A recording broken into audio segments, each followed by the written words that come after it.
Hello.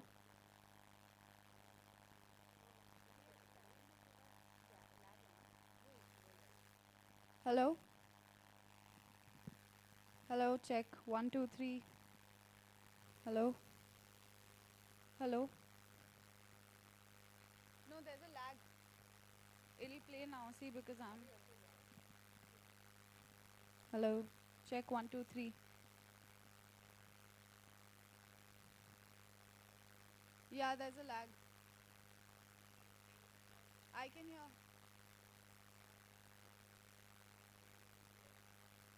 There's a lag.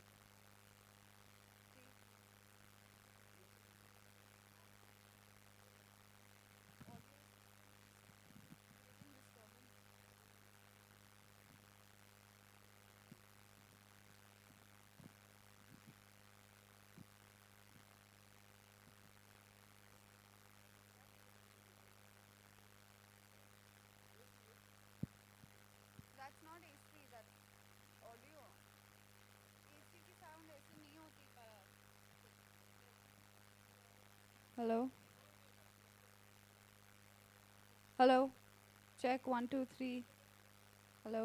Hello. Hello. Hello. Check. One, two, three. That.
Century. We advanced technologies, improved affordability, and enhanced healthcare reach. And this necessity led to the birth of GenWorks. GenWorks is here because you are here to bring quality, affordable holistic healthcare solutions aligning to your needs in partnership with the best brands that offer quality solutions and products. We are here to let our vision our passion for excellence to provide you with relevant, affordable solutions tailored for each care area to help you in removing hurdles in fulfilling our commitment to make quality healthcare affordable and a reality. We are here to listen, to understand, to create a healthier India. And now, in our ninth year, we are building technology for connected care and fulfillment, building manufacturing capabilities and going international. We are GenWorks. We are here because you are here. To expand healthcare reach, to make a difference, and move healthcare closer to home. Together, let's work towards a healthier India.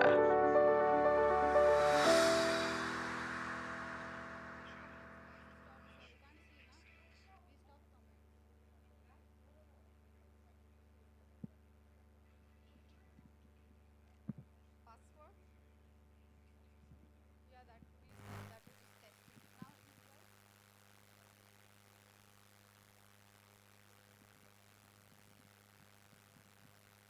Anand, comments are not stopped.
Hello, check.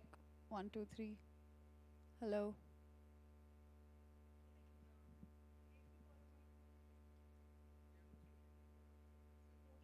Hello.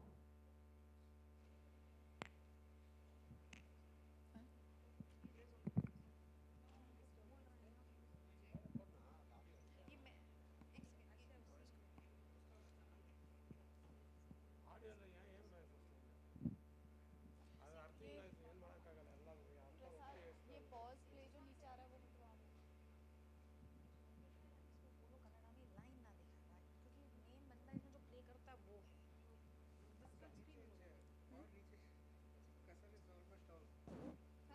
हाँ, this is good. This is good. Again, Hello. Hello. You can talk.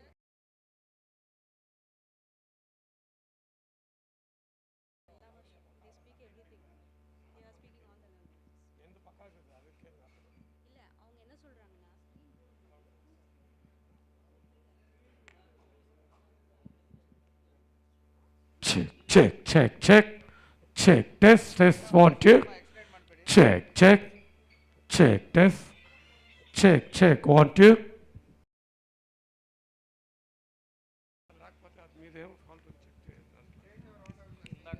Check, sir, wrong name. Check, check, check, check, test, test, 1, 2, check.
Check, check, check, check, check, 1, 2, 2, check, check, check.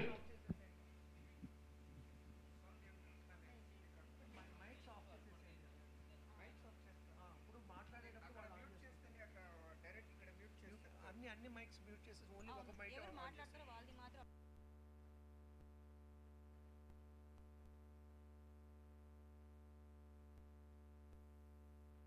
Check, check, check, check, test, 1, 2, 2, check, check, check, 1, 2, check, check.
Yeah, we can.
Vision. It all begins with light, especially when light is converted into thought. A flame can be source of light to enable vision. But he envisions the power of light. The world's first effective light bulb was born, harnessing the power of light to get you the complete picture and illuminate every corner of this world affordably. It is an idea born out of necessity. A necessity to enable the world to see. The world waiting for tomorrow. It is the same necessity that led to the birth of medical imaging to enable a deeper vision. Since the dawn of medical imaging, we are obsessed with one question. How can we enable the world with this vision and revolutionize healthcare? We have made tremendous progress in the last century. We advanced technologies, improved affordability, and enhanced healthcare reach. And this necessity led to the birth of GenWorks. GenWorks is here because you are here to bring quality, affordable holistic healthcare solutions aligning to your needs in partnership with the best brands that offer quality solutions and products. We are here to let our vision, our passion for excellence to provide you with relevant, affordable solutions tailored for each care area to help you in removing hurdles in fulfilling our commitment to make quality healthcare affordable and a reality. We are here to listen, to understand, to create a healthier India. And now, in our 9th year, we are building technology for connected care and fulfillment, building manufacturing capabilities and going international. We are GenWorks. We are here because you are here. To expand healthcare reach, to make a difference, and move healthcare closer to home. Together, let's work towards a healthier India.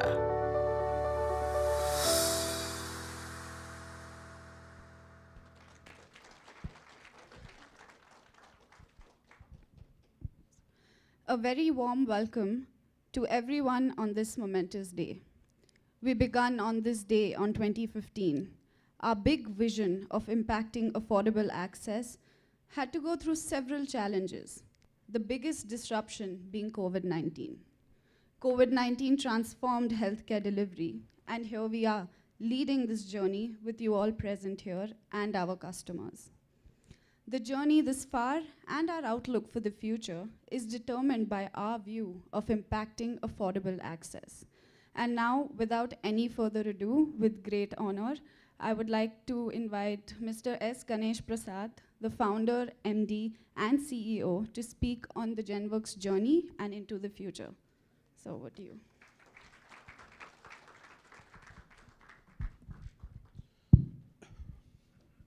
Thanks, Anviti, and thanks to everyone for joining us. I know it was Mahashivratri yesterday. Many of us would have slept, would not have slept. and we have to stay awake. So I won't make my introduction too lengthy, but it's important for me to acknowledge why we are here.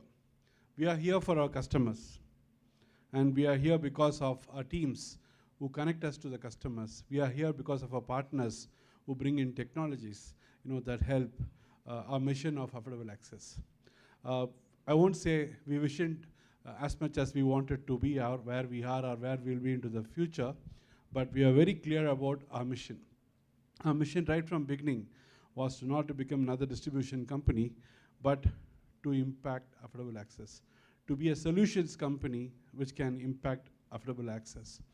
In 2014, when the discussions about GenWorks started within GE, I think it happened in 2013 end, and through the 2014, there were a lot of discussions around why GenWorks. And Terry, who visioned this, she's going to join us during the customer session in the second half of the day. She visioned this for affordable access, and I just took 2 minutes to accept to be executing this, her vision. Her vision was so grand, her vision was so meaningful, so impactful, and even so impactful, the healthcare impact was not known before COVID as much.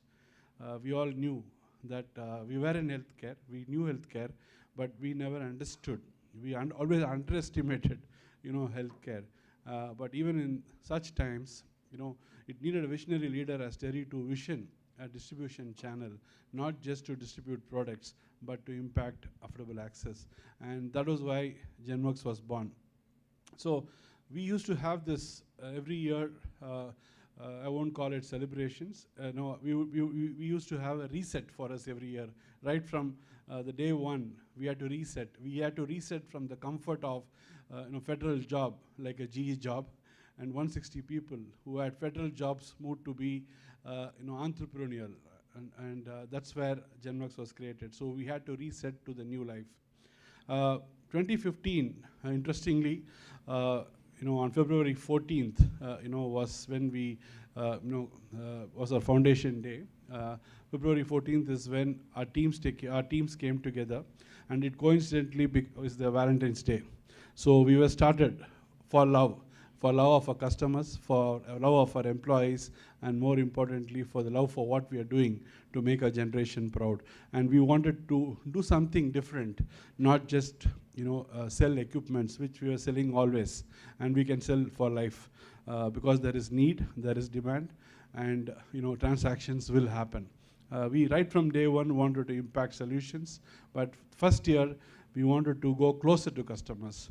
2015, our outlook was we were operating 500 provinces of India from 50 locations, 35 locations to be precise. Our outlook was to go to at least 100 locations, closer to customers, where our people are closer to customers, our sales, service, applications, product teams, all of them are closer to customers, to be able to make a difference to the way we were delivering. We were delivering GE products and solutions to those customers for the many decades. But what we wanted to make as a difference was not to sell products, but to bring the value of solutions as to how they can leverage those technologies and impact for improving their clinical outcomes. That was the outlook in 2015, and we called it game-changing moment, and we were the game changers. 2015, thankfully, while many didn't give a chance of even 3 months or 6 months, as a company which spun off from the big giant GE, the thinking in the market was, why will people leave GE jobs and join GenWorks, and this will fall down? Why will customers buy from GenWorks, not buy from GE? But customers thought very differently. And customers alignment to companies are because of people. People are the core, and companies, are behind. So the many team members who are here and who are live on YouTube, the 650 GenWorks teams, 250 Roundout team members, and Renalex team members are also live, connected live with us now. So now, this many people with years of experience served customers diligently, sincerely, honestly, and customers had to reward. Customers were always wanting to reward. They were rewarding us with business, and this time they wanted to reward us with something bigger as to accept us. That acceptance of customers within a few months, I can say within the first 7 days, interestingly, for the many who were there with us before, or for the many who are new, you must know this. We just set out an interesting milestone. From 14th February to 19th February, which was our first day at work, we set out an ambitious target of getting 100 orders in 7 days. And we wanted to present it to the then CEO of GE, Mr. Milan Rao. And people thought we are crazy. But when we think we are crazy and we make life difficult for us, that's when life is interesting. And we got there. When he came to our office on 2019 to inaugurate our office, we presented him with 100 orders. And this team delivered for us. And more than this team, I should say, the customers loved this great idea of being served by people who served them very well and for the many years. And that's how GenWorks, in the very first year, we were successful. And we did more than what we were expected to do in the first year. So then we couldn't settle down with that kind of a success because we were destined for more. In 2016, we thought, let's take a step back. Now we have done reasonably well for GE, which is, when I say reasonably well, for GE, if you do beyond their expectation is when they will say it is reasonably well. So now, then how do we better this? And that was how we started looking at a few other solutions, complementing the GE care areas which GE served. The first was Natus. Satish, who was heading Natus, brought this opportunity to us, and they willingly supported us. Natus as an organization, we were a very small company, to be able to give us exclusivity, and in fact, they gave us $100,000 as a support for the partnership. They didn't pay us money, they gave us equipments, demo equipments. Extraordinary support was provided by them. And that was the first beginning we made beyond GE. And that proved to us that needs for such solutions do exist even in metros. I'll be very proud to say that the biggest newborn care hospitals in the country were the first to adopt to those screening technologies and treatment technologies that we brought in from Natus. So we decided that, okay, now we are here. We went with GE products. Now we're getting more companies to complement to make sure that our customers don't miss out on anything and as technologies for improving outcomes. And we set forth with a theme called Plan, Prepare, and Perform. So the planning was to see how much more impactful we can be to the customer in improving clinical outcomes, and how we should prepare ourselves as a startup organization, not as the big GE. As a startup organization, how we have to prepare ourselves to be moving forward in this journey. And of course, performance. Our performance impacts several people. It impacts our own employees, it impacts customers, it impacts lives, it impacts livelihoods. So performance is not revenue performance, it's performance towards our goals, is what we wanted to plan, prepare and perform. That was a very interesting year as well. We were very successful. We are blessed to be successful in the beginning. Many say startups take time to take off. And thankfully, thanks to the grace of God, and of course, the great team and the customers that we have served so diligently and honestly for the many years, made us successful in the first few years itself. Then if you're successful, you want to do better. And then what can we do better is what we thought. And in 2017, we wanted to look at it from the customer. We called it start at the end. Instead of looking at us as the starting point, we wanted to look at our customers as the starting point, the needs of the customers as the starting point, and the theme in 2017 was start at the end. So what did we do as start at the end? So we said we are set out for affordable access. Is healthcare going to be less expensive than what it is in India? Is cost of equipment going to be lesser than what it is today in India? It cannot be. We are the lowest cost in the world. Every company will vouch for it. Our neighboring countries, Sri Lanka and Bangladesh, buy at higher prices. We are the lowest cost. A cost of a blood test, a cost of an X-ray, a cost of an CT scan, a cost of an MR scan. And in India, we advertise MR cost to be at 3,000 rupees. just paying for maintenance and electricity will not recover, somebody who's putting that MR cannot recover that cost. How can costs be lower than that? The only way costs can be lower if we look at the care cycle. Large companies, specifically large companies as GE, were ahead of anyone else by thinking about not just products, but about care areas. Healthcare is delivered in care areas. And within care areas and care segments, they were bringing in products and solutions. And in the beginning, coming from GE, we thought if we can bring in more products, that fits into that care area. Like newborn care, I said, GE is in diagnostics and reasonably well in treatment. They have technologies. So we looked at bringing screening technologies and more treatment technologies which GE did not have. But that was not the end. The approach was to shift. If you're looking at it from the customer, from our customer, you have to look at it from whom he serves. And for that individual who's being served, who's being provided healthcare delivery, the more important is cost and availability closer to homes. So in 2017, we started to think about connected care. And Balaji would have had a lot of flack from everyone for wanting to do something as wanting to move GenWorks from a distribution platform, from a tech platform, which can be the foundation for care for the future. We did that, and we added more screening technologies. We added more screening technologies from the best brands. The best brands, which had the best technologies for screening and early diagnostics, did not want to come to India. And whenever we went to them, knocking their doors for an opportunity to take their products in India, they always used to say, India is a treatment market. India does not believe in screening. It's true. Before COVID, all of us would only go to a doctor when we are very, very ill. And I used to pride myself saying that I have fever 102 degrees, I'm in office today. What are you doing? So that used to be the kind of mindset that we used to have. We never used to bother. We used to just pop a pill and move to the office and keep going, keep working.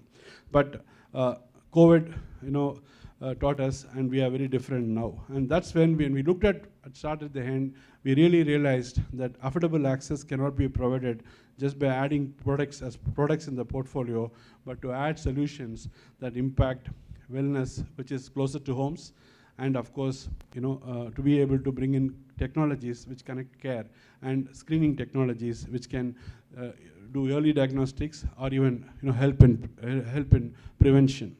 So we set that up, while even at that time, at 2017, it was heavy lifting. And at the time, we didn't even have bank support. First bank which came forward to support us big time was HDFC.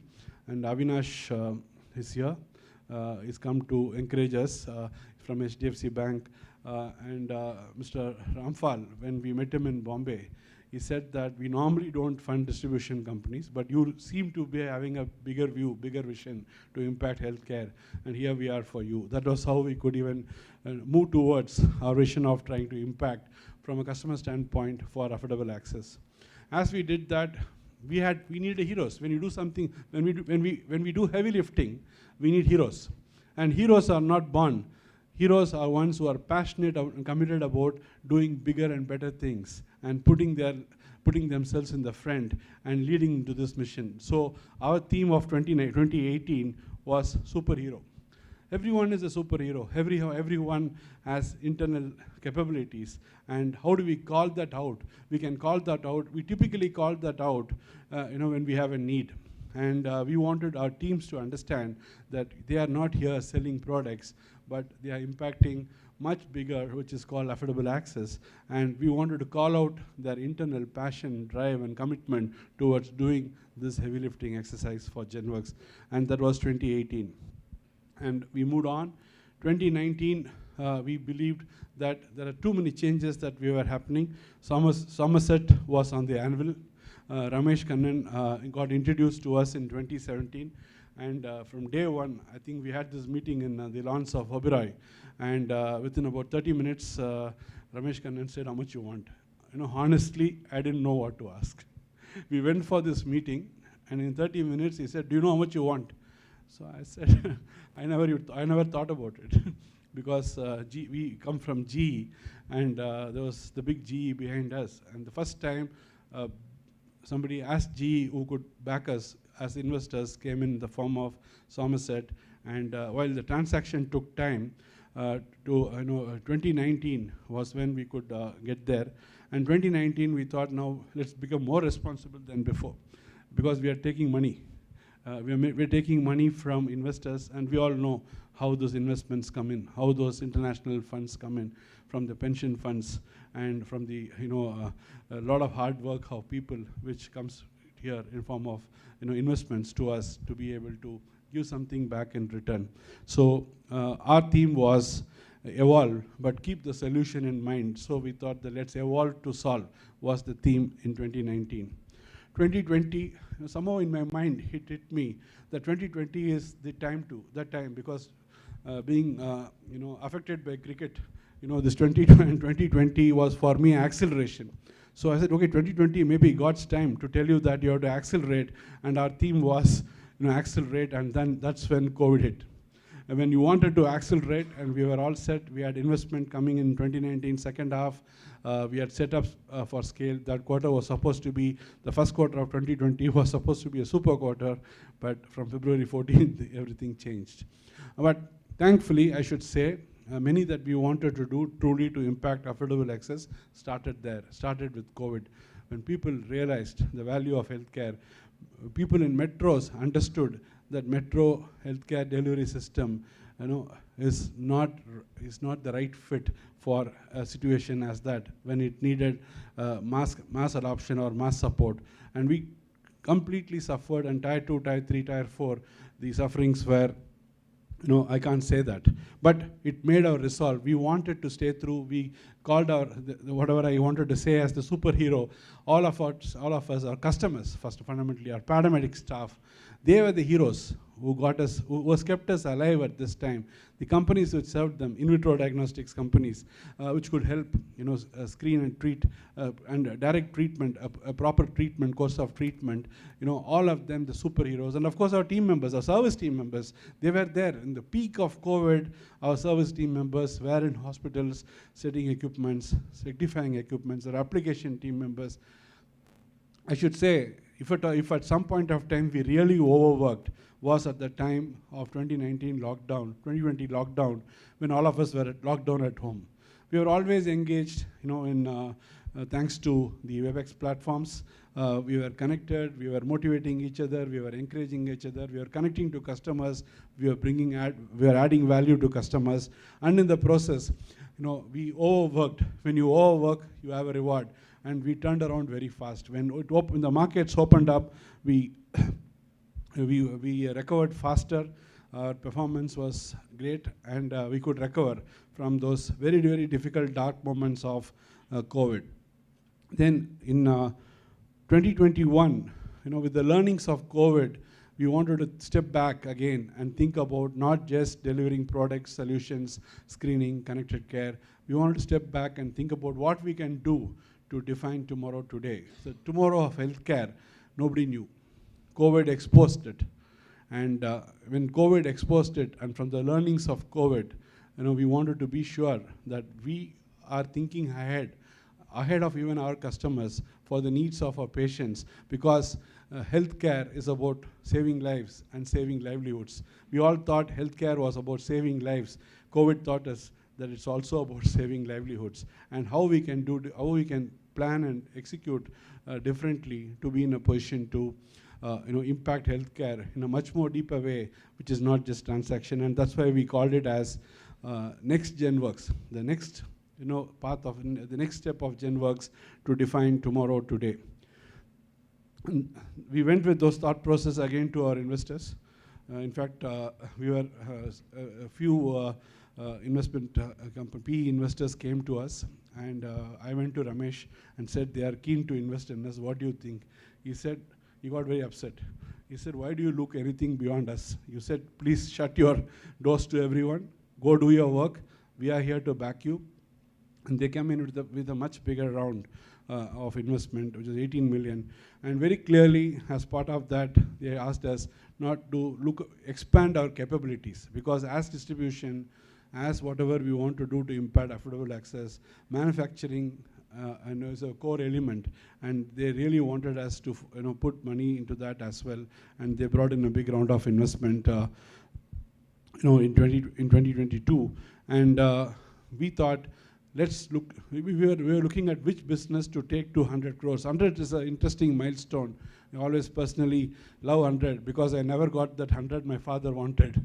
The best I could get was 94 in mathematics in my 10th standard, and I always felt deprived of that 100, and that keeps me thinking. This 100 is such a big dream, and so I thought, let's look at 100 now in business. 2021, we had already crossed 100 crores for GE on our books. Then we thought, okay, which is the next biggest business that can take to 100? And we called 100, GenWorks 100. We said, every business that we do, let's first get to the 100. And the first to get there was IVD business. And again, IVD in vitro diagnostics is not core to our thinking, but it's very core to our customers. It's core to healthcare delivery. So we moved into in vitro diagnostics. And phenomenal success, I should say, thanks to the teams. And of course, acceptance of customers. We recently had roadshows in about 25 locations. And originally when these roadshows were planned, we thought, who will come? Because GenWorks in IVD is no one. And because IVD is dominated by Transasia. And after that, no one. It's Transasia, Transasia, Transasia, or the multinationals, Roche, Beckman & Coulter, and so on and so forth. We had overwhelming response, and what they liked about what we did was we were just not wanting to do segments. We wanted to do the complete in vitro diagnostics, all the way from consumables to reagents. And when we said that we also want to get into manufacturing, they allowed the idea. They said that this is the way to go, and it's from them that we learned. Of course, as much as we learned from our IVD experts, we could learn that to be bigger than this, to really be able to impact affordable access, we need to have a very solid manufacturing backend, a research partner, not just a manufacturer, but somebody who has research and development in their DNA to be able to come together with us and to scale. And that's when we went to Mediclone, and Mr. Madhyalagan is here. So we'll discuss about that. So now, what next? What next? I said GenWorks 100. So 100 in every business that we venture into. And this year we thought the next 100 should be Femtech. We have Leon Boston who has come from here. Femtech is a word in Hindi they call chipified from Leon Boston. I stole this from you, this Femtech from you, because I loved MODT's website, focusing on Femtech and Femtech and Femtech. Then I did a little bit of a research around Femtech, and I found that very, very compelling. And after that, the meetings with you might have thought about it. How come this guy seems to be aware? And that is because of when I went through your website, and I saw that there's so much in this, and we are a women wellness focused organization. Our biggest customer base is gynecologists who serve women, and respect for women is core to everyone who works here. And I thought, what are we doing here? We are talking about big things. Why don't we think about things as this, which we want to make big? And this year, we are setting out for Femtech 100. So 100 crores from Femtech itself. While all other businesses will keep going. GE is already crossing 200. In vitro diagnostics will cross 150 this year, and maybe 300 next year. But what next 100? The next 100 is going to be for us, Femtech. And interestingly, I told my team, before February 14th, I want 100 orders of Femtech products. And they did about 50 or so by February 14th. I said, okay, I'll give you one more week time. So where will we get to? And this morning, because I'm not very, I told you, I've never hit the 100. But every time, God gives me the pain of not hitting the 100 to strive more. And the teams brought in 77 orders, which was very good. I'm just not talking about revenue. It's about the willingness of people when we try to talk about impacting wellness and impacting women's wellness. There is adoption. There's adoption from our teams. There's adoption from our customers. So what is this year about? This year is about something which we have to tell ourselves, challenge ourselves to do more. We have everything. We have partnership, we have support, we have financial investments, we have banking support, and in the invitation I sent you, I acknowledged the support of our partners, our investors, our bankers, all of them we have. We have the best potential opportunities for collaborations, mergers, acquisitions, all of this lined up.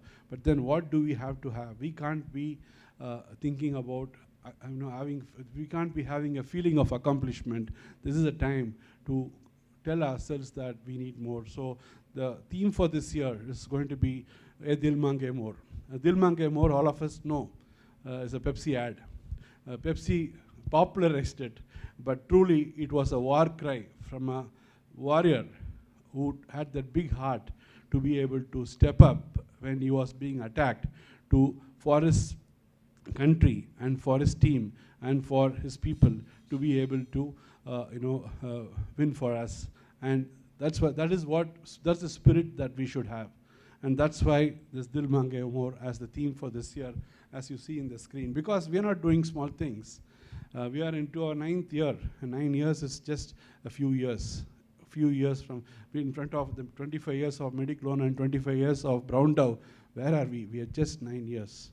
And in 9 years, if you have to get there, if you have to win the trust and the confidence of the promoters of Brown Dow, the promoters of Renalix, the promoters of Mediclone, the visionary femtech thinking, mobile oddity, and our own GE, we have to do better. We just can't feel comfortable. So this is our time. We are impacting affordable access. We are not talking about revenues. We're talking about impacting lives. We're impacting 6 million lives every year. And we understand the value of that. And God bless us with all that. When we impact lives, when we save lives, and when we save livelihoods, God blesses us. And that's when when God blesses us, my mother always used to say, they bring good people in front of you. They bring people who align with you, who challenge you, who support you, and through that, do bigger things. And that's the blessings that we have from God. And thanks to everyone for joining in short notice. This is what we were, and into the future. As I said, we are going to venture into more. Definitely, Femtech will be a big focus. Connected care will be a very big focus. Balaji will share, in about 9 care areas, we have built capability, technology capability for connected care.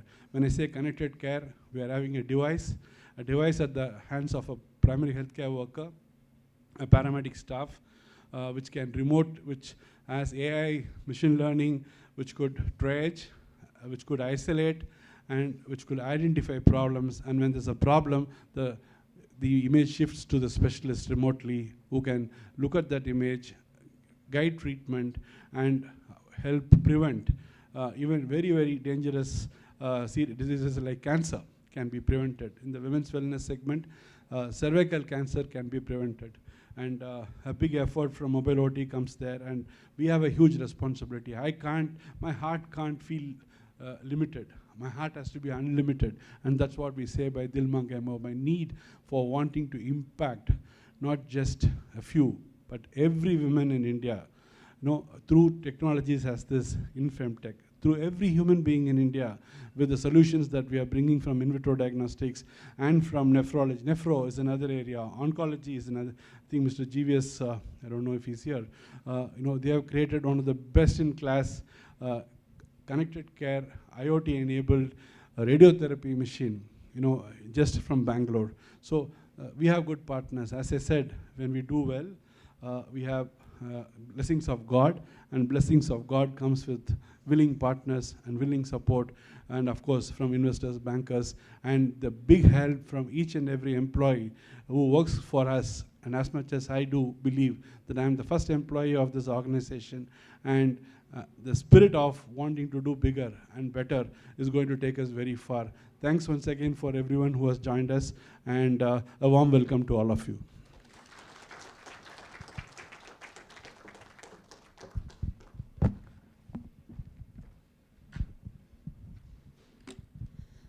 The future of healthcare transformation is partnerships and collaboration.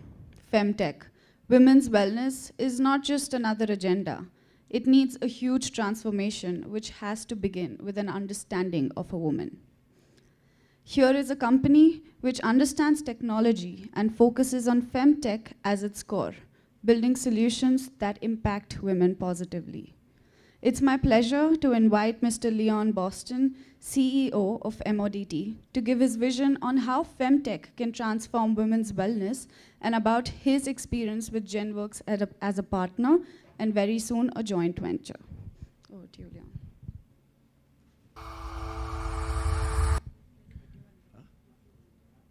Okay, you playing a video?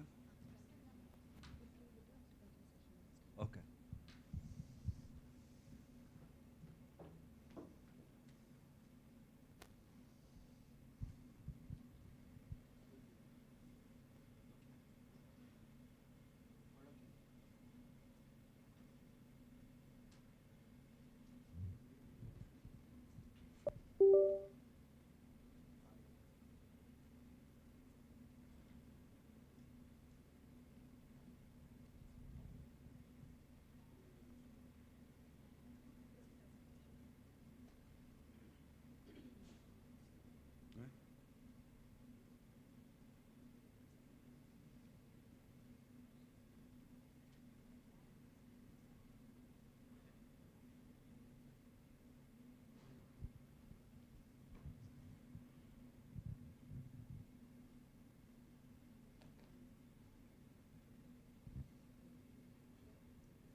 It's no problem whatsoever.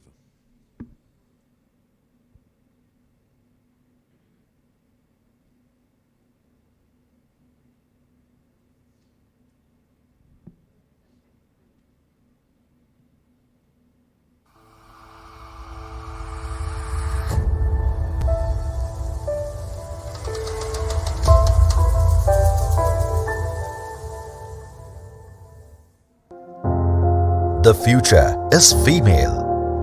Nearly half of India's population is women. Women play a significant role in managing lives at home and livelihood of their families. Yet their wellness is the least priority.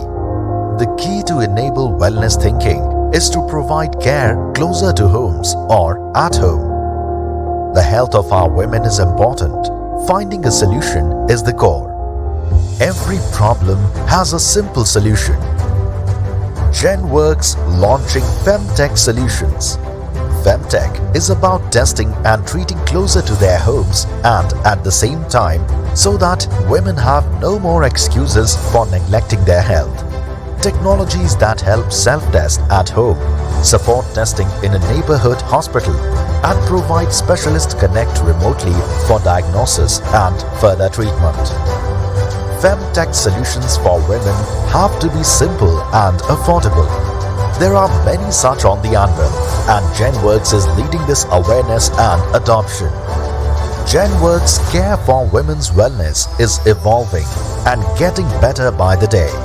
For more information, visit our website womenhealthgenworks.com.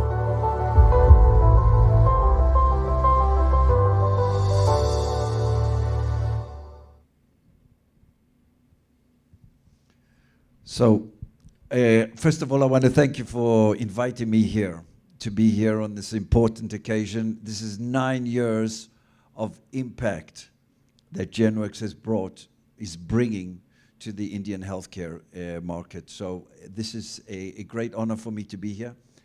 I am the CEO of Mobile ODT. Mobile ODT is an Israeli-based company. We're involved in cervical cancer. We're growing into a Femtech offering. And I'm going to talk about Femtech and the next disruptive force in healthcare transformation. And I think we need to understand this from a point of women's health. So, Ganesh, I didn't coin the word Femtech. The word Femtech was coined in 2016. But we need to understand that women in comparison to men, have greater or different health issues and different medication and treatment, and greater amount of attention needs to be given to women for women's health. And Femtech actually refers to products, services, and softwares based on new technologies in this world of Femtech, and we're going to go through them one by one. So, understanding Femtech is, first of all, to understand what are we addressing in the world of Femtech. So, we're addressing menstruation, period, products, and by the way, Femtech actually lifts the taboo to talk about some of these things that have never been talked about. And this is very important to overcome the taboo, because menstruation is not a disease, it's not a sickness. Periods are not a disease, it's not a sickness. It's part of the natural progression of a woman. So once we get past the taboo, then we can get into the world of Femtech. We also look at fertility and birth control, menopause, chronic conditions, pelvic health, pregnancy, breastfeeding, sexual awareness, and overall women's general health. Let's look at the markets of Femtech before we get into the world of Femtech. And the market of Femtech has a forecast potential of 110 billion by 2030. And if it's 90 billion or if it's 80 billion, it's still the most fastest growing market in the world of healthcare today. A lot of, and Ganesh also spoke about COVID, a lot of opportunities arise in the world of Femtech due to the result of COVID. And these come in the form of digital solutions. A lot of digital solutions overcome the issue and the necessity to sit in front of a physician and be physically in front of a physician. And these apps and digital solutions are specifically designed in the world of Femtech for women's health and the challenges that women have in thing. And it's a growing market, because today when I look at the market of cardiovascular, if I look at the market of if I look at the market of cardiovascular, for example, you can see that that market is almost saturated. If you come out with a new product, it's an almost brilliant new product, because that's a saturated market. So orthopedics the same. But in the world of Femtech, there's a huge amount of opportunity waiting for us. So this shows the basic growth pattern. And this growth pattern is accepted by all the analysts around the world. So this is the growth pattern that we can expect to see from Femtech. So what are we looking at in Femtech? So in the world of menstruation, we're looking at period apps. We're looking at apps that actually record the symptoms and track the cycle of a woman. In the world of birth control, there's, besides contraception, there's this company like GenWorks, which provide telemedicine. And we know GenWorks is getting very much involved in the world of telemedicine, but telemedicine is one of the most important prospects and products of Femtech. And they provide a home delivery and a home access to birth control. Fertility, IVF, they use artificial intelligence and other medical treatments. And again, menopause. Menopause is a huge potential market, and we need to look at menopause very differently than we will look today. We look at the pelvic health, we look at sexual awareness, pregnancy. Obviously, everyone looks at pregnancy, but pregnancy and motherhood, there's a huge Femtech opportunity there, where they offer different apps and everything and everything that is app devoted. And again, breastfeeding. So when I analyze the world of Femtech, you can see that in maternal health, it's pretty organized. There's a lot more apps. There's a lot more opportunities in maternal health. But when we go to other issues like menopause or gynecological infections, there's a huge opportunity waiting for in the Femtech world, and they're waiting for those companies to develop technology and apps that will offer solutions for menopause and gynecology. Some of the trends that you find in Femtech today, artificial intelligence is very important. With more data on women's health, artificial intelligence and machine learning is a dominant force in the world of femtech. And artificial intelligence is one of the growing forces in medicine today.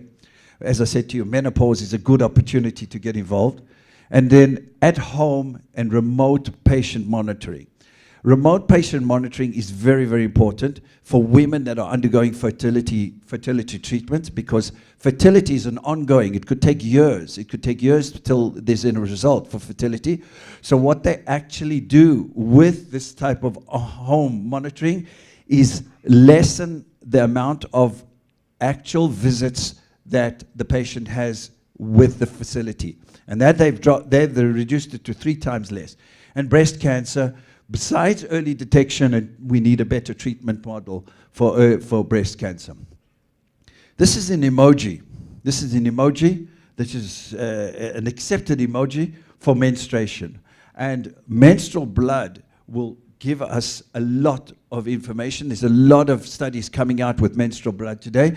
Even in India, they came out with a publication not so long ago, which actually found the ability to screen cervical cancer just through menstrual blood. And it's also done in many different countries around the world. They're looking at the world of menstrual blood. And this is how this is a US-based company where they have a pad. They will have a kind of a removable slip here, which removes the blood, and that is tested. That will give us an indication of sugar. It'll give us an indication of HPV, and that's only the beginning, because this is a passive way to actually monitor women's health through menstrual blood. Cervical cancer is a huge issue, especially in the developing world. I'm the CEO of Mobile ODT. Cervical cancer has made an impact. Mobile ODT has especially made an impact by offering a single visit. In the past, cervical cancer was treated, a woman would do a pap smear, then it would be sent off to the lab, and then the lab would come back to her. The biggest problem that you have in cervical cancer today is loss to follow-up. Over 60% of the women do not come back for their checkup. And cervical cancer is one of those cancers that can be easily eradicated by simply screening and treating the patient. So Mobile ODT have put together a program, and a program what we call a single visit, and we can solve 85% of women we can solve cervical cancer problem for 85% of all women in a single visit of 30 minutes. And this is groundbreaking. This is a new way to look at cervical cancer, and this is the only way to make an impact in the world of cervical cancer. We've also added artificial intelligence. As I told you, Femtech is very, very much looking to the AI world. We've added artificial intelligence. Not only do we have artificial intelligence, which gives us the ability to screen a patient and get a result by an algorithm looking at the image, but we'll be releasing our heat map. Our heat map is also based on artificial intelligence, and that heat map will tell the physician, the nurse, or the practitioner exactly where to treat the patient. So cervical cancer has a lot of paradigms, and we will see a lot of changes, and I won't get into it right now for the sake of time, but we'll see that computer colposcopy and computer technologies will play an important role in these transitions. Fertility. Fertility is a very, very big issue. We find that in India, the fertility is a big issue, and there's a slide about it. Most women do IVF, and they rely on treatment, but there's a company that overcomes the issue of going to IVF fertility treatments on an ongoing basis. They have developed an artificial intelligence which helps the woman to understand exactly when she needs to be ovulated, when she's ovulating, exactly when to have the fertility treatment. And this AI algorithm eliminates the necessity for ongoing visits at the physician. And this is another very, very good example of Femtech. So what is Femtech? And the main agenda of Femtech is actually to give women accessibility, to give women the opportunity to actually have all their information of their own body at their own fingertips. And this is the whole discussion of femtech. And femtech is made up of wearables and trackers and different applications. And we can see that it is a groundbreaking discussion that we have here in the world of healthcare. Not only is it a groundbreaking discussion in the world of healthcare, but the train has left the station. This is going to only grow. This technology, the apps, the world of femtech will only grow quicker. So, femtech and its future in the developing world, unhygienic conditions across the globe increase lack of awareness of women's health, HIV, a late detection of cervical cancer. These are all issues that impact women's health. And these are all issues that can be very, very easily treated. So menopause, along with cardiovascular disease, is becoming a major procedure for women. I will tell you something, that a woman in menopause who has a cardiovascular issue, cardiovascular issue, is at a greater risk than a man. Everyone thinks that cardiovascular disease is a man's disease. And everyone thinks, well, if I get a pain in my left arm and I get shortness of breath and I start to sweat, every man knows he's got to go to the ER immediately. But in women, this manifests itself, cardiovascular disease or a heart attack manifests itself very, very differently in 90% of the time. A woman can have a pain in the back. A woman can have a pain in their chin. And many, many times, the husband says, oh, it's only indigestion, or walk it off. But the woman's having a heart attack. The second heart attack of a man is less risky than the second heart attack of a woman. It's fatal. So mainly postmenopausal women are facing this issue. So we need to find a solution. So femtech is definitely looking at that solution. And the commercialization of mobile apps for overall women is going to change the way we do diagnosis today. And as I said to you earlier, it's important for women to have that information at their fingertips. What does it mean at their fingertips? I go into an app on my phone, I can see my blood result. I can see my HPV as a result. I can see my cardiovascular result. The women's health is very, very different to men's health. More femtech startups are focusing on a solution-centric approach. We got to look at a holistic approach for women. I know GenWorks today looks at the holistic approach for women. They do both breast cancer and cervical cancer at the same screening. It makes sense because you're going to lose the woman. Either she's going to come for breast screening or she's going to come for cervical cancer screening, but she's not coming for both. The minute they brought it into a program and they offer it to both, they will definitely make an impact on these screening programs. Femtech is on the rise and definitely expected to increase. So let's talk about India and where is India in this whole discussion of femtech. So in 2030, over 40% of the female population over 60 will be in China. However, India has the largest population on the planet in the reproductive age. And this should give us an indication where we need to put our focus. Okay? Women in India represent 40% of the 2030 reproductive age group and will hold the majority of the female population, number one. And this shows us there is a great opportunity in menstrual health, fertility, and pregnancy solutions. And that's just in India. By 2030, the focus will shift to an all-inclusive solution. We're looking for a total holistic solution for women. And it starts in adolescence. It'll move to reproductive health, menstrual and pregnancy, and then support women throughout the total time of their life. As I said to you, 27.5 million couples just in India are impacted by infertility. So that's about 10 to 15% of the couples in India, and that's according to AIMS, have fertility issues. This is another potential market opportunity for just the Indian market, is a femtech solution for infertility. A femtech solution with AI, just like we saw in the US company, an AI IVF femtech solution. How do we get to this strategic success? So in India, and how does women's health needs to be part of the needs? First of all, we need to recognize that women's health needs to be part of the mainstream of the overall healthcare system in India. Number one, accessibility to outreach programs in India will increase the minute you have a good femtech program. That means we can increase our market exponentially.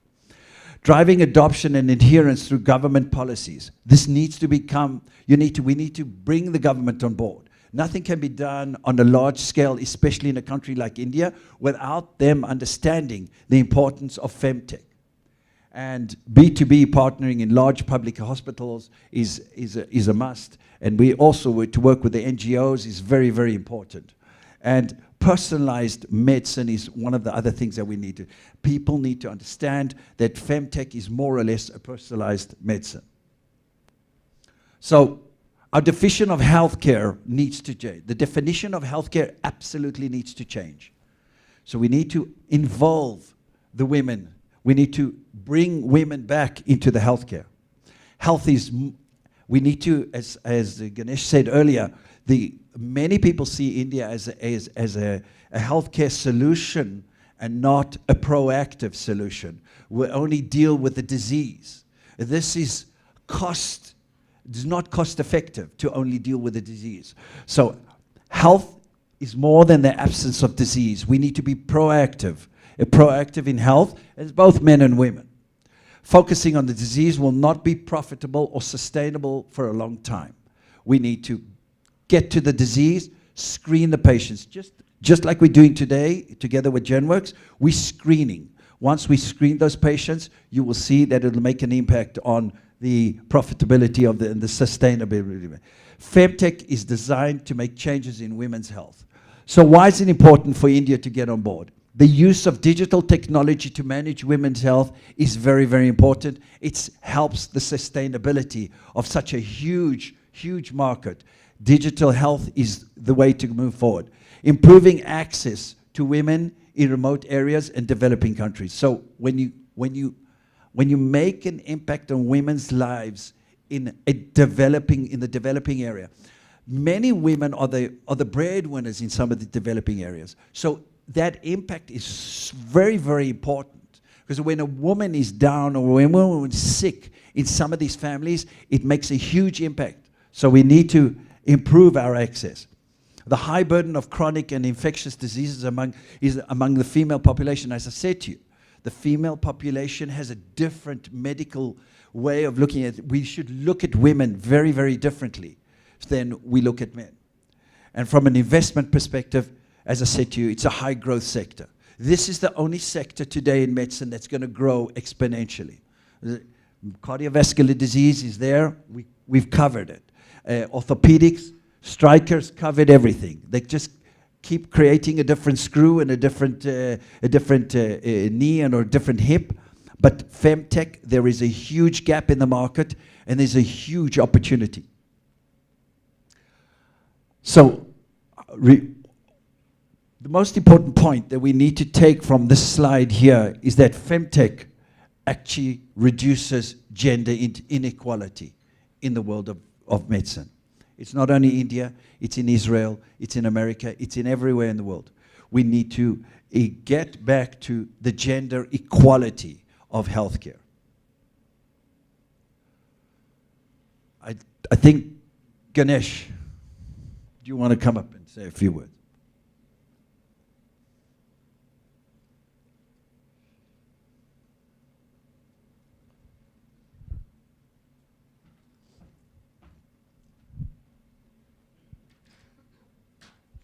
Thanks, Leon.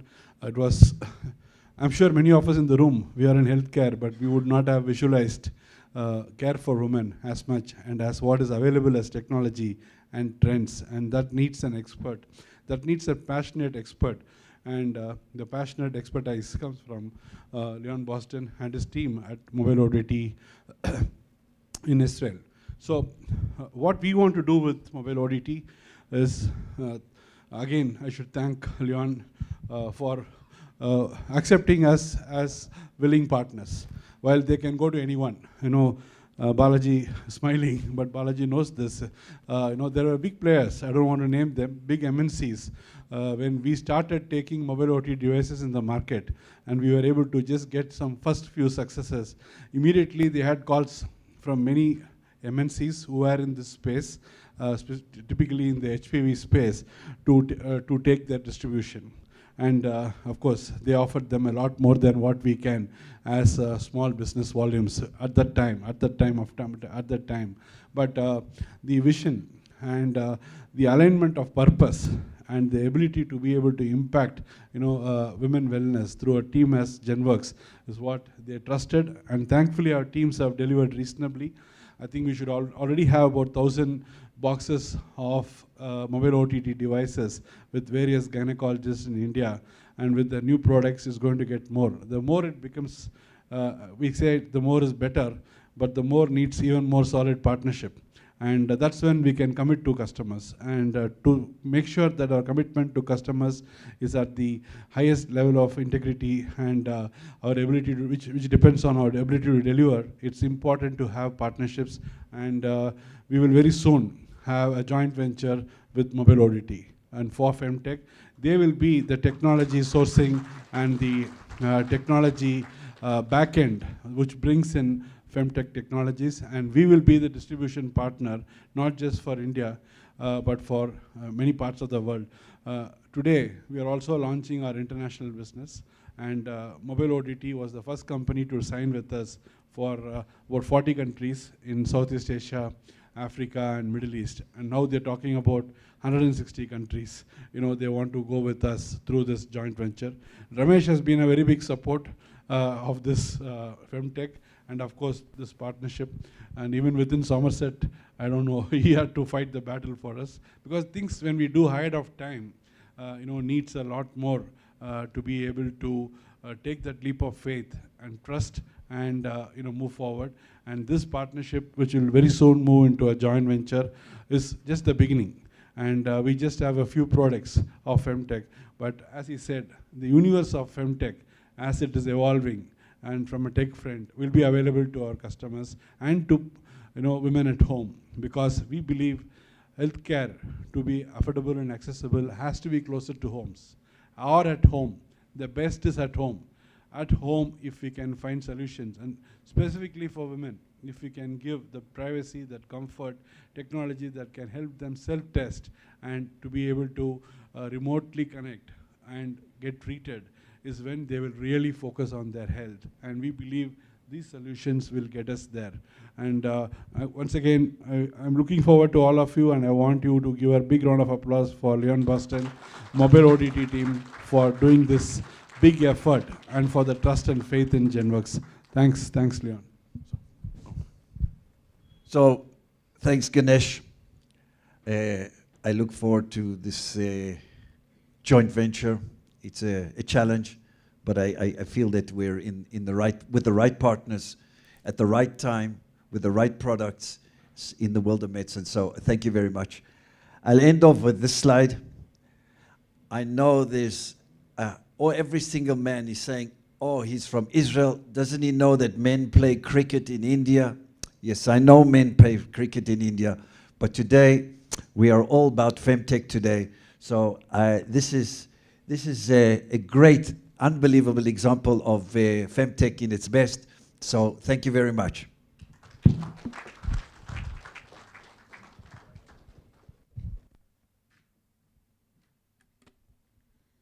GenWorks strongly believes in leveraging our core strengths and of our partners to provide solutions that impact affordable access. Mr. Balaji, the COO of GenWorks Health, will take us through the second acquisition and merger after a successful integration with Iris Distribution. With test before treat being the new normal in vitro diagnostics, this is a big enabler of wellness and early precision treatment. Over to you, Balani.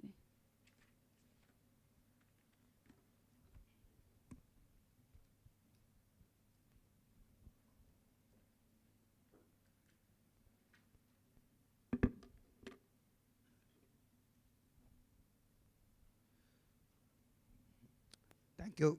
Thanks everyone for joining today. People who are present here and also people who are online. Thanks for being with us for last 8 years of journey. And we promise that the journey is going to be more exciting than the first 8 years for the coming next few years. So actually, I'll take you through the journey of how we put together this nephrology partnership. And about 2 years back when we started, Ramesh told us that this is one area you have to get into, which is nephrology. We have been talking about women's health, cardiology, and intensive care. We are talking about 5 or 6 care areas. But when Ramesh said 2 years back, it was when he said, nephrology is very interesting area, you have to get into this. So me and Ganesh were having a discussion, and first he introduced us to Renalix. So it was a company designed very innovative dialysis machine, and we kind of discussed what it is. After that, he introduced us to Brown Doe, and they were one of the only company manufacturing nephrology consumables in India. So he said, no, I introduce you to 2 companies, put this together. So then pandemic started, and then we were trying to understand, because we were not in nephrology, right? So we were trying to understand what is dialysis, what is nephrology, how to put this together. And honestly, I'll tell you, it was what we saw is much, much different than what other care areas. Now, we spoke about femtech, we spoke about women's health, we spoke about in vitro diagnostics. We also have spoken earlier about cardiovascular and a lot of other disease. But I never thought that this care area will have so much of gap, in terms of delivery, in terms of reality. Now, in fact, I went and told Ganesh, Ganesh, looks like this is going to be very difficult, to put this together, because we have put lot of care areas together, but I told him this is going to be very difficult. So only one thing he said, I remember, he said, "Sir, pare." He said, okay, you see. So then I went to Ramesh, then we started working on it. So what made us to really think that this is very important, but at the same time, what made us to think it's hugely challenging, to put this together, So first, you see,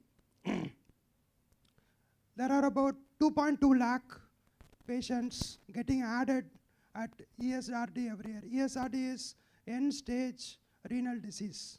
So when you reach end-stage renal disease, when a patient reaches end-stage renal disease, they require minimum 2 to 3 dialysis session per week, which means on a 52 weeks basis, they require minimum of 100 to 150 dialysis sessions per year, right? So there is no other shortcut.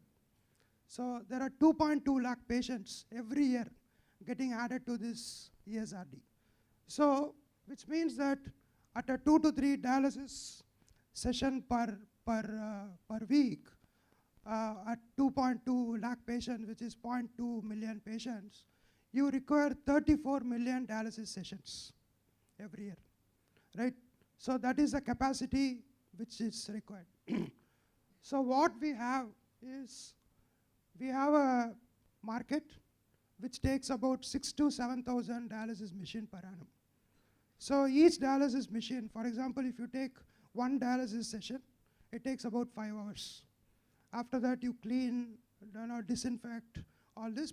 In a machine, you can do 3 sessions per day. So in a machine, you can do 1,000 sessions per annum. So when you add 6,000 to 7,000 dialysis machine every year, you can do 6 million to 7 million dialysis per annum. What you require? You require 34 dialysis sessions per annum. Huge gap. So last few years, this gap has been building, right? So every year, more patients are coming, more dialysis session is required. Every year, less machines are getting sold. So this gap is mounting like a big mountain. And you see, these are very published data. I'm not talking about this from anywhere. These are all published data, and this is the market. Because there are very limited players. There are only 2 or 3 players, Fresenius, Nipro, not many players who can add more dialysis machine.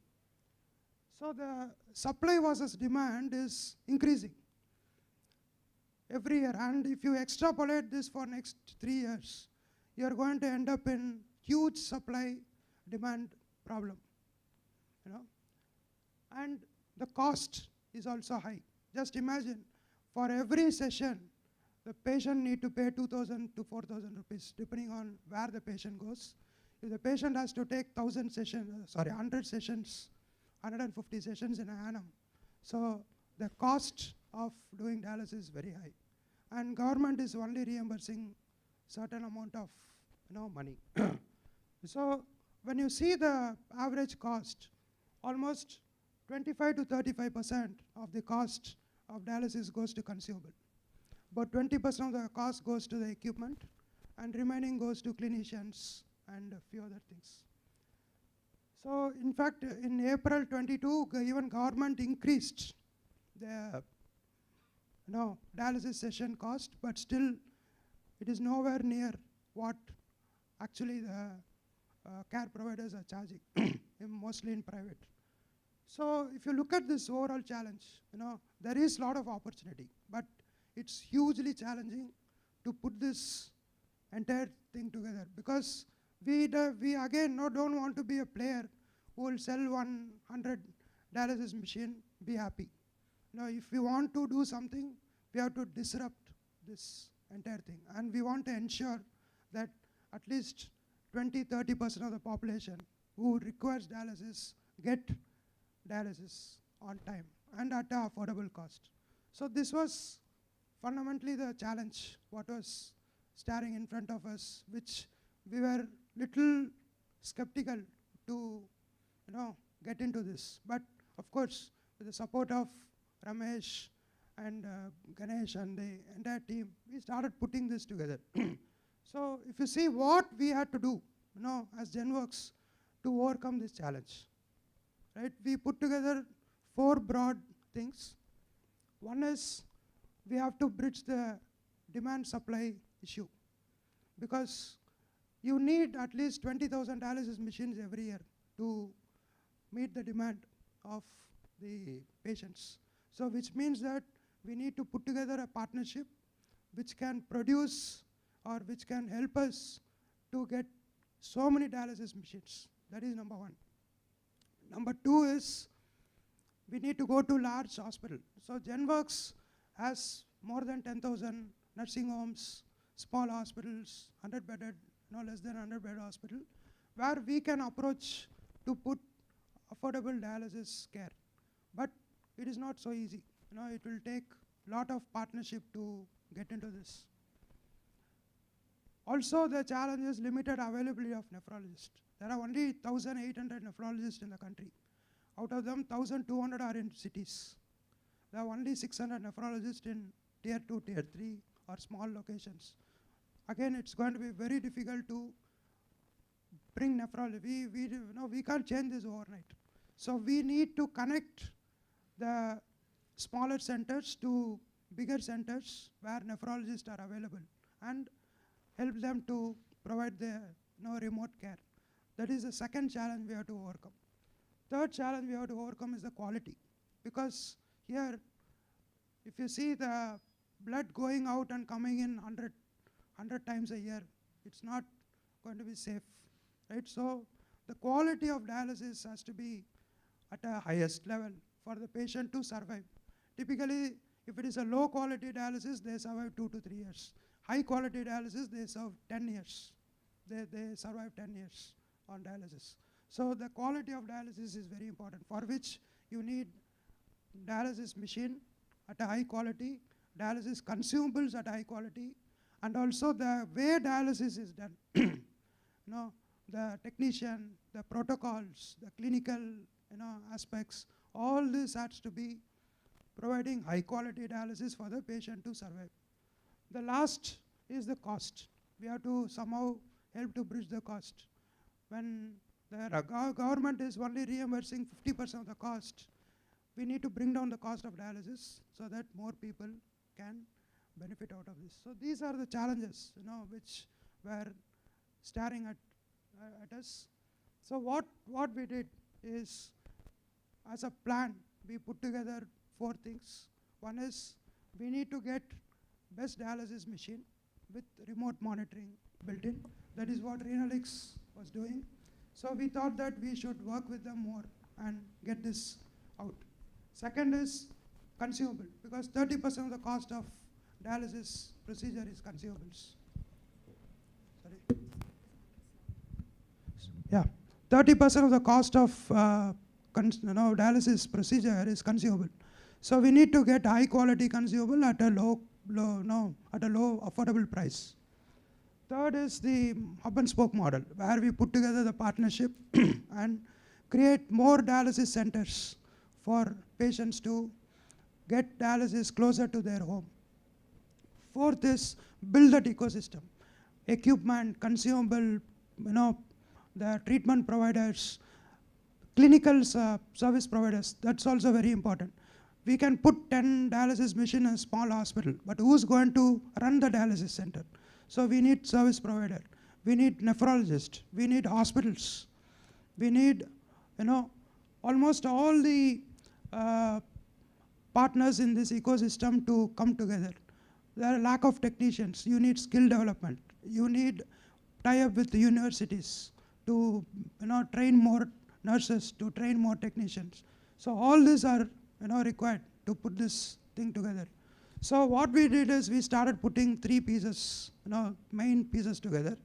The first is the dialysis machine. So Renalix designed a dialysis machine which is IoT enabled.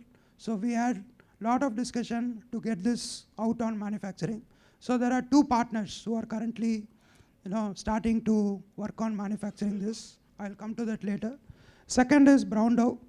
Brown Dove is a company which is the first or only Indian manufacturers of nephrology consumable. So we are partnering with them. In fact, there is a 100% merger happening between GenWorks and Brown Dove. Third is Bharat Electronics. So Bharat Electronics is a Navaratna company. I'll come to you on that. And they are manufacturing the Renalix machine. And we are exclusively partnering with them to distribute these products both in India and outside India. And this is a government of India initiative. This is basically from PM CARES funds, and we are very proud to partner with them. Later today in the afternoon, the BEL management team is going to be here, and they will also be part of the nephrology, the panel discussions. So with this 3 partnership, we can provide affordable and high-tech dialysis machine and affordable consumable. Then we partner with the hospitals like NU and Apex to provide the nephrology support. And also we have certain partners who are going to join later in the afternoon who will provide clinical support on running the dialysis centers. Of course, we partner with Manipal, Amrita Hospital to bring the dialysis courses, technicians course. And this is how we are kind of joining the dots to put this entire thing together. So first on Brown Dove. So this, as I said, this is a 100% merger. We have been working on this for last 9 to 10 months. And so Brown Dove is a company which is more than 25 years old, and they are one of the leading nephrology consumable manufacturing company. And they have already 100 crore revenue. And if you see in this space, Fresenius, Nipro, who are majorly selling equipment, they sell consumables along with the equipment. But being only a consumable player, not selling equipment and reaching 100 crore is not an easy job. You need to have that quality. You need to have that kind of standard to crack this model. So that is what they have done. They have 5,000 plus dialysis customers in India where they are selling the consumables. And also they have a lot of leading KOLs and big institutes like Bangalore Kidney Foundation, NU Hospital, a lot of big KOLs and leading dialysis nephrology centers who are buying their products. They have very good facility, world-class facility in Bangalore, and they have about 80,000 square feet and space, manufacturing space, and 10K clean rooms and all quality standards which can meet all the international requirements. And 500 people, out of which 250 people are in production, 250 people are in mainstream, and 200 plus strong distributors. It's a great organization to partner with, and then so what we are doing is they have about 30-40% market share in this space. So we are looking at 100% merger, and Siddharth, Gansham, Jaydeep, and whole team has put together a plan, and we have started the integration from 2 weeks back. So then the next is Renalix. Renalix is again a company which is one of the very innovative design R&D company. So Shyam leads the company. He was earlier heading Forus. He was the founder of Forus. They have disrupted the model of ophthalmology, and now last 5 years he has been working on Renalix on nephrology. So this again is an IoT-enabled dialysis machine. So this was chosen by Bharat Electronics to manufacture. It's part of the first venture to get into medical electronics. And so with Renalix, we are working on 3 things. We are going to have a strategic investment in the company. We are going to have a technology transfer because one product is chosen by BEL for manufacturing, which we are going to distribute. There's another product which is a high-end dialysis, which goes to ICU and a few other places. That technology transfer will happen to GenWorks, and we are going to manufacture along with another partner in Mysore. And third is, as I said, joint manufacturing. So this is the partnership model which we are putting together with Renalix. And of course, we have a lot of other things in pipeline, right from improvement of features, and 2 to 3 years down the line, you will see that there is also a pipeline to bring out home dialysis machine, which is going to help us to take dialysis to home. Because today, one of the big challenges is water, right? If you want to do, even today, a lot of people can do dialysis at home, but it requires 200 liters of water. And unless you bring that consumption down, home dialysis is going to be very challenging. So that is there in the pipeline. Third is on the BL. This is a very proud partnership for us because BL is a Navaratna company, government of India, and they are mainly into defense. So their main products so far have been missiles, have been avionics, radars, and weapons. And in fact, if you look at last week's Aero Show, which happened in Bangalore, BL displayed helicopter which carries missile. That is the level of manufacturing they have, right? They entered into partnership with Israel Israel Ministry of Defense for manufacturing weapons together. So they also have provided the anti-decoy systems for the Akash and also for Tejas. So they work at a very, very different level. So they got funds from PM to get into medical electronics during the pandemic. One of the first things they did was the ventilators to the government hospitals. The next project they chose was getting into nephrology because that was seen as even at a government of India level, that was seen as a very compelling need to get into dialysis. So that is what the first project after ventilator they got into. They have done a lot of due diligence. They have chosen Renalix to manufacture. And we are proud to say that we are going to partner with them for both India and international market. So we have signed the MOU, and so this is all for government, PPP, exports, grants. So when India government gives grants to other governments, as part of that, when they give dialysis machine, so that is also going to be handled by us. And we will be partnering with them to provide equipment, consumables, technology, telenephrology, and services. So this is the partnership, and Siddharth and Ghanshyam have been very supportive, to build this, because this took almost 1 year for us to, even to put this, partnership together.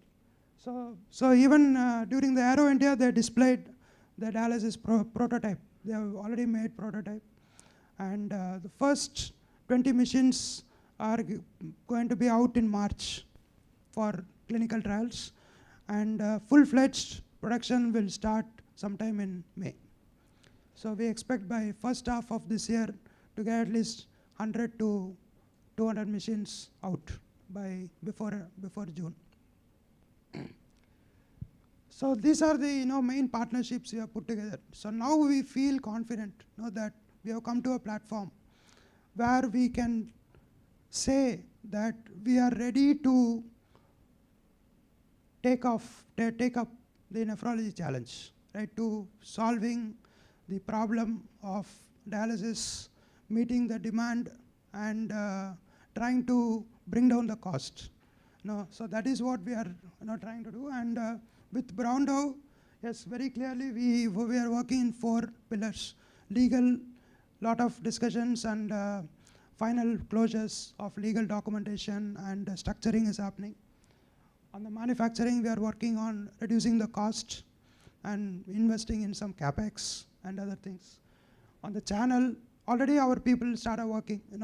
Last week, Giri Ghanshyam was there with some customers, and last 2 days, Siddharth has been traveling to meet Brown Doe customers. So already the engagement has started, and we are looking at broadening the portfolio, because today Brown Doe distributors have only very limited portfolio. So we can bring them with more portfolio. We are right now working on getting some dialysis machines from other companies.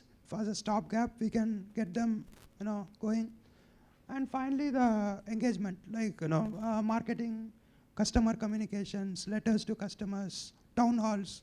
Ganesh did a town hall 2 days back, and so all this have started rolling. So we expect to close this entire integration the next 15 to 20 days, and next week we have some workouts to kind of bring these 2 companies together. So this is again a big initiative for us, and part of support from Somerset, we are able to pull this together. So finally, this is my last slide. So we are putting this entire pieces together. If we have to serve the nephrology, we have to do this. We have to get dialysis equipment, affordable, cost-effective, and of course, consumable has to be high quality, and in vitro diagnostics, because a lot of these patients also require blood tests. Every dialysis session they do creatinine test before, later. There are a lot of other blood tests which goes with that. So Mediclone will be a great partnership model to look at, where we can look at nephrology oriented in vitro diagnostic tests, which can, it can be a rapid, it can be urine test, it can be blood test, various. Because see, again, one more thing is, we are not only talking about solving the problem, we are also talking about preventing the problem. So a lot of blood tests we do will help us to even identify the kidney disease at an early stage. So that is another area which we need to focus. Telenephrology, both GenWorks team and Renlex team are putting this together. This is already there. We have already installed in Shimoga, NU Hospital, and many places where telenephrology is already working. Not with our machine, but with other machines. NIS, which Renlex has put together. Clinical services partnership. Today afternoon, we started working with NephroWorld. It's a small company based in Bangalore, and they do about 2,000 to 3,000 sessions per month. They have about 20-25 missions. They do about 2,000, 3,000 sessions per month. Last month, we got introduced through Ramesh to a group called Vitus Care. They are based in Gurgaon. They do about 10,000 sessions per month. They have about 100 missions, about 25-30 dialysis centers. Siddharth has been, Siddharth has met them, been working with them to partner. We are looking at expanding to another 25-30 centers in dialysis. But the big partnership we are stitching together is NephroPlus, because NephroPlus is the biggest dialysis care provider in the country. They have more than 3,000 centers, where they are running dialysis. So this is a very big partnership. If you are able to stitch this partnership well, we can go to 5,000 nursing homes, put dialysis machine, put consumable, NephroPlus will run the dialysis, connect them back to NU or Apex or somewhere. So this is again NephroWorld leadership, senior VP Rohit, who's going to be part of our sessions today afternoon, and he will share his views on how we are putting this partnership together. And then treatment, like I said, NU, Apex for treatment. Pharma, there are few pharma products which we outsource from few other companies and international markets. So this is what we have put together in the last, I think, about 18 to 20 months of starting from scratch, to build it to this level of coming. And we feel that we have today just set a platform. I'm not saying that we have done some great thing. We have just put things together, sorted out, put a platform for this modality to take off and get disruptive, to solve the problem, reduce the gap of number of sessions required and number of sessions being done, and save, of course, save lives. So this is what we have done, and we will come back to you with more details, and we will roll this program very soon. Maybe from 1st of April, we'll kind of roll this out. So that's all from me. Thank you.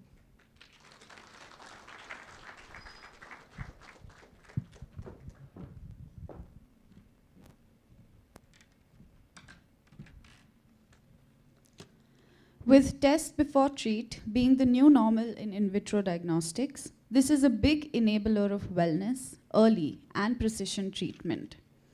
We set ourselves for 100 crore IVD business as a part of GenWorks 100 in 2022.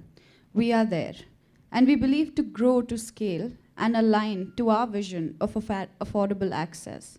For this, it is important to have strategic partnerships. Mr. S. Ganesh Prasad will now share the big news of our strategic partnership with Mediclone Biotech Systems, a research organization for manufacturing and developing best-in-class solutions in vitro diagnostics. Over to you, sir.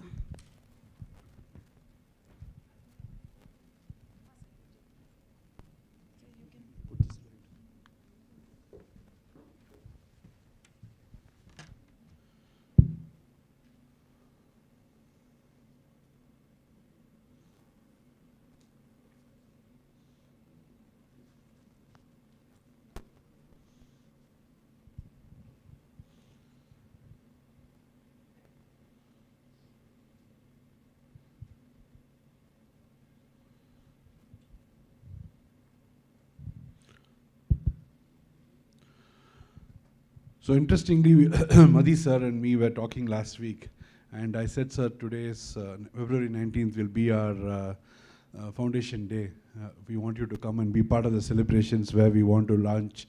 We're already having a strategic partnership with you, but to the larger teams in the world, we want to announce this. He said, I'll come, but he said, we were also born in February. So our company was also born in February, but much, much, much earlier in 1995. When we're talking about our theme of Dil Mange More, it needs bigger heroes, heroes who have done that much better. Unlike people as me, who till about very late in my 40s had the comfort of GE. And people who willingly gave up such large jobs to be on their own, to be able to do something to impact affordable access. Our view, our vision is about impacting affordable access. And here is a gentleman, Dr. Madhi Alagan, who's a research scholar, who has researched in oncology, who has researched in in vitro diagnostics, and has built in 1995. You must, I think many of you have gone to his facility. The way the facility has been built up, you will get to know the vision. And wanting to do something very big in the area of impacting affordable access, which incidentally he told me is his vision also, when he started this company. And not just himself, he has brought his family into it. Jay sir, whose son is also here, who's active, he's a medical doctor. And in days when we say that doctors are scarce, specialists are scarce, we have one specialist who has given up specialization to come and be part of enabling affordable access for those specialists. And very importantly, I'm so proud, sir, to be associated with you. Recently he shared the big accomplishment of his daughter, who's doing a research for getting treatment for Tango 2 disorder. Until that time, I didn't understand what is Tango 2 disorder. Like the many things which I don't understand in the beginning, then I went and tried to understand. And what an impact that is going to bring in. And I just wanted to play that video. I'm sure all of us will feel very, very proud about the achievement of this youngster at this young age to be able to impact a disease for which there is no cure. And that comes from the DNA. That comes from, this is Dil Mange More according to me. Dil Mange More is not about selling more. Dil Mange More is about wanting to impact into wellness and for bringing treatment for even diseases which has no treatment. And this video is self-explanatory.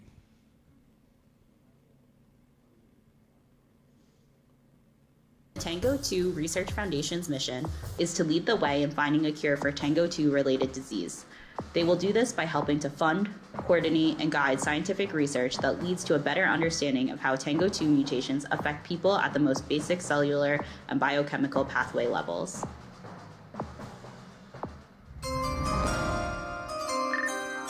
All right, Isaac, looking clean, wow. With our pick in the 2023 Uplifting Athletes Young Investigator Draft, the Tango 2 Research Foundation selects Dr. Nishanti Madhi Logan from the Brigham and Women's Hospital and Harvard Medical School.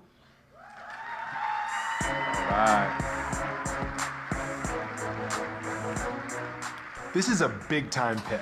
Dr. Madhi Alagan studies Tango 2 deficiency disorder, a rare disorder that affects brain and heart development. Sadly, 20% of children will not make it to their 18th birthday.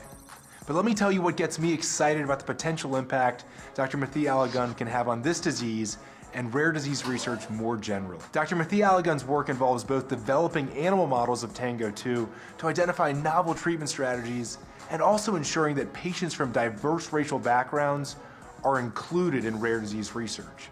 This kind of a dual role is critical as we fight back against rare diseases around the world. And I'm not the only one excited about this pick.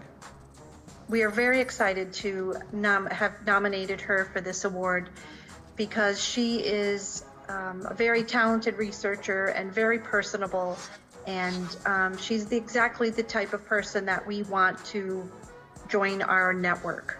That just fills you with hope that treatments and a cure are a reality, will be a reality, and that we hope that those things can be realized sooner rather than later. All right. Give it up for Doc.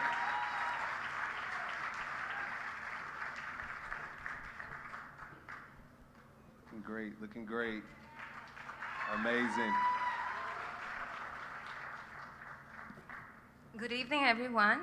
Firstly, I would like to thank Uplifting Athletes for recognizing my research and presenting me with this prestigious grant. I would also like to extend my gratitude to the Tango 2 Research Foundation, to my principal investigator, Dr. Vandana Gupta, my friends and family. This grant funding will help me identify the potential gene regulatory network underlying the Tango 2 related disorder, and also come up with novel therapeutic options for the disease treatment and management. Thank you so much. All right. Give it up for Dr. Mathia Allegan.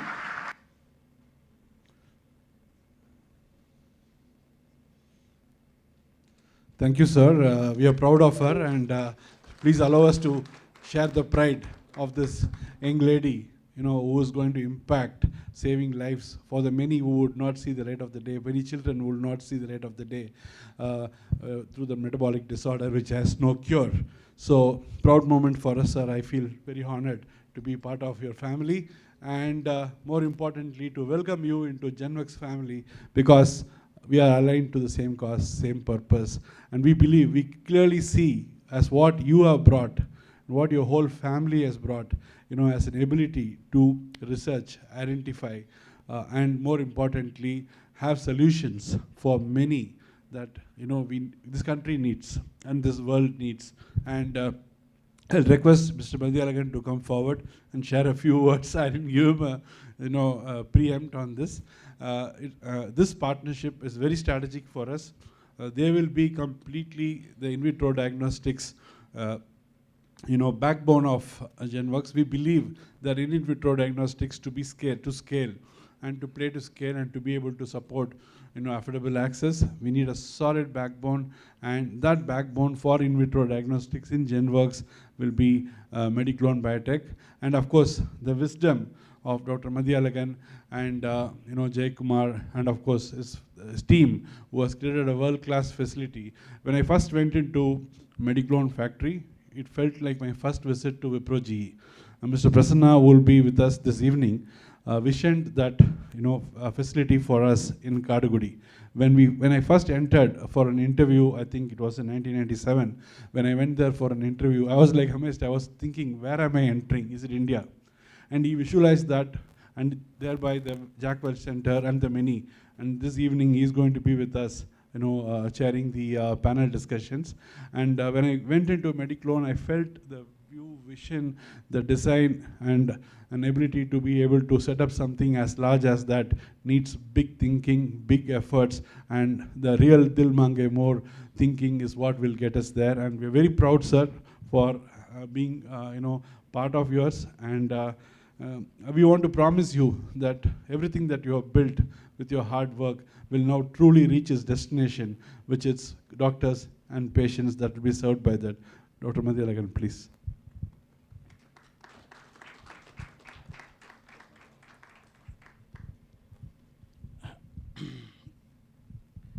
Thank you very much.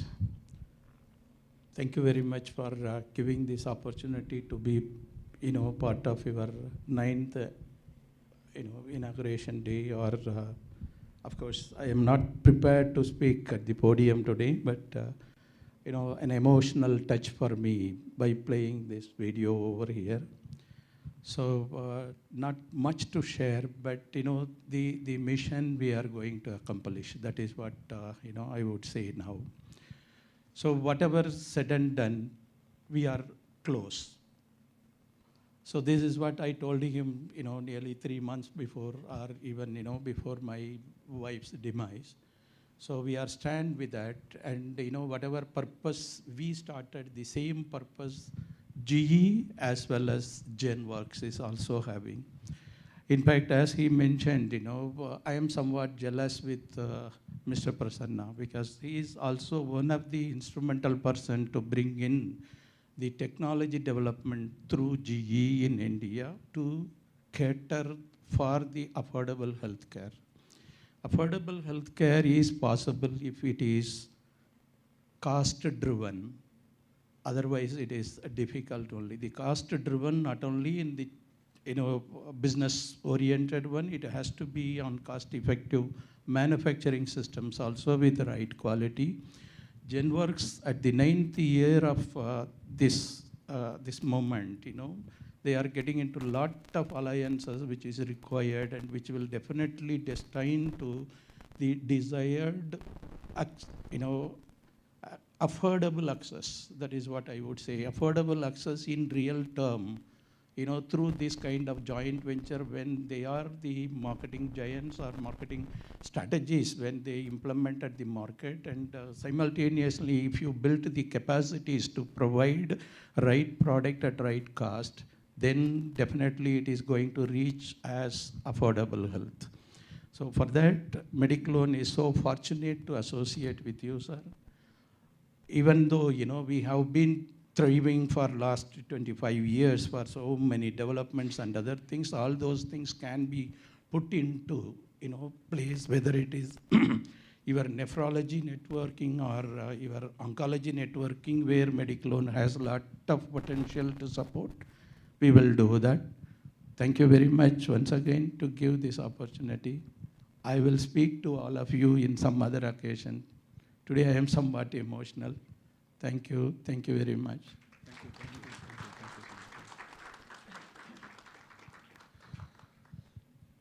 Thank you, Mati sir, and thanks for the big trust, and we need to do a lot of heavy lifting. So Abid, let's get ready. So now Mediclone is going to be with us as a strategic partner, and our relationship will get better with the day and bigger with our ability to take it to customers and to the patients. And of course, one day we may also take that product that Mati sir's daughter is researching into our markets in India. Thank you.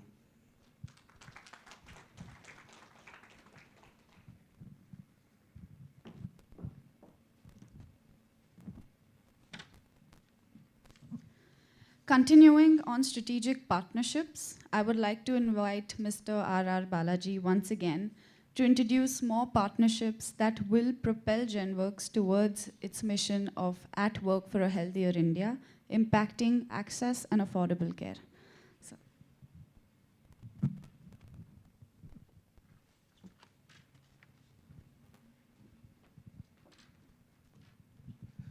Thank you. So in continuation to our nephrology partnership and in vitro diagnostic partnership, Mati sir is there. So we also have entire Brown Dove management team. Founders are here. Krish, Rajanna, Raghu, Satyan, and the leadership team, Chandan, Kiran, and Shivkant are here. Sham, who's the founder of Renlex, is here. And also we have few other partners who have come here, where we are going to announce some partnerships. So please interact with them sometime during the break, and you will understand their vision of how they have built this company. So in continuation to that, we are going to also talk about three partnerships. One is, we spoke about nephrology, we spoke about in vitro. The other partnership, which is very, very important for us, where we have been working on this for last maybe 6 months to 1 year, is how do we solve the problem of intensive care, right? Because we are a company who are already into intensive care. We have monitors, ventilators, so we know the problems of ICU.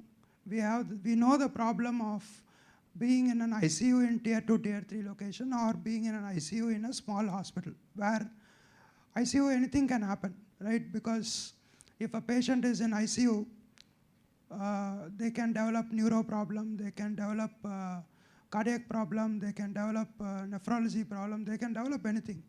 And there are a lot of companies who sit in an office and look at patients in monitor, like computer software, and then try to give remote ICU support, which is not going to work. So we have been working on this, how to solve this problem, and we have partnered, fortunately, with all the models which they have done. One of the leading pioneers of remote ICU in the country, and especially during COVID, they have treated and saved many thousands of patients remotely. And we are very happy to announce that we are partnering with Apex Hospital Critical Care Hopes, where we will be partnering with them on technology, equipment, and other related relationships, commercial models. And Hopes will give the complete clinical services for intensive care. So I request Dr. Sailesh, Director and CEO of Apex Hospital Critical Care Hopes, to come up and speak about our partnership model. Over to you, sir. So, good afternoon, all of you. So I know some of you very well because I've closely worked with some of you. And I'm really honored. Thank you, Ganesh. Thank you, Balaji. And I think one of my personal mentors, Mr. Ramesh Kanan, is here. So I don't think so. This is probably possible remotely a few years back. Just give you a little background about what HOPES is. So HOPE stands for Health Outcomes Prevention Evaluation Systems. So when I came back, I got some training in UK. So most of my postgraduate training was in UK, and I came back to India, and we are, very, very disillusioned because I don't think the problem was that did we have the resources.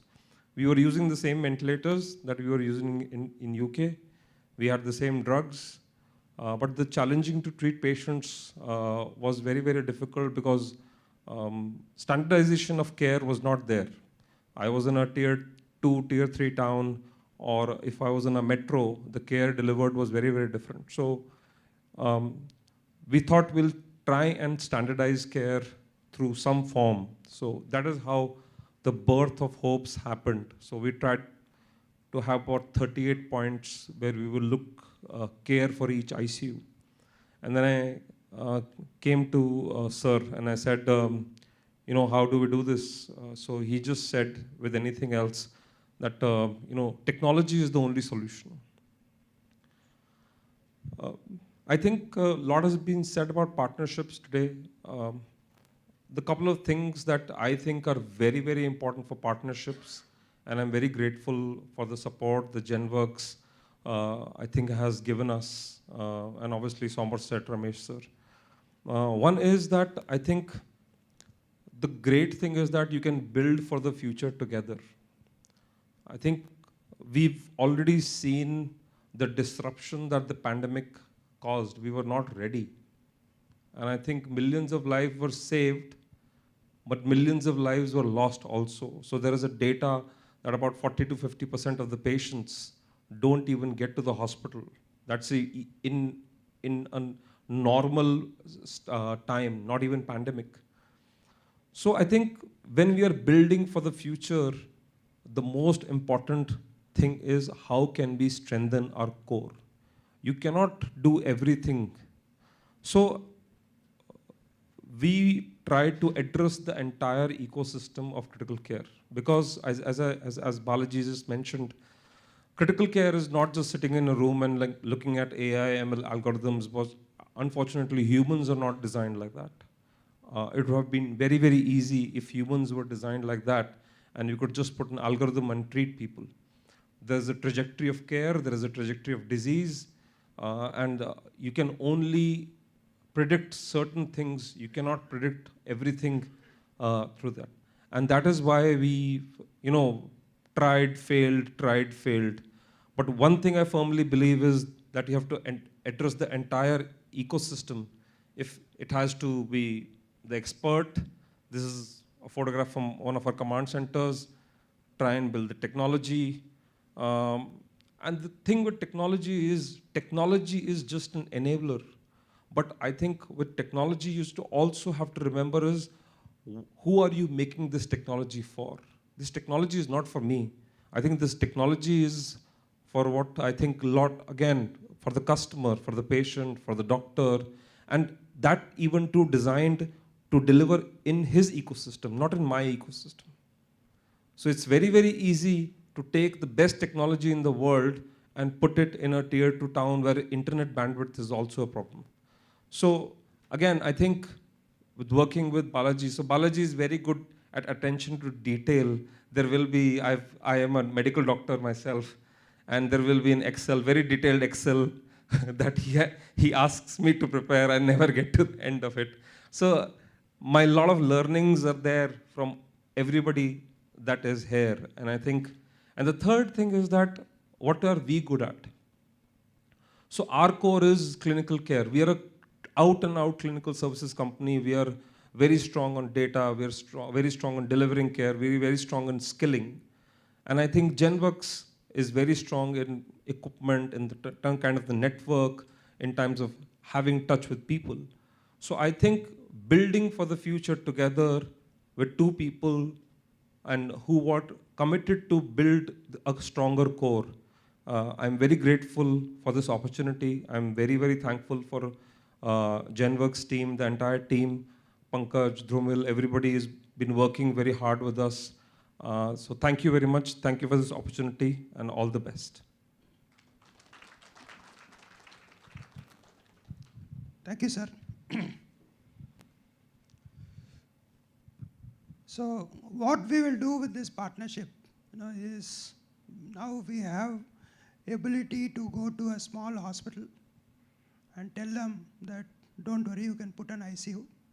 We will connect you through technology to a tertiary care hospital where 24/7 monitoring happens to your patients. And they have all the super specialists, nephrologist, neurologist, cardiologist, orthopedician, whatever super specialties patient need during intensive care can be provided remotely. So this is going to give tremendous ability for small hospitals to build that confidence of putting an ICU. I'm not saying that no, we can make a remote ICU with very complex, intensive care support. But when a small hospital needs, they have operation theater, they need post-op care, they need critical care for certain level of patients, at least stabilize those patients and send them to a larger hospital. So even there, in many places, you will see only sometimes or many times, I don't know, Ayush doctors managing ICU. I've seen that. There are a lot of homeopathy doctors who manage ICU. There are a lot of MBBS doctors manage ICU. So this is going to give them ability to support those doctors who touch the patient, but the specialist sitting remotely help them to stabilize the critical patients. So that is what we are looking at delivering through this partnership model. So thanks for all your support, sir, and definitely we'll scale this up. So the next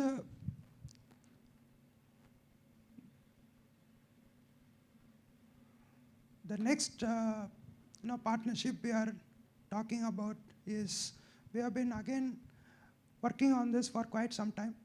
And we in fact had a couple of meetings, couple of calls with larger group of team members with GenWorks. But now what we have done is, both companies have come to a maturity level where the products what we were earlier envisioning and thinking of releasing has now come to reality. So now we are very confident that we are able to deliver that oncology ecosystem. And we are very happy to partner with Karkinos, because Karkinos has been working on this for quite some time now. And we have been working on this model, but we were kind of looking at how to put this together. So today, if you see what Karkinos is doing, Karkinos is a ecosystem, technology ecosystem for oncology, the company which provides the ecosystem. So fundamentally, if I have to put it in a very simple 2 or 3 sentences, today we can go to small hospitals, we can go to clinics, we can tell them, you can set up a small primary care oncology screening facility, right? We will help you to set up that facility. We will also provide you with a digital platform which can onboard the patients. We will help you to connect with diagnostic players. If you identify some patient with some cancer positive, they can go to diagnostic players or secondary care players to do more diagnosis.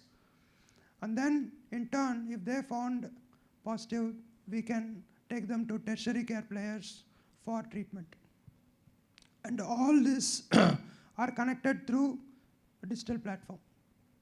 So that is what Karkinos has achieved now. Karkinos has now partnered with many tertiary care hospitals, and now we are partnering with them to build this entire ecosystem in terms of platform. So there are 5 components to it, and I request Arvind to come and give his views.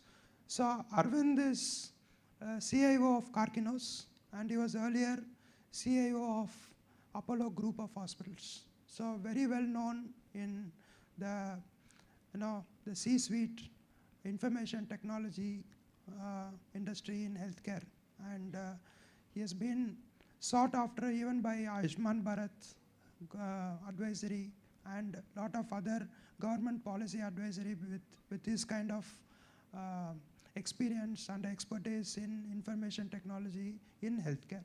So Arvind, proud to have you here, and thank you for coming, Arvind. Thank you, Balaji, and thank you, Ganesh. Karkinos is definitely proud, happy, and delighted for this partnership. I was thinking of what to speak today, and a lot of what I wanted to speak has already been spoken of. Most recently by Doctor, in terms of we can't do everything. We are in a space where we can't do everything.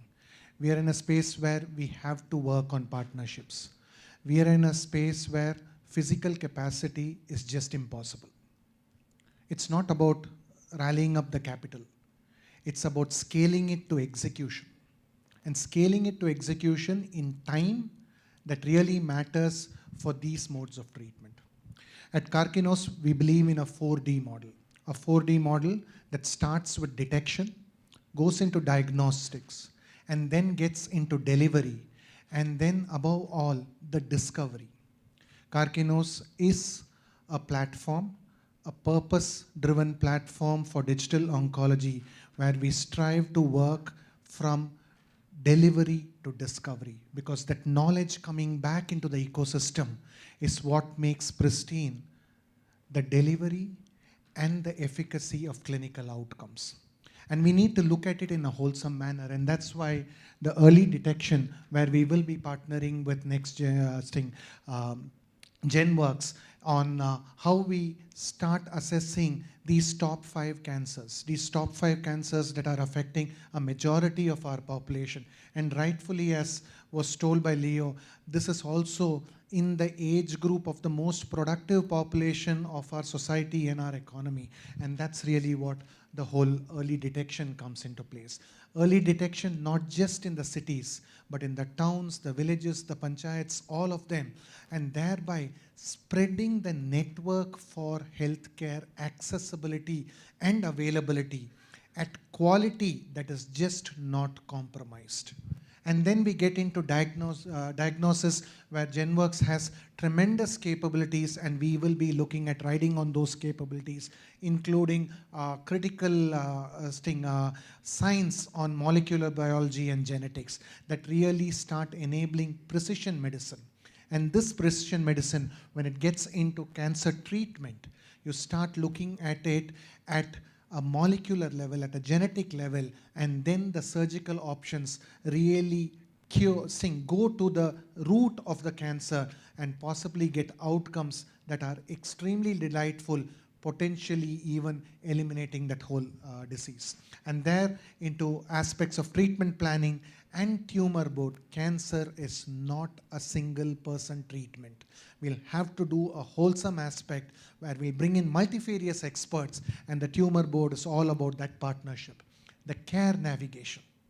This is the part where everybody gets lost. The fear, the lack of information, where to go next, whom to talk to, should I even talk to, and what is the right advice to get. That whole aspect of care navigation is what Karkinos provides, thereby ensuring the success rate of people continuing and coming out effectively from the treatment and not dropping off. And that's really what we're looking at in care navigation. And the cancer care network, where we bring in training programs, skill development. Skill development not just for the doctors and the medical professionals, but skill developments for the care providers in the family.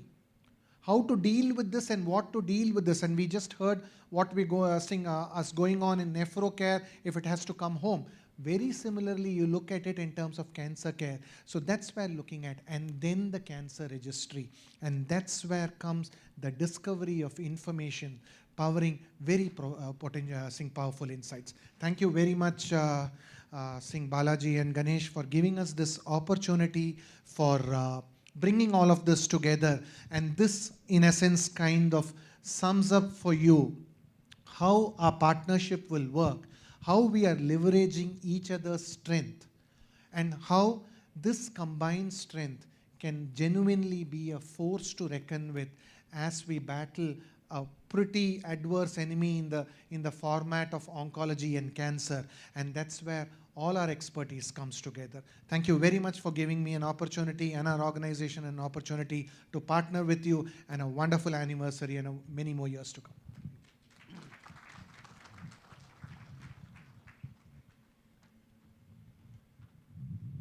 Thanks, Arvind.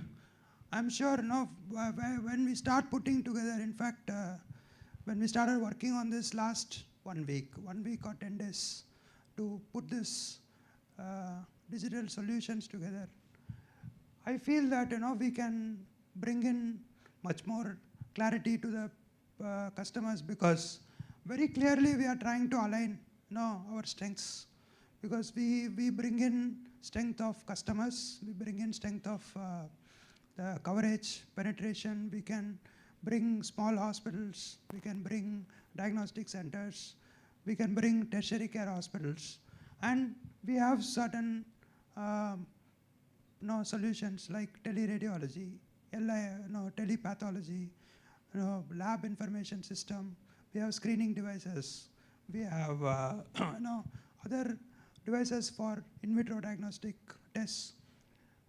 We have developed a clinical application for the workflow of patient who want to go and get tested. Whereas Karkinos brings the personas from patient side, patient risk assessment for screening, and how the doctors interact with patient, and how the clinicians are going to get the patients.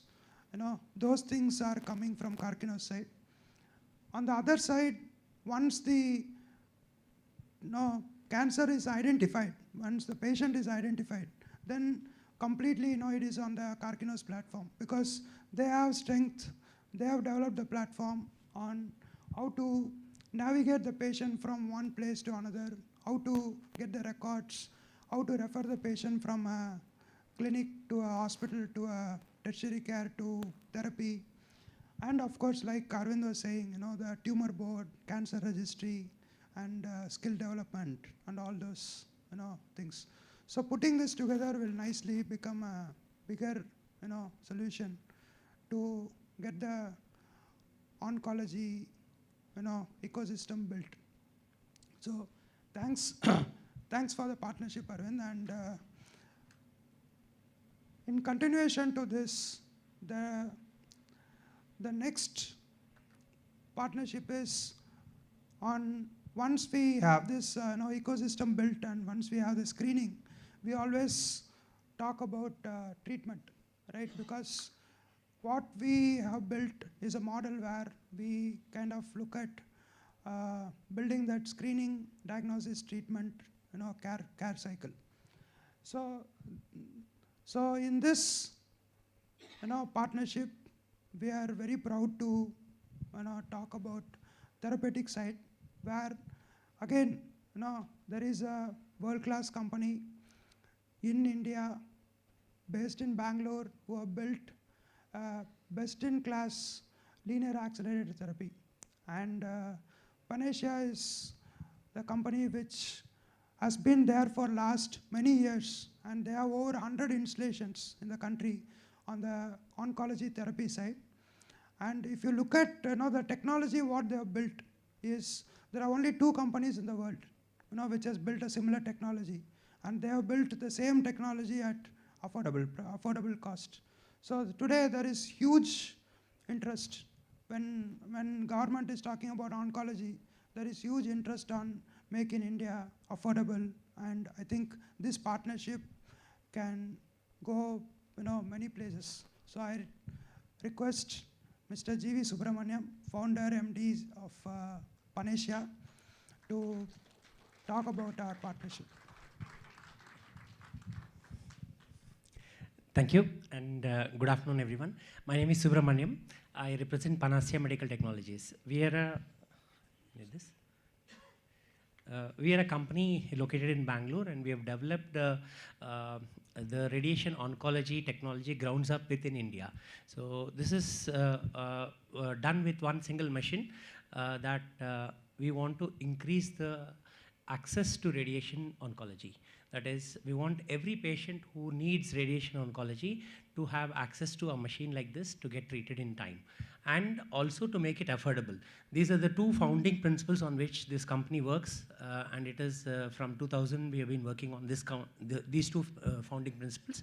And we are very happy to understand that GenWorks also has the 2 priorities in their workflow. So this is actually a win-win solution for us, and we have been able to understand that this kind of a partnership will actually lead to the common goals being met. So we have the technology, and GenWorks has the reach. So that is what is going to help spread more and more people being treated in Tier 2, Tier 3 cities. Our machine can work. A machine can work in a Tier 3 city in very difficult environment. That is one of the basic advantages that we have. What is the advantage is that the machine does not require a lot of care, and it can take care by itself. It runs by itself. Also, there are a lot of inbuilt intelligence in the machine, wherein the machine will actually run, and in a Tier 3 city, it will help a technician to actually deliver the treatment, and all that the technician has to do is to care for the patient and do nothing about the machine. So this is the kind of thing that we have brought in, and this technology is relevant in Tier 2, Tier 3 cities in India and all over the globe, and we hope that this partnership will take us to such places where more and more patients will be treated in time. Thank you. Thank you, sir. See, what you have achieved, like a company like Electa or Varian, which has been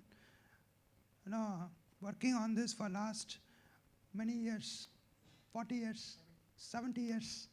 What you have achieved is much bigger than those multinational companies, which has huge pockets, which has huge resources, and lot of other advantages what they have. And we are truly proud that more Make in India products like this will help us to be more affordable and also self-sufficient. So definitely we are looking at opening our account very soon.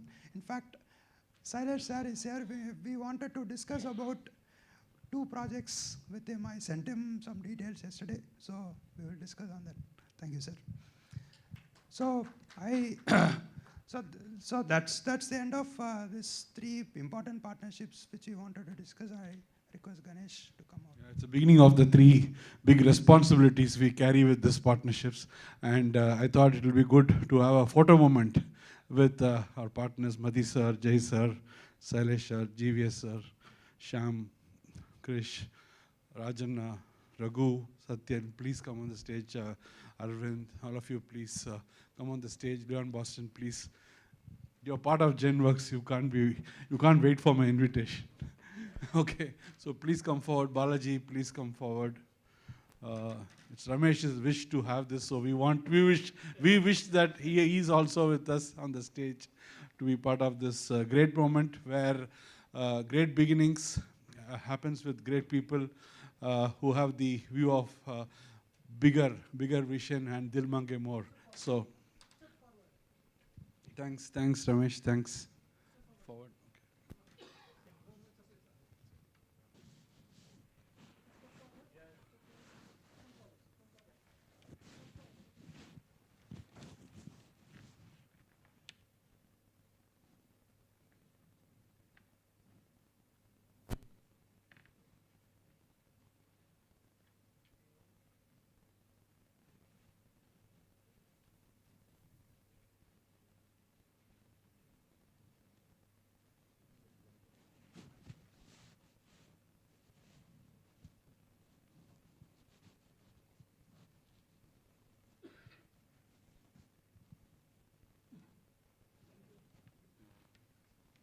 So 25 years of hard work from all these pioneers in each of these care areas: nephrology, in vitro diagnostics, oncology, femtech, and of course the brilliant minds, brilliant tech minds, as Kaki knows, Arvind, his team members, of course Balaji and Srikanth from our team, all of them, I'm sure is going to make affordable access a possibility. Let's take a break and let's join back at 4:30 for panel discussions. We have had two parts to this event, to the celebration.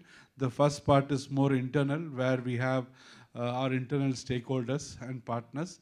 The second part, we'll talk less about GenWorks, and through experts, we will hear and visualize through their vision how we can execute on truly taking affordable care making affordable care accessible, and through those fantastic technologies that we have, both from equipment, connected care, and tertiary care. We'll hear the experts in the second half of the day. So we will come back, and thank you very much for the first half session. Sorry for glitches. We're not experts in making events, but it's our wish to communicate what we do and share the joy with our partners and with our employees, and that's why we are here. Thank you. Let's join for tea.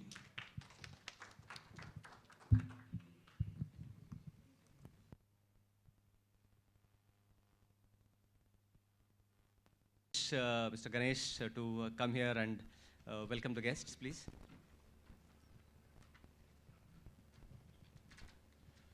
Thanks, Pankaj, and good evening and a warm welcome to everyone.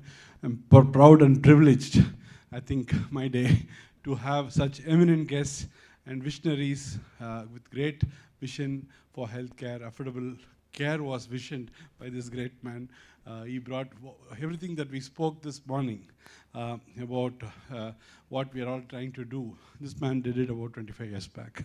And Viproji Healthcare under his leadership, and many of us, I won't say I worked for him. I looked at him, I used to watch him from distance, and wish someday I can get closer to talk to him, and this is my day, sir. Thank you very much, Mr. Prasanna.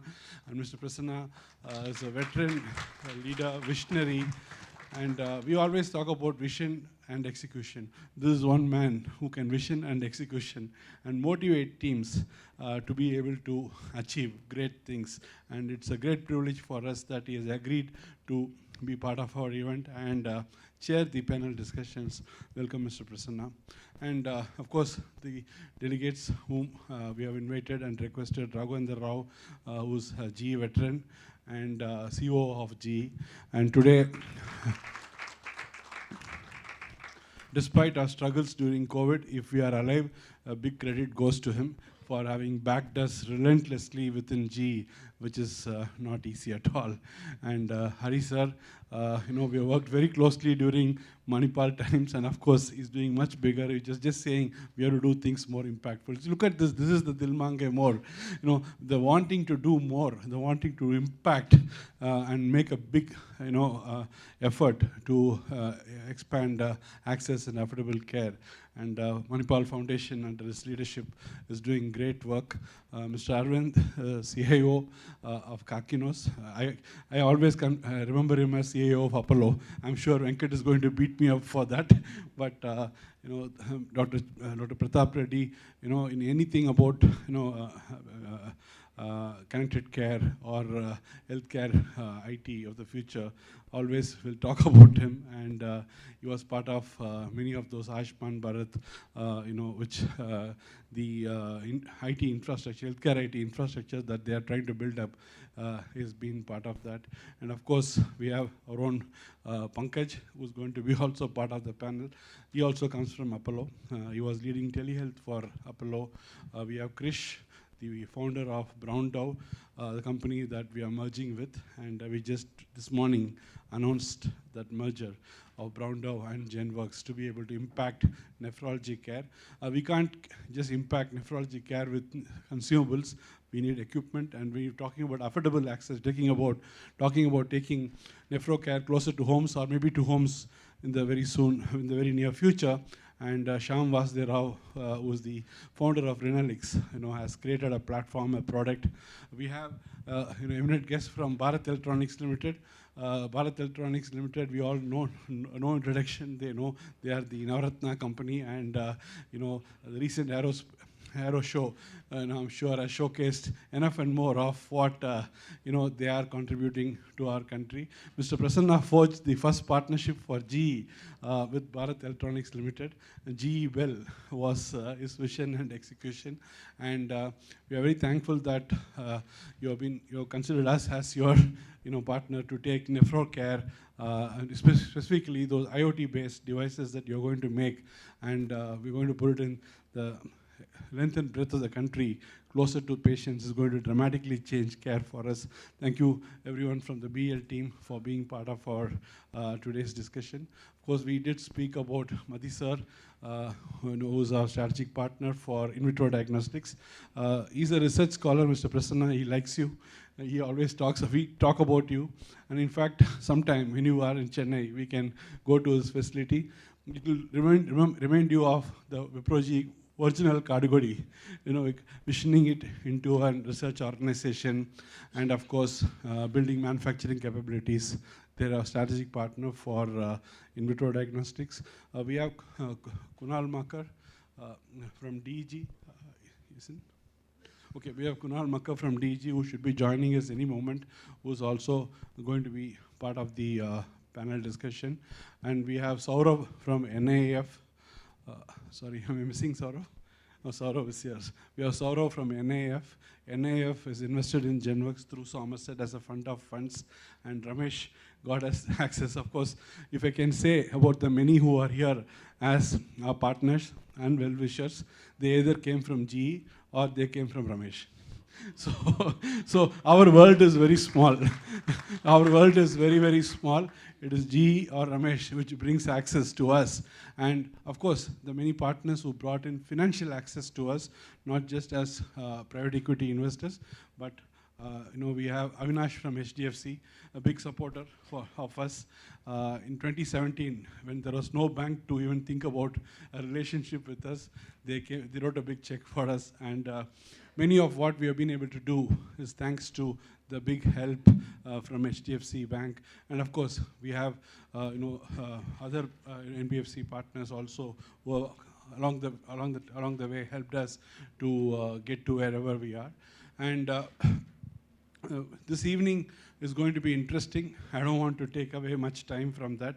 While we will start with customers, because we believe, we learned from this great man and our legendary leader, Mr. Ramchandran and Sundar Rajan, anything customers is first. Think about customers and do anything, you'll be successful. So we didn't really understand that as much at that time, but today we realize we are here because of our customers.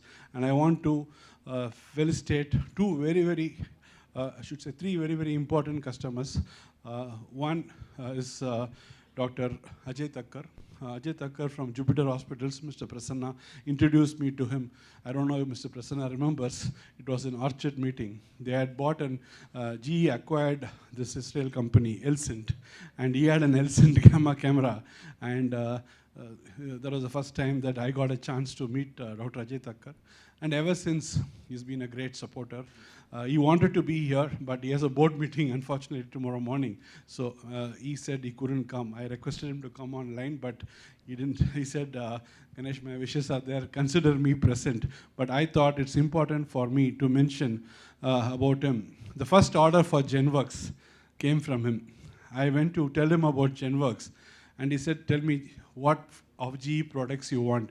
I said, sir, you have to go to Tier 2 for me to serve you for GE. He said, why? No, sir, Terry has put a boundary for me. She has left metros for, Raghavendra Rao, and, only given Tier 2 to me what to do. So he said, no problem. What else can I do for you? We were just thinking about an alliance with Natus. And he said, okay, take the first order. And he gave me a very nice example.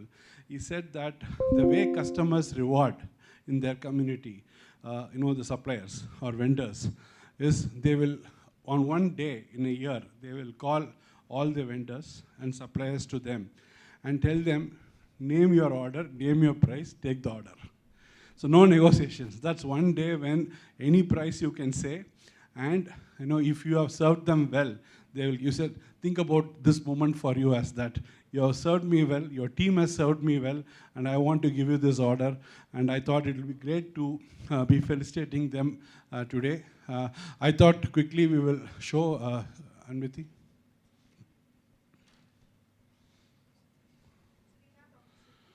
No, first is, Jupiter. Sir has come.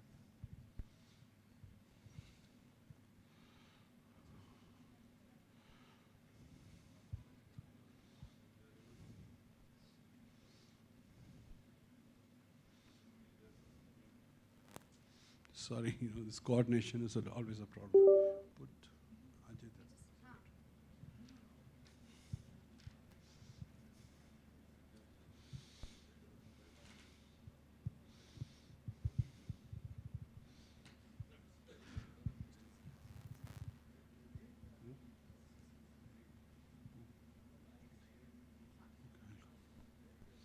Okay, so as we the first felicitation we thought was for our first customer, Dr. Ajay and Dr. Ankit, who has joined him. Between them, they take care of 1,500 beds, and they're going to start another 500-bed facility in Dombivli, which he was telling me last week that he's got all the approvals to start for.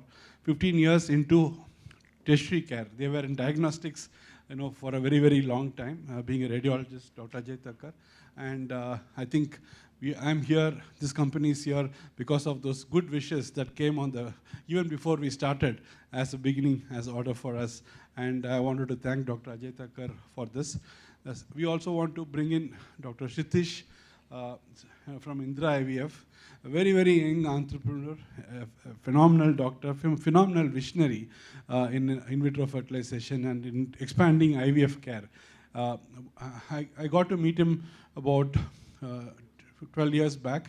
12 years back, I got an opportunity to meet him for a transaction, which was for a Voluson. Dr. Shitish is there. It's my pleasure to introduce Dr. Shitish Mudia to all of you. He's the founder of Indra IVF. And I was just sharing with them, Dr. Shitish, that I first met you for a transaction for a Voluson. And you told me on that day, I have not come to meet you for it. I remember it happened in the Grand Hotel in New Delhi. I'm sure you also remember. And you said, I didn't come to talk to you for a transaction. I'm going to build 100 in this year, 100 IVF centers across the country in this year. Are you ready to partner with me? And he kept his word. till today, Indra IVF, in every place, anywhere in the country, they have crossed the 100. They have crossed the 100, and I can tell you, as GenWorks itself, within the period of GenWorks, he must have given over 200 ultrasound orders to us. And when we went into in vitro diagnostics, and when we spoke to him, Indra also came into in vitro diagnostics. They could have gone to anyone. They could have gone to Beckman and Coulter, they could have gone to Thermo Fisher, they could have gone to the big giants. But he gave us an opportunity to be a part of their in vitro diagnostics. And now in telehealth, they are going to go big. Ultrasound orders to us. And when we went into in vitro diagnostics, and when we spoke to him, Indra also came into in vitro diagnostics. And they could have gone to Dr. anyone. Satish is here, They and could have gone to yes, Beckman he and couldn't Coulter, be they here, could have but gone he to has sent his team, Dr. Shyam Gupta and Mr. Santosh Kumar from Bangalore are with us. So thank you, gentlemen, for making the effort to come here and be part of our celebrations.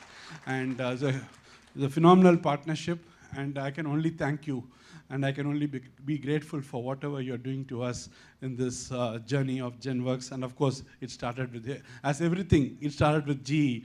And Dr. Shitish, I will request you to say a few words about our association. And of course, we look forward to a lot more support and guidance from you, sir. Hi, good evening, everyone. Am I audible, Ganesh, Velu? Yeah, very much, sir, very much. Thank you so much. First of all, apologies to everyone. I could not be physically present. And I have my very competent team members, Dr. Shyam Gupta from Bangalore and Mr. Santosh, to receive the award on behalf of Indra IVF. I think, Ganesh, you nailed it very well. I was also thinking that we first met in Delhi, I think in some hotel, I don't remember. But I think this has been a phenomenal journey from them, because from that time, because that was 2013, 2014 when Indra IVF was also wanting to expand its horizon beyond the single center we had. And I think GenWorks also came into being that time. And I think in the last 9 years, I think the journey has been phenomenal, not just related to ultrasound machines, but I think of all the OT equipments, all the anesthesia machines, all the monitors. We've expanded to doing cervical screenings. We've tested platforms for tele ECG with GE, and I think in the latest of all, we've strengthened our partnership in vitro diagnostics in all the Indra path labs that we are putting up across the country, and soon we'll be expanding to all mother and child initiatives. And I think we've had some products with GE. What I like about GenWorks, especially Ganesh, Velu, I think it's been a good journey for us. I think you guys are continuously striving to deliver some or the other new products, trying to solve the problems for the doctors. And I think that's what is needed, because it's all a digital world these days. You need to be connected across the globe and, find solutions which can streamline your flows, which can make your life easy. So I think it's been a great journey, and congratulations to GenWorks for completing 9 phenomenal years. I just happen to represent Indra IVF, but I have my colleagues, Dr. Shyam Gupta and Santosh, who do the entire work on the ground. So I think it's a pleasure to have them there and receive the award on behalf of Indra IVF. Thank you, Dr. Shyam Gupta. Thank you, Santosh, for accepting this last minute this thing from me. Thank you so much, and I would want to congratulate GenWorks once again. I think it will be much more bigger in the coming years to come. Thank you so much. Thank you, sir. Certainly with your help, and thanks for the partnership, and thanks for the trust and affection. Thank you so much, and thanks for taking time. I'll request, Dr. Shyam and Dr. Santosh to please come and take a small token of gratitude for you. It's very small, but I want you to kindly come forward and accept it.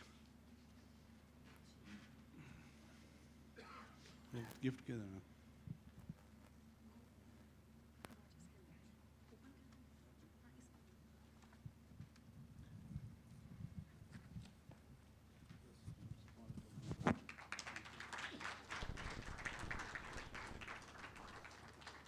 Thank you, Dr. Shitish.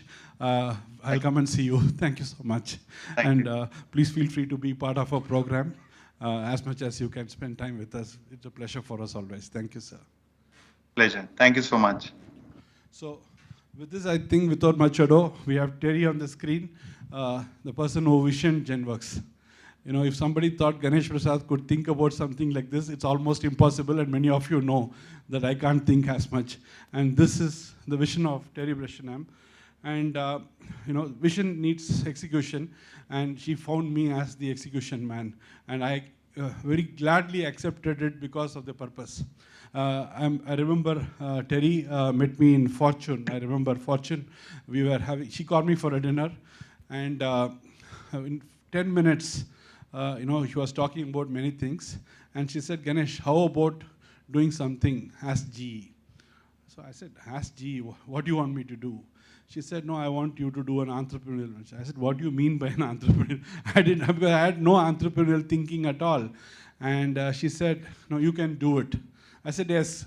We never discussed anything beyond that. She just said, I have a great idea. I'm sure it's going to truly help us build affordable care in India. And I believe you can execute it. I said, thank you, Terry, I will do it. And that's how this started. And thanks, Terry. I know it's very early for you in Boston. And I was shy, as usual, with you.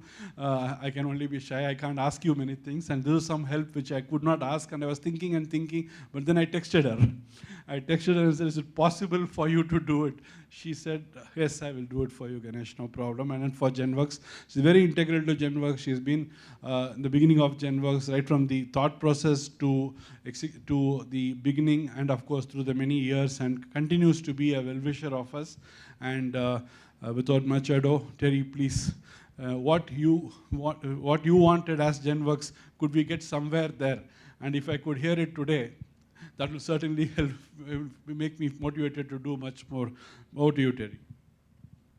Thank you so much, Ganesh, and for the generosity of your introduction, because I thought about this in preparation. And first off, you know, I would say not only just congratulations to you and your team and to Somerset as well, but I would say thank you for having the courage to be a path maker. You know, the difference in India's healthcare system, especially the ecosystem and the tier 2 and beyond markets, is, as we all know, not well served. And you're path makers in that you're not only bringing access to the world's technologies to these well-deserving patients, but you're also bringing about affordable solutions and these care area models.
But as I said, I think what's most exciting is the purpose of what you're doing as well.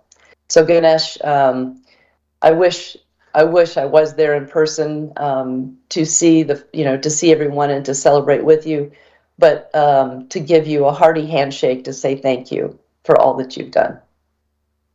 So now back to you.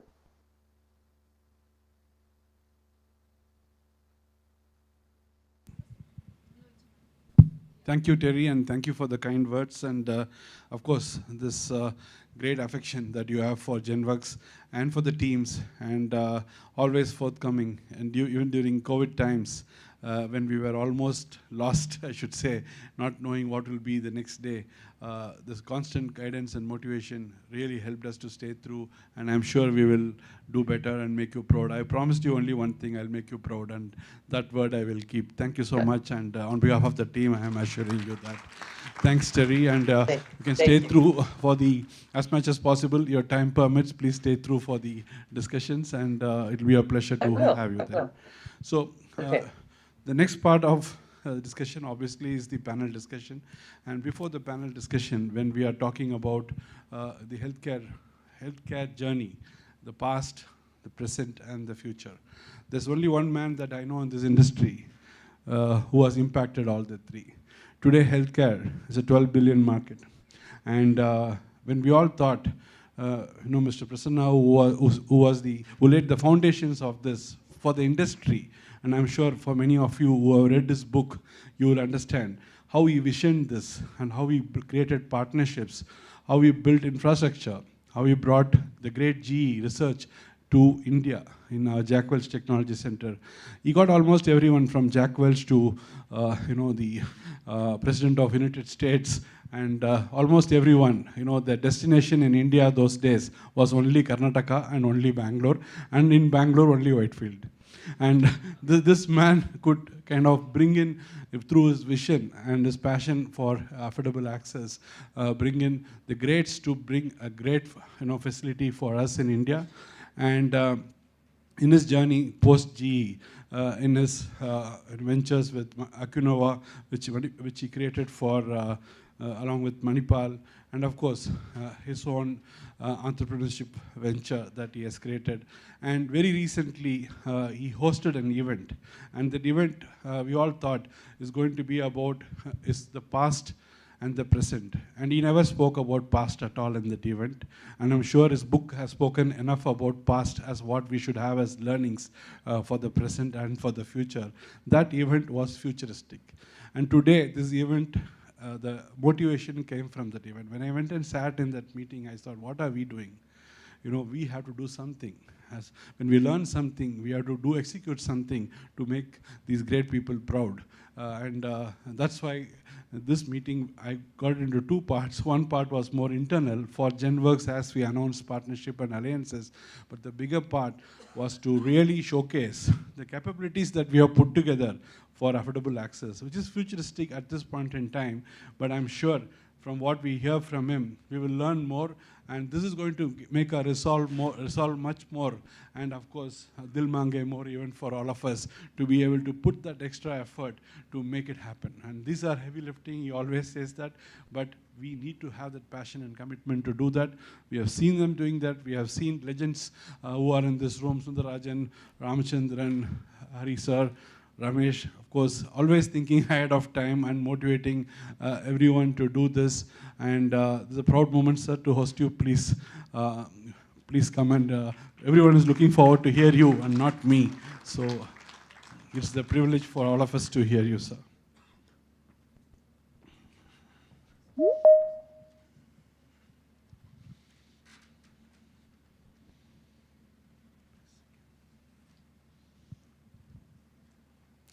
Thank you very much.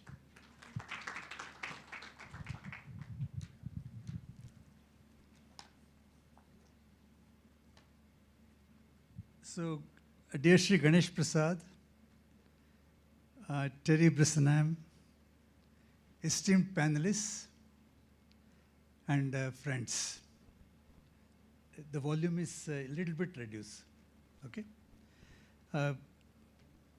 So, I have been asked to talk about the past, present, and the future, and So let me straight dive into that. So first, the past. So going back about 40 years, or even a little earlier, patients depended on a general practitioner, GP, whose main means of cure was aspirin, steroids, and a harmless injection. Healthcare was delivered primarily through a government health system of primary, secondary, and tertiary care centers, which were often short of staff and medical infrastructure. This government delivery system was supplemented by private charitable hospitals run by church or philanthropists. Medical technology companies like yours could sell only if government hospitals were given the budget and private hospitals got the grants. Doctors had to fund clinics, X-ray, pathology lab, nursing homes from family savings. Hospitals, nursing homes, and clinics could rarely get a bank loan unless they offered huge security, including personal guarantee. Absence of a business model on healthcare delivery left patients unserved, leading to enormous patient load on the government system and a few private hospitals and clinics.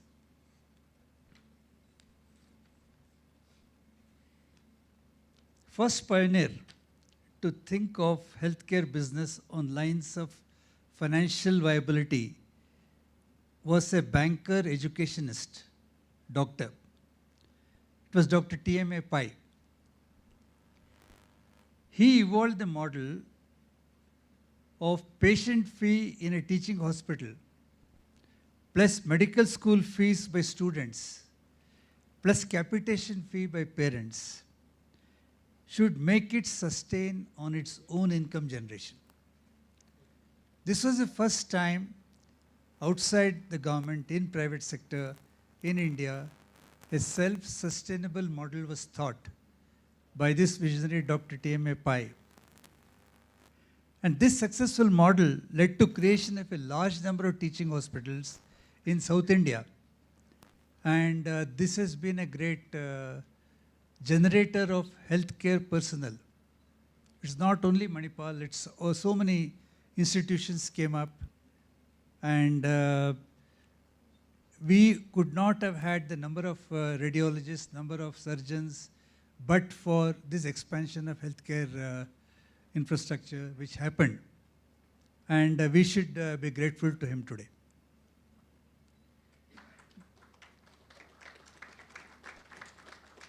The second pioneer to dream offering clinical excellence at financially viable patient fee rates was none other than Dr. P.C. Reddy, who founded Apollo Madras in mid-1980s. But for these two pioneers, sustainable private investment would not have found the way into Indian healthcare. Rightfully, they occupy the number 1 and number 2 position in Indian healthcare today. Unmet demand from patients continued to rise as mere two private institutions, Apollo and Manipal, could serve only the top 20% of higher income families. Third pioneer to evolve a more democratic business model, I call it democratic because it was more widespread, was medical technology company aspiring to serve Indian healthcare market and build a sustainable business, and that was GE. The goal was offer accurate diagnosis at fee per scan, which Indian patients can afford. And that was a very, very small number. Whether it was ultrasound or CT scan, what the Indian patient could afford was a fraction of what it would cost. So, accurate diagnosis meant in those days primarily X-ray, ultrasound, and CT. Affordable fee per scan required product innovation, local manufacture, lowering product costs by more than 30%. Innovation in scanners suite or the X-ray room or the ultrasound room or the CT room, the cost of creating a scanner suite, innovation in that area brought the cost down, fee per scan, by 40% for doctors, clinics, and hospitals.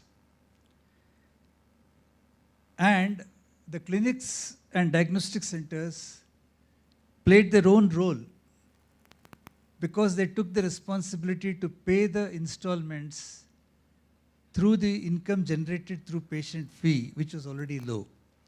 So they worked 18 to 20 hours a day to see that the number of procedures done, the number of scans done was large in number, so the absolute amount of money was adequate to pay the installment back to the financing agency. So this was the model of affordable diagnostics, which I would say is the third major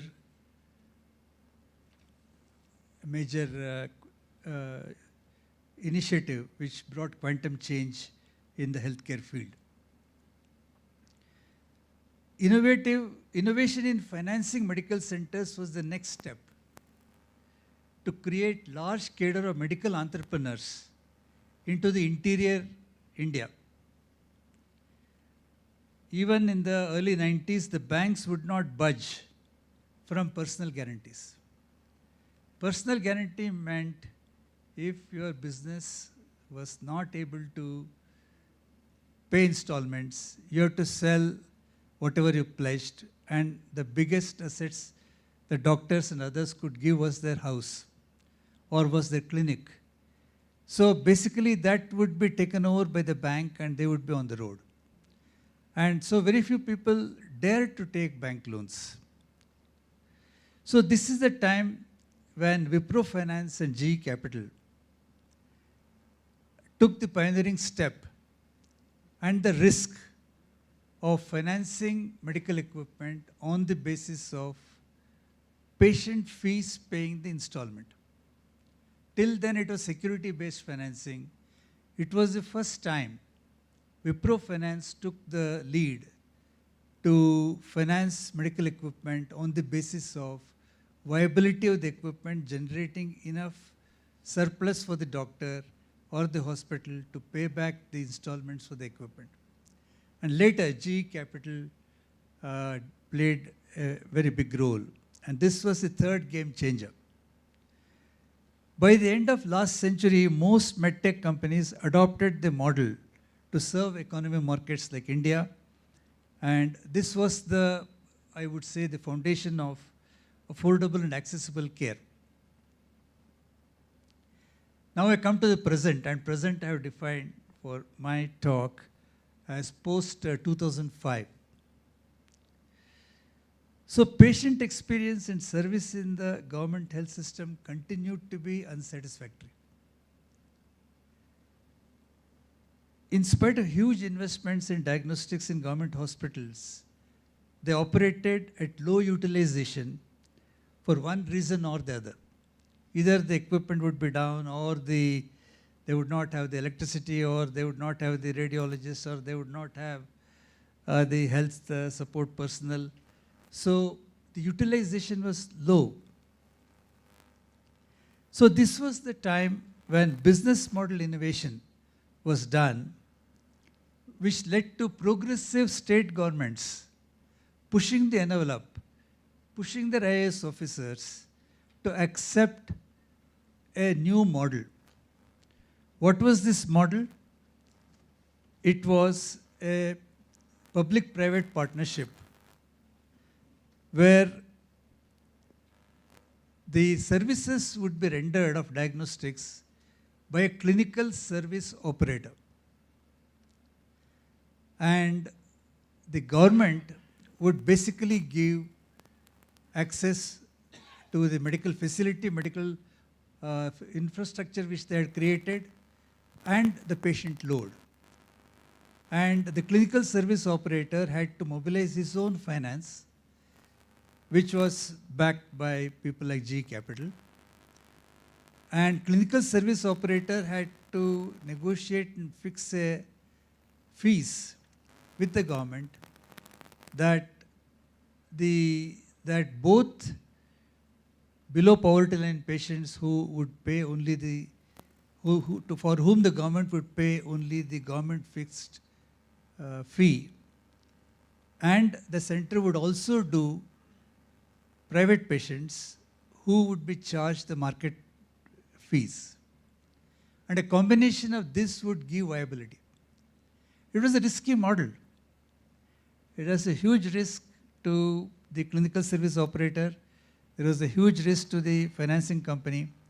And there was a risk of this falling apart and failing for the politicians and the bureaucrats. But some of those state governments took the risk and moved forward with this model. And this gave birth to Krishna Diagnostics and other clinical service operator companies. Today, Krishna Diagnostics alone is serving 2,500 hospitals. Several million patients they see.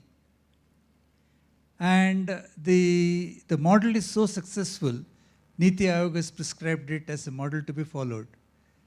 And I would credit G and Raja and Ashok Kakkar for relentlessly pursuing this and finding solutions to so many obstacles which came in the way and make it work. So the PPP model was the fourth disruptive innovation which impacted and improved the government sector health delivery related to diagnostics. The fifth innovation I would rate is the innovation in cancer care. Molecular diagnostics gave an opening. Molecular diagnostics could accurately assess and diagnose the cancer and create a treatment pathway. So this was used as an opportunity to bring multiple stakeholders together. Cancer care chains, technology companies, logistic companies, financing companies were brought together to evolve a hub and spoke model where acute cancer care is delivered at the hub and diagnostic and day care at spoke. And a big role played by GE was to bring through innovation PET scan cost to a fraction of what it would cost, close to 40% of what it would cost. And several steps like that made cancer care accessible at the spoke to smaller cities and towns, and made cancer care closer to where the patient lived, and made cancer care more holistic and affordable. Now, I credit Terry for taking the leadership to make this happen, including she relocated herself to India to make it work, and a big acknowledgement of Terry in this whole disruption which was created.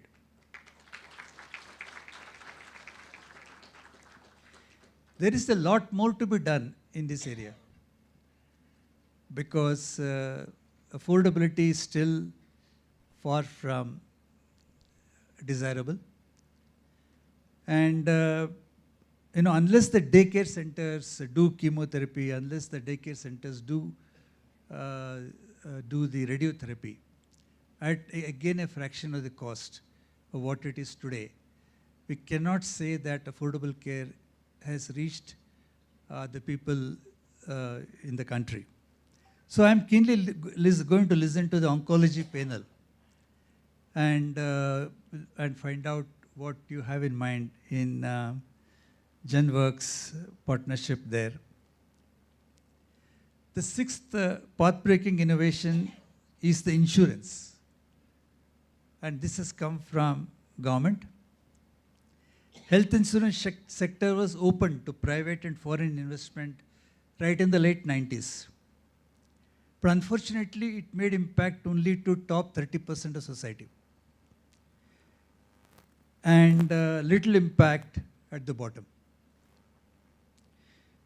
So rupees 5 lakhs worth of hospitalization a year to a health card holder is what government launched under the Ayushman Bharat scheme, which for the first time has given some significant amount of money for critical care to the bottom 30% of the population.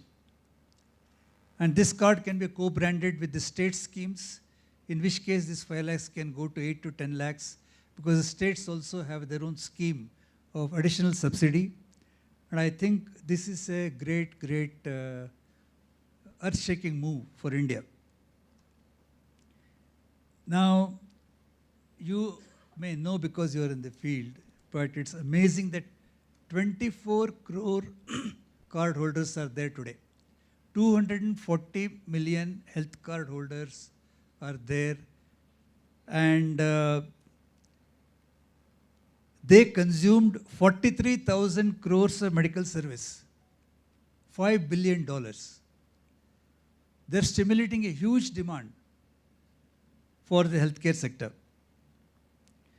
And Ayushman Bharat scheme has qualified 30,000 hospitals to deliver care.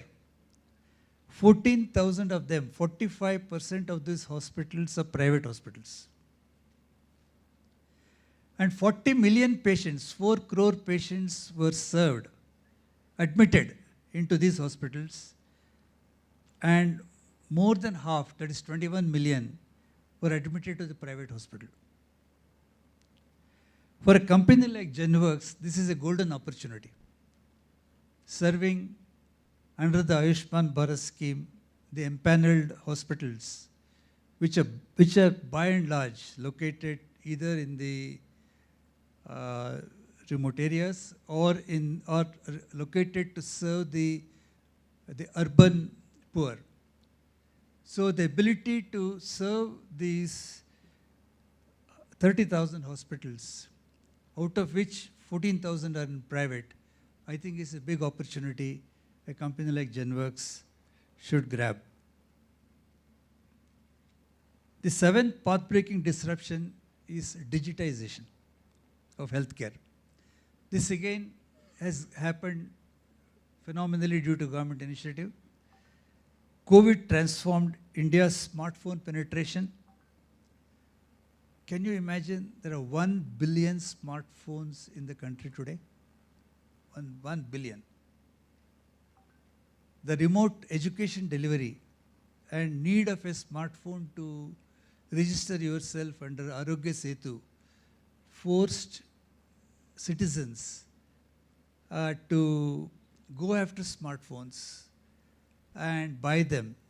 And many Chinese companies and Indian companies produce smartphones where a hand-me-down was available at 3,000 to 4,000 rupees and a new smartphone was available at 10,000 rupees. And this completely changed the digitization infrastructure at the micro level, where the individual can take initiative to access healthcare and education. Now, the other scheme during COVID which was launched was the e-Sanjeevani scheme, which is the teleconsulting. Do you know that 90 million consultations have been delivered? 90 million, 9 crore. And the Apollo system has delivered 10 million. So 100 million teleconsulting delivery has taken place, making India the largest telehealth network in the world. Not only that, I think even the creation of medical records, creation of COVID certificates, creation of immunization records has all taken place in a very quiet way, without causing too much of halagulla in the whole system.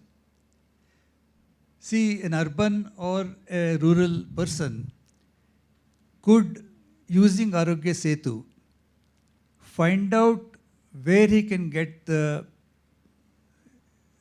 immunization, and which is the clinic or hospital nearest where appointments were available, and he could get an appointment which would say either the appointment is on this day, morning or evening. To that level of accuracy, to that level of mapping, the entire health infrastructure was mapped, and it was made available to the common citizen. And then when he went there and got immunized, the certificate was loaded on his smartphone. So he could carry that wherever he went and gain access in the time when people without immunization did not have access. Now, no other country in the world could accomplish this, including United States. So digitization, what we talk a lot about it, but I think we're fortunate that crisis has brought a digitization into the country. And this is something which networks like Apollo are leveraging in a big way. And I think, again, GenWorks, which talks about connected care, has to see how this whole network can make a difference to their services. Now I go into the future. I'm not going to talk about what most people would talk, and you already know about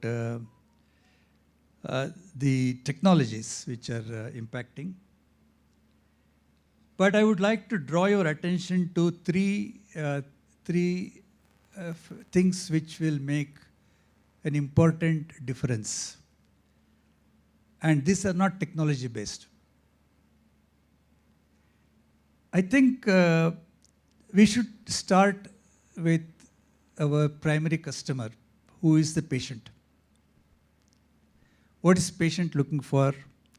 Patient is looking for speed of diagnosis, accuracy of diagnosis, and once the illness is diagnosed, he wants a quick procedure and he wants to get back to work fast. So these are not phenomenal expectations, but he is on a wild goose chase to find out who is the doctor who can give him accurate diagnosis, which is the hospital which will not make him undergo unnecessary procedures, multiple tests, which is the facility which will lower his anxiety to get well fast. So if you can serve the patient in any way to improve his satisfaction, I think there is a big demand for such a service or such a device. Now, you look at the hospitals today, they're full, they're busy, they're overworked. Still, procedure productivity is modest. Patient satisfaction can be much better. The big choke point today in hospitals is shortage of specialists and super specialists. Because digitization, Ayushman Bharat, and many enablers are bringing loads of patients to the health delivery system, but there are no number of specialists and super specialists required to serve them is in short supply.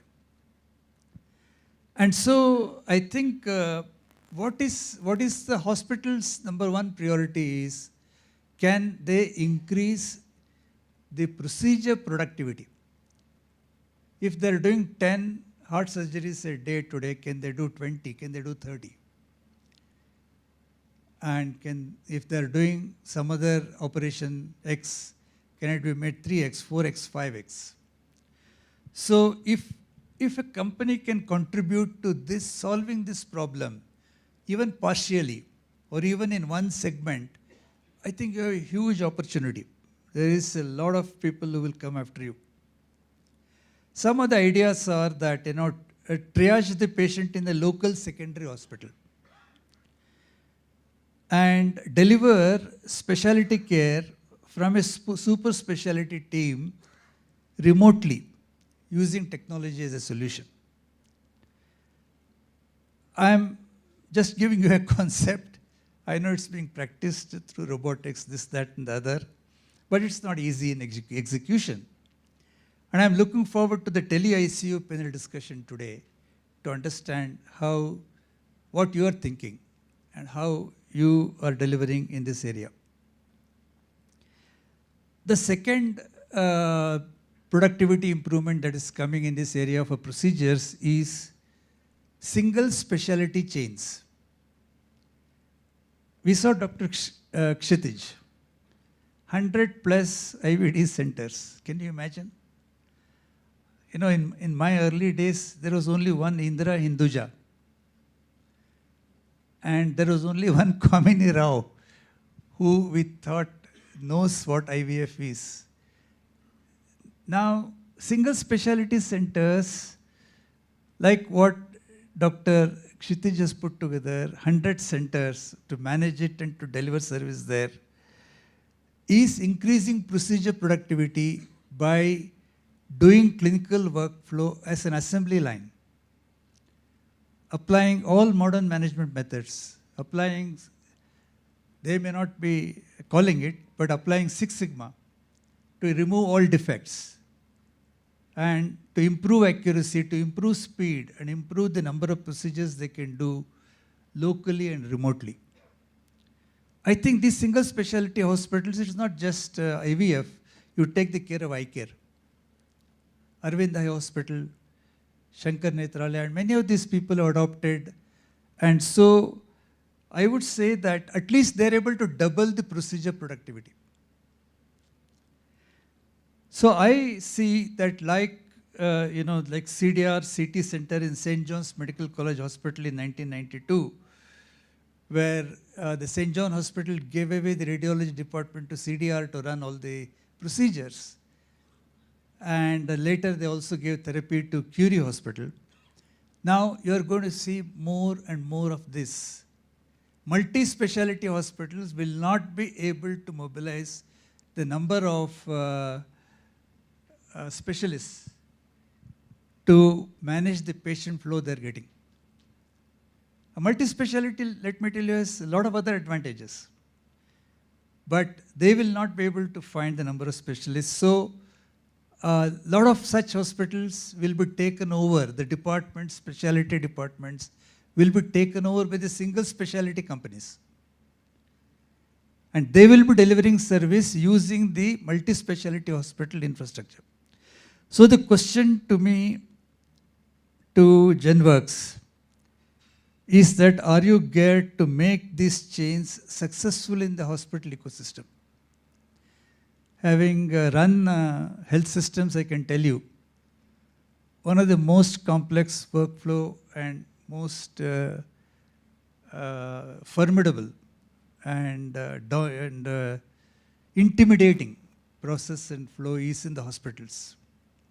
And there, if single specialty people who run at a certain speed go there and get frustrated and they come out, then I think, we're losing a great advantage.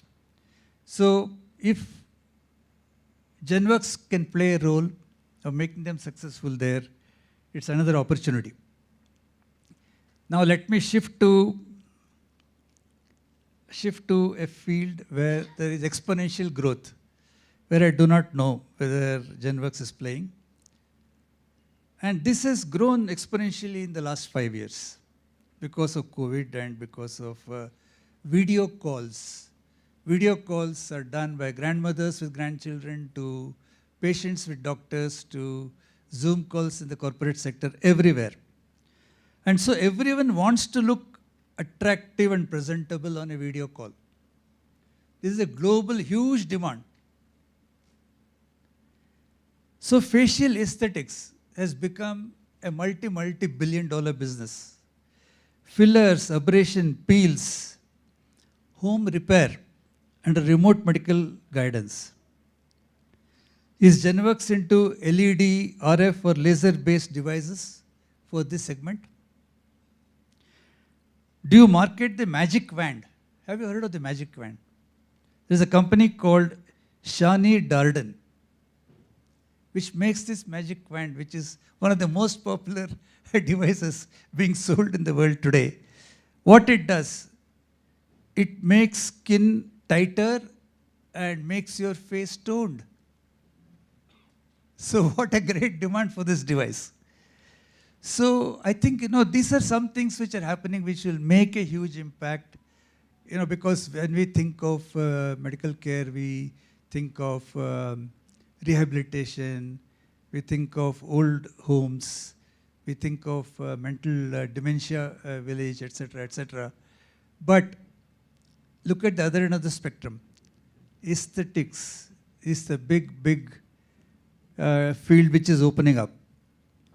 The other last thing I want to say before I close is that what you may not realize is that under your nose, a great migration is happening. If you go to Africa, you will see the migration of animals seasonally. Just like that, a great migration is happening from rural to urban. And this is being encouraged softly by the government because, see, India cannot reach the levels of the third economy in the world, etc., only on population and by talk.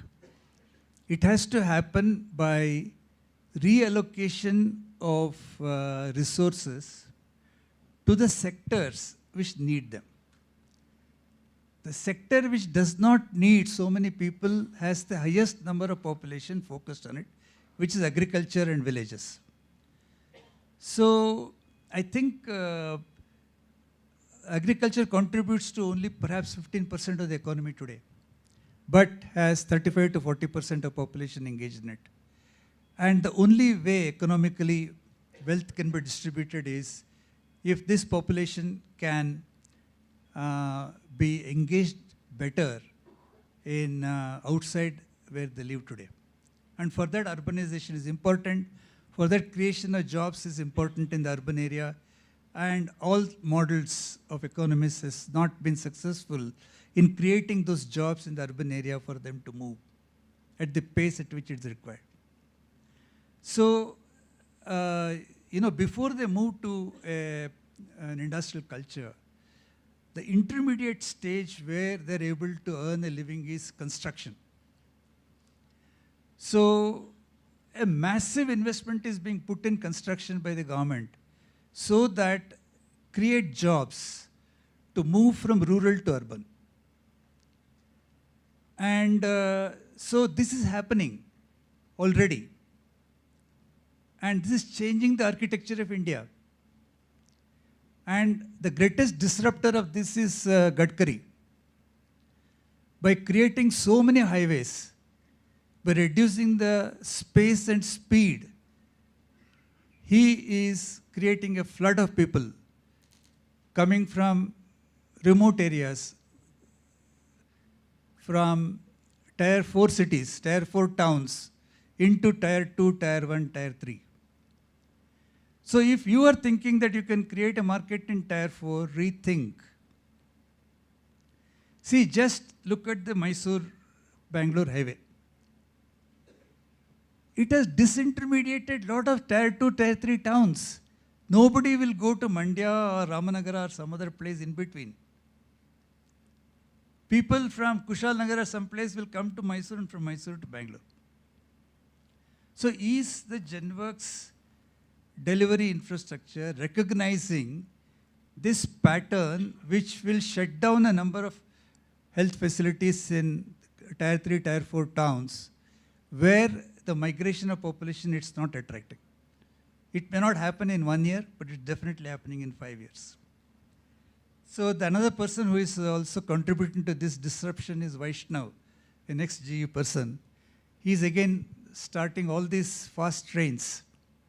So fast trains and great roads are going to create a big urban migration, and the byline of this company is affordable access.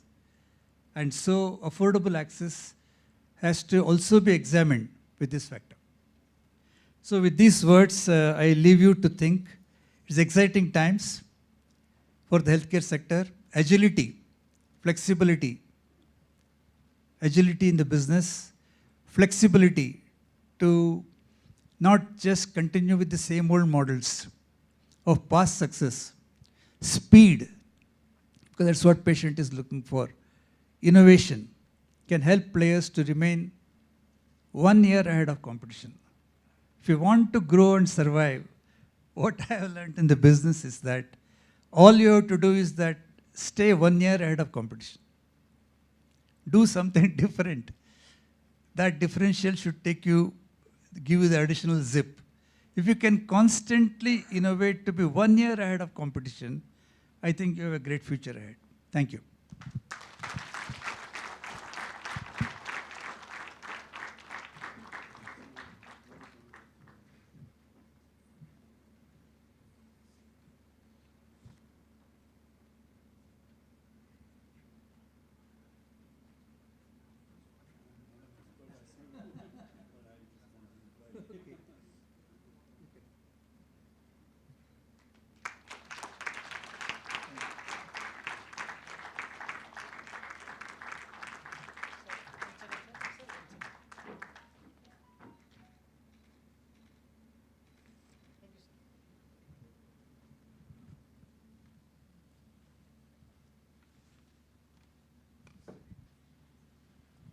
So thanks, Mr. Prasanna. That was insightful and absolutely what we expected and more, as to challenge us to be able to prepare for the future.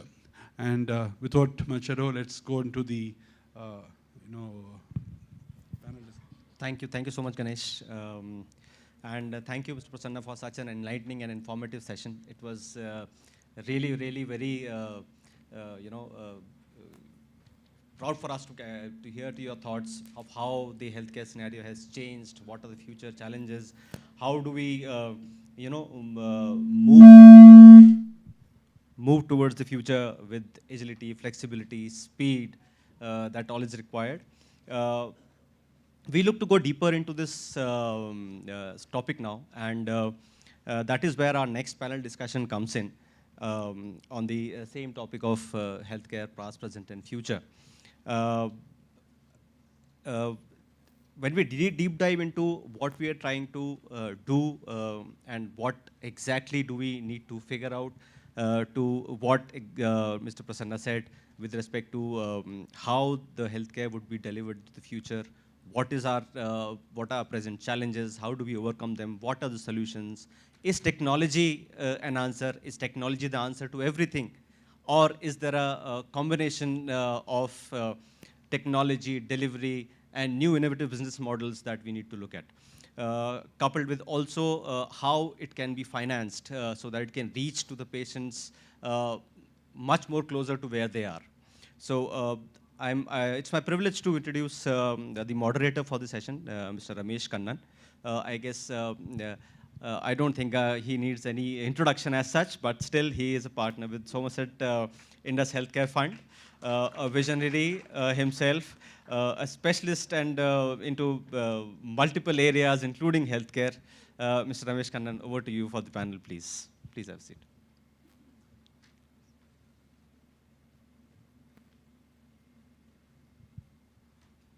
There you go, sir.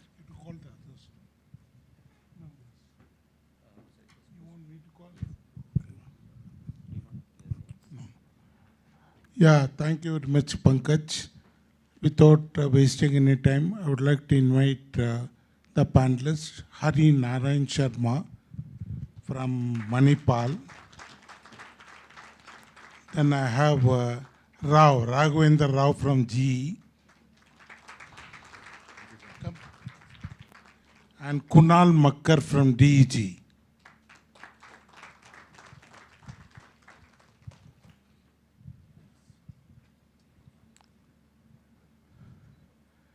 I have veteran sitting next to me.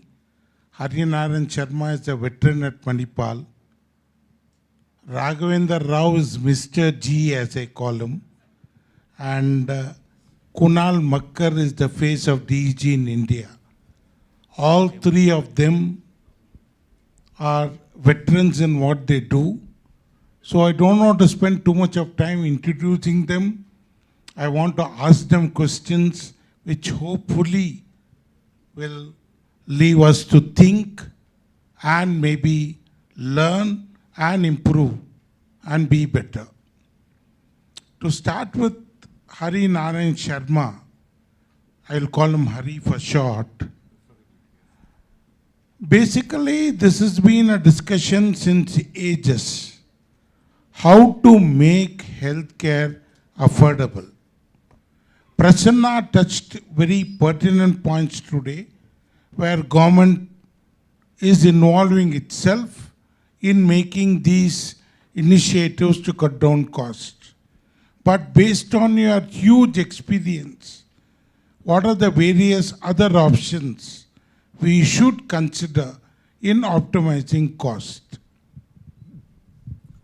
Thank you, sir. At the outset, I would not claim to be a veteran in this space after hearing Mr. Prasanna, who is a veteran.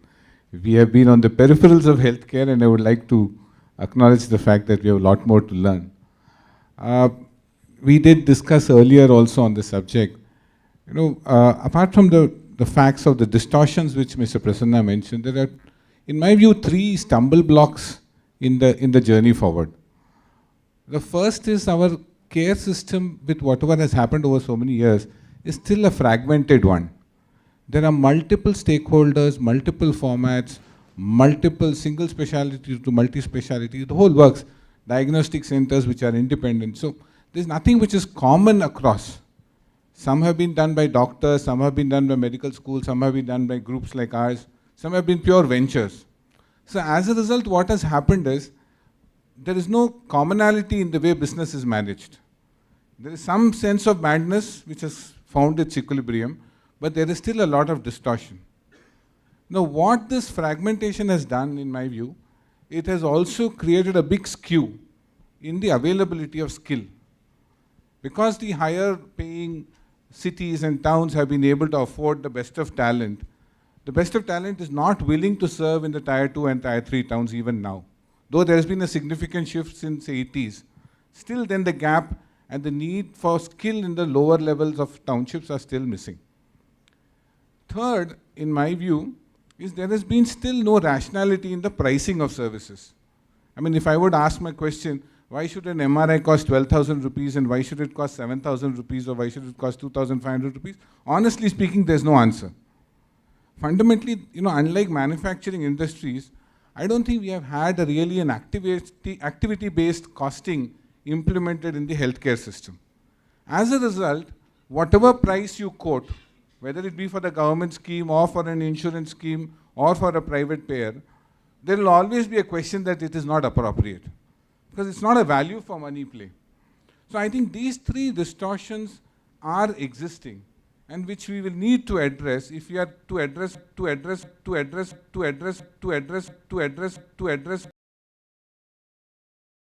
I think is authenticity.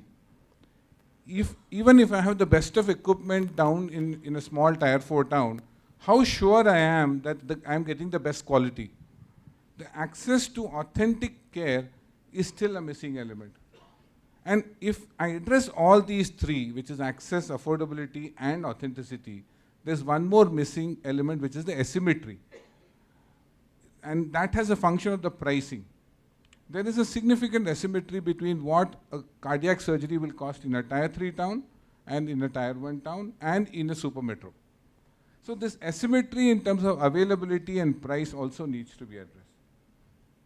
I think if we are able to focus on how do we address these asymmetries in the healthcare system, definitely technology seems to be an enabler.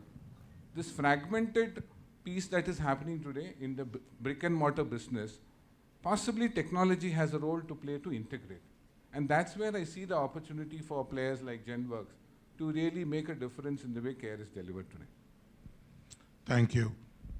Now coming to you, Rao, I think this is something which we've been hearing day in and day out, maybe with greater intensity post-COVID. Prasanna mentioned this in his talk, very briefly though. I want to ask you because you're the best person to answer. What is this technology? Is it really there in healthcare? And if it is true, how we can leverage technology, both from a GenWorks perspective and what GE is doing to make this technology come true?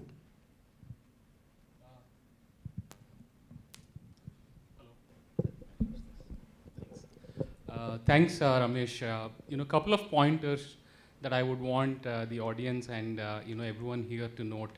We have heard in the keynote address from Mr. Prasanna about the penetration of mobile phone usage and the users. I think on top of that, we should also realize that there is launch of 5G services, right? When you talk about healthcare, the ability to move data and the ability to ensure clinicians have tools available with them to make accurate diagnosis most efficiently is the key thing. So that's the second most important thing that I would all of you want to remember. The other thing is telehealth. I think we have heard everyone speak about this. Is in many ways at the intersection of technology, communications, and healthcare delivery. So when you look at this in the backdrop of what we have with 5G and the mobile phone usage and the number of users, this space is going to be extremely exciting in terms of the impact it will have for healthcare. Currently, I would want all the folks to realize that the benefits far outweigh the pitfalls of the physical touch feel versus face-to-face interactions that many of us probably are used to. I think that's going to have a paradigm shift. Imagine a situation where, of course, not to forget the advent of metaverse and the impact it will have on healthcare. Healthcare by far among every technology that's available today consumes the highest amount of data, okay? When you look at analog systems, they consume a quantum of data. When you look to digital, it just becomes 4x and 5x. And when you have this kind of data that needs to be transported and made optimal use, telehealth, network, and how you consume data and utilize becomes paramount importance. That's the most important thing. The second thing, many of you probably know, GE Healthcare was at the forefront of leveraging this technology for the benefit of clinicians, be it remote service, on-demand applications. I think these are a few. And I think there is a lot that any organization, and GenWorks specifically, can leverage when they have the backing of great technology provider and the reach of a distribution. More than anything else, a great ecosystem of artificial intelligence startups, right?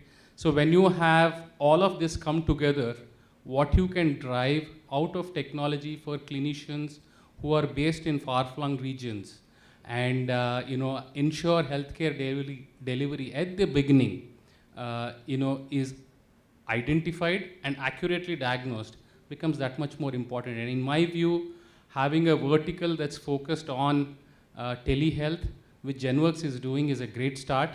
And leveraging all these pieces of 5G technology and the ecosystem of AI, in my view, would provide much more impetus to telehealth and what technology in many ways can be seen by common man. Thank you, Rao. Kunal, I think everyone in their own right, be it from a conscience or otherwise, want to contribute. All of us want to do something for the needy and the deserving. So impact and sustainability is becoming very, very important. You have been a great proponent of this and chose your organization. GenWorks is somebody who can actually leverage this. But what are the lessons for us? What we should do, what we should not do in our endeavor to make what we do very impactful. Sure, Ramesh. So DEG is a development finance institution, and the philosophy has always been kind of provide commercial capital, but at the same time also have a balance on the impact side. And healthcare, as we invest across the globe in emerging markets, we see in continent like Africa or other kind of weaker economies, the healthcare spend is on the minimum. And that's where institutions like DFIs want to channel and have been channeling funds for healthcare delivery. And looking at GenWorks, I think I can't put it in a better way, but saying that, I think you made it affordable, make it accessible enough, combining with technology to penetrate the length and breadth of the country. I mean, there is a big underserved market in the country.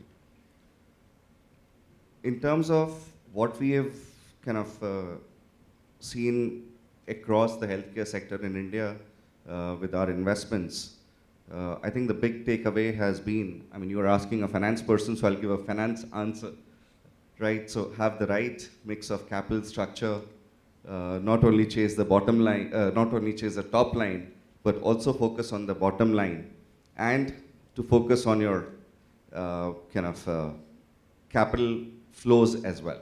I think that's the key message I would leave here from our experience perspective. Thank you, Kunal. Hari, the point here is okay, Rao talked about technology, but can technology actually help in optimizing the asymmetry which you are talking about? Costs are an area of concern. Can we leverage technology to optimize on the cost? Thanks, Sam. You know, before I answer that question, there's one little tweak to that. If you see whatever effort that Rao mentioned about technology that has happened, and if you trace it back, most of the technology development has happened from the technology side. Companies like GE have front-ended a whole lot of technology development from the imaging, from the equipment modality side. A whole lot of tech people have developed applications right from registration to scheduling to a whole lot of peripheral services. But the integration of this technological capability with the surgical or the medical requirements, I think that bridge is still to be developed. And the reason that needs to be developed is everybody can't invest in a 3 Tesla machine. And I'll give you a small example. We were in a very remote village in Rajasthan. And there it was a secondary care district hospital where they wanted to buy a 3 Tesla machine, when they had hardly any level of care beyond delivery, and a maximum is a trauma case. Now for that, there's a budgetary allocation for buying a 3 Tesla machine, and there's a huge advocacy group. Now just imagine that equipment would have come there, it would have been, budgets would have been allocated, and the whole equipment would have been wasted. Now on the other hand, if there is a method by which the high-end technologies are made available in centers of excellence, but access to that is enabled through a good technology platform, I think then we can address 2 crises together. One is skill availability, and the second is capital employment at a far more efficient manner. So that's one way I believe technology will have to play a role in reducing the cost of care as well as ease the availability of skill. And that's a role which I was just thinking is what a GenWorks can play, because they understand medicine, they understand care. They also understand tech or can bring technology. So can you be the sort of integrator of technology and care is where the sweet spot could be. Rao, let us get down to some specifics. There is GenWorks, which a large part of the credit goes to GE as well. And there is GE.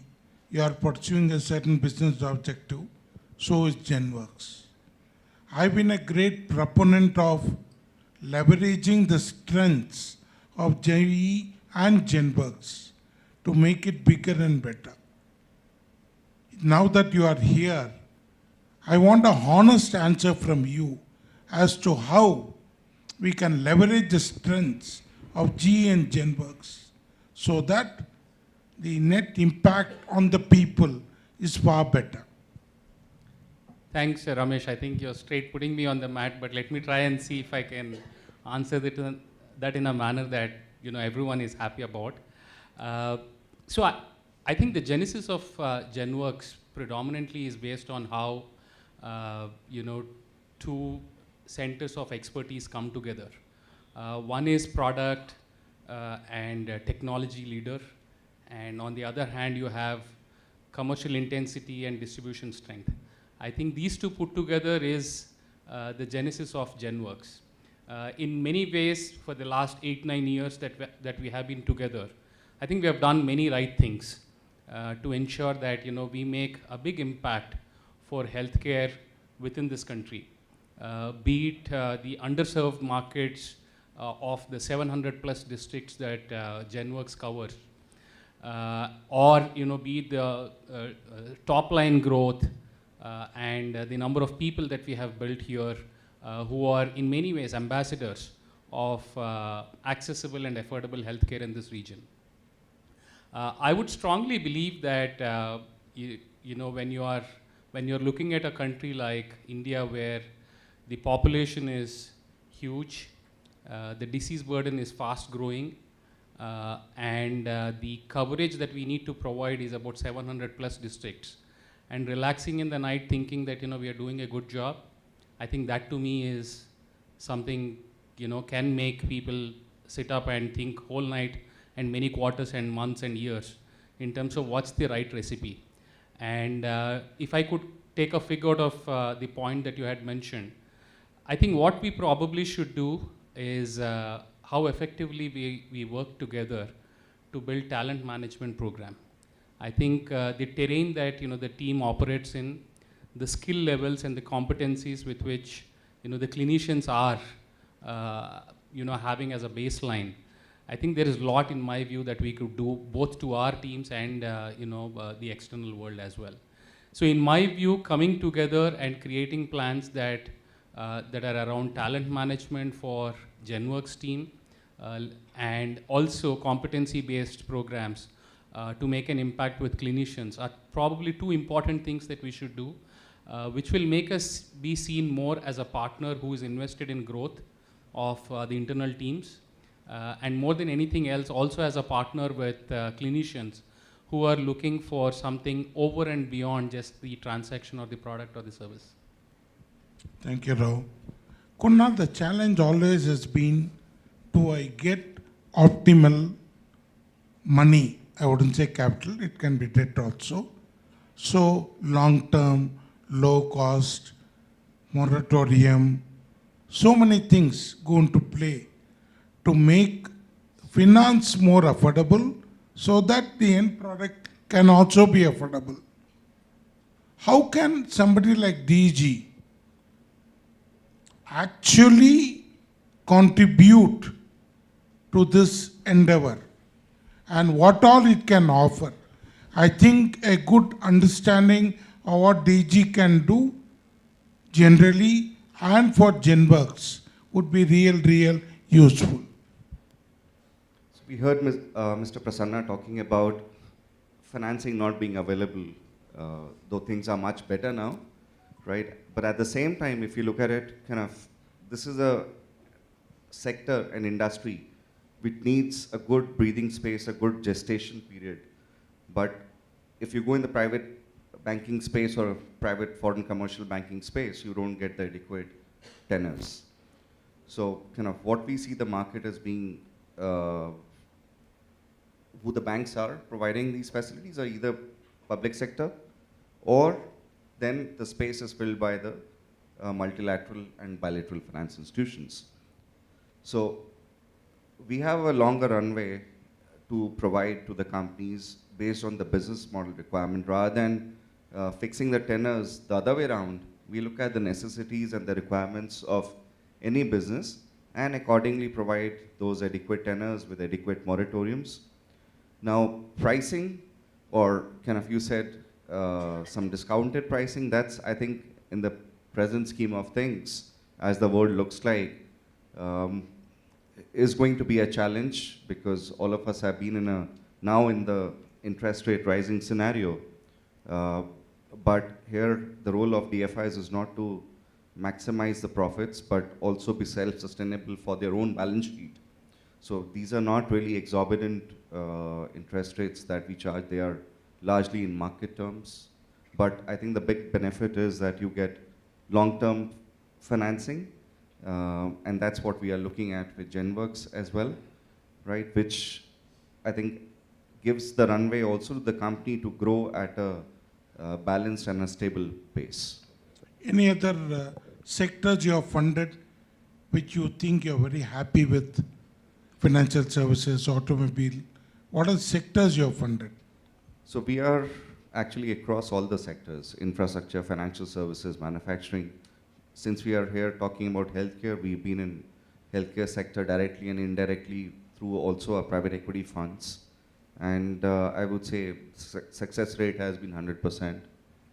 It's kind of, I think the key underlying factor is selection of the partners.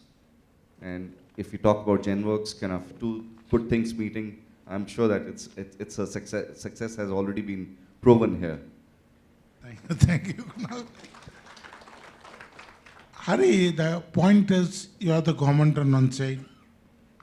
You have typically say responsible corporates on the other side. You have foundations like Manipal. Everyone doing their bit to make healthcare more meaningful. The question I have for you is, can we integrate them?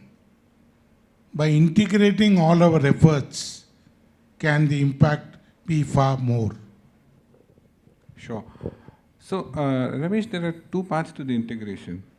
One is, as you said, integration of efforts of the government, the private, and the foundation.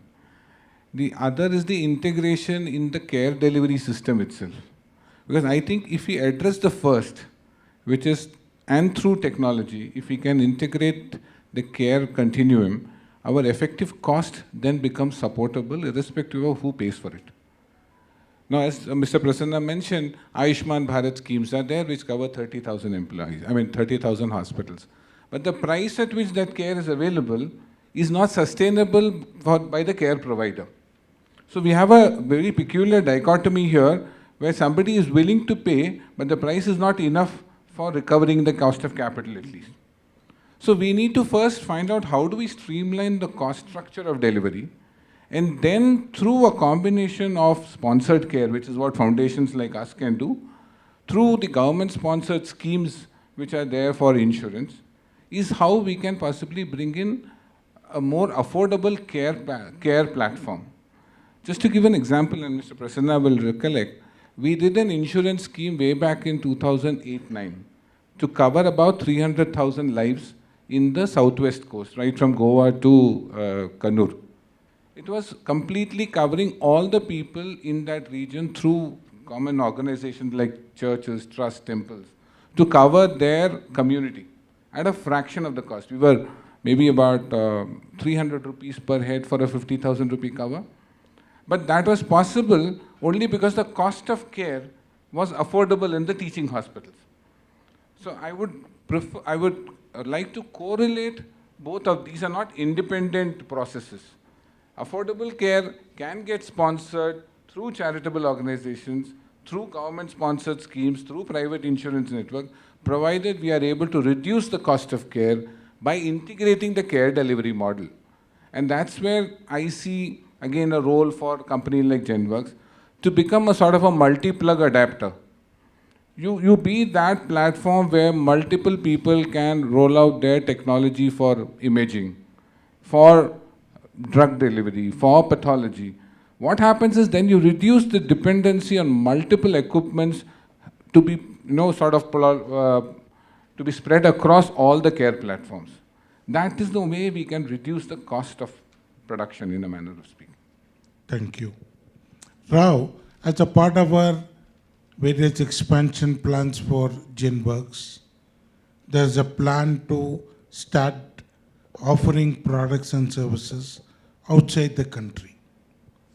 An international subsidiary has been formed. GE is a global company, huge presence all over the world. there is a lot of learning in the whole process.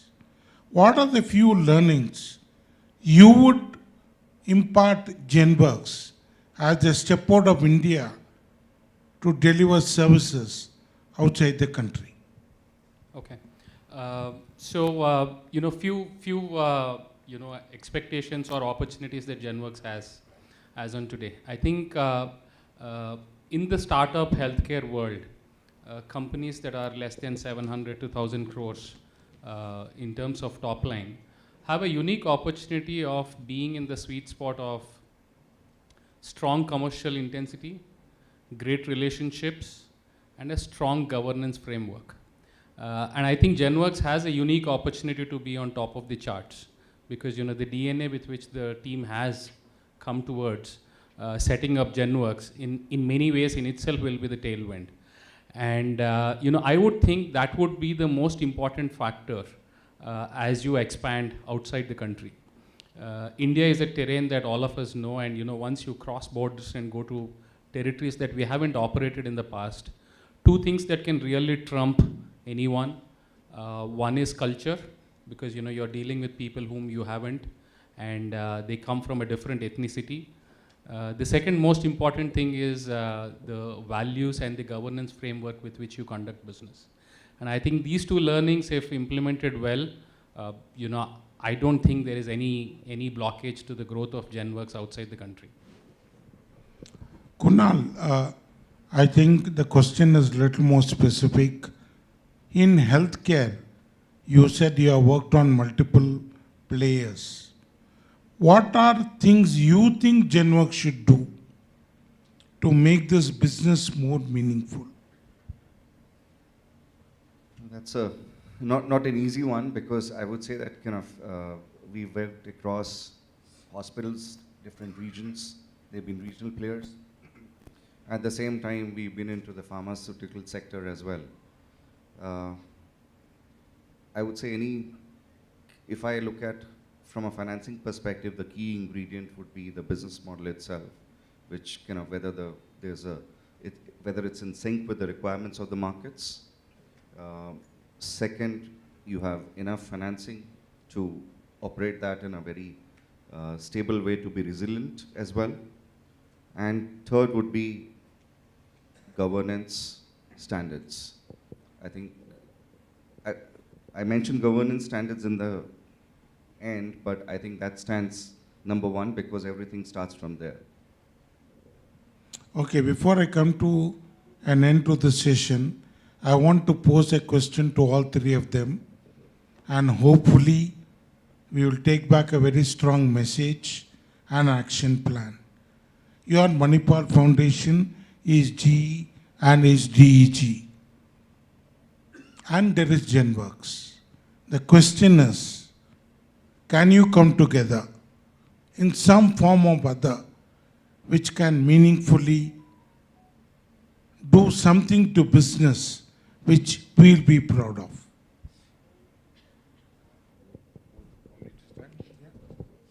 So just as a matter of pride, we are working with the GenWorks team to do an extensive cancer screening program. We're starting with 3 pilots in 3 regions for women cancer screening, with the idea to expand it to whole districts.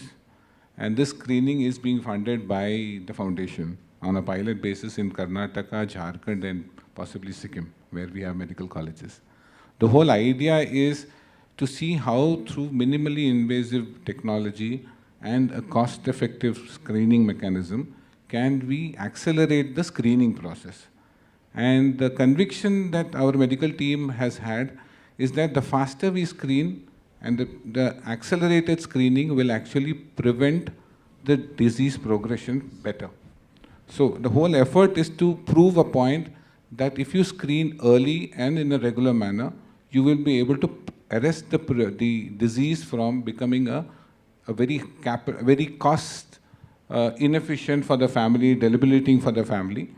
So efforts of this nature is what we want to begin with as a foundation and as a medical college teaching hospital network. We are bringing 2 skills together, our clinical capability and therefore the research that will go along with it, and the foundation's ability to sponsor such efforts is a beginning that we have made with the GenWorks team. You really think that going forward you can build a more stronger relationship? Yes, I believe that we can, and one of the things that I missed out mentioning is this whole primary care network. As of now in the country, the primary care network just doesn't exist on the private side. But there are models which we can, and the reason why it has not worked is because again the equipments are not efficient, clinical skill is not available. Through technology, through a much more capital efficient product that a GenWorks platform can bring, if we can create a very holistic primary care network, I think that will be the biggest change that we can bring in the healthcare system. And I'm sure we would have sponsors willing to sponsor such primary care. Rao. Yeah. I have two thoughts, that we could probably look at. Connecting the points that we have heard in the keynote address and, the past questions through the panel. Couple of things. I think the past world was more about how do I get more entrepreneurs into the system so that, more entrepreneurs meant more healthcare access, right? And hence, the mantra was how do I get tax ops, how do I make projects connected with capital, how do I look at softening of interest rates so that it becomes easy, right?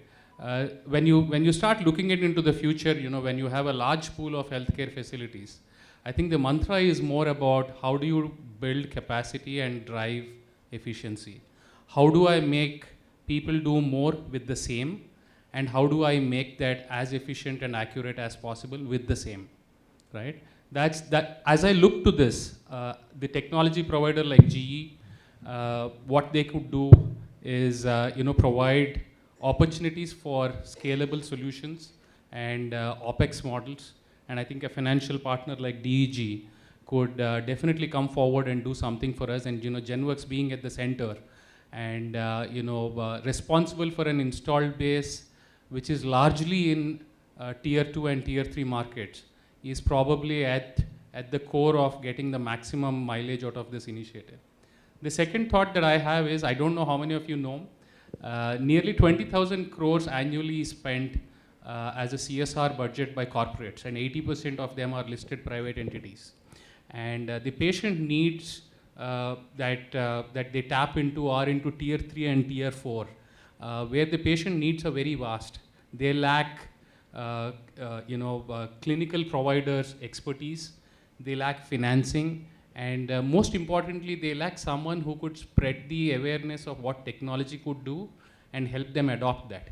So, when we come together, our ability to work with Manipal, work with DEG, and work with the G Healthcare Education team, which is focused on CSR and NGO funds, and get GenWorks solutions, which is much broader than what GE Healthcare is focused on, in my view, could in itself create a lethal combination, for healthcare in those markets. So these are two ideas that I think where all of us can come together. So healthcare is our key focus area of investment, and given what we've seen in the last 3 years, I think it gets even more, gets into more attention now in the present set of things.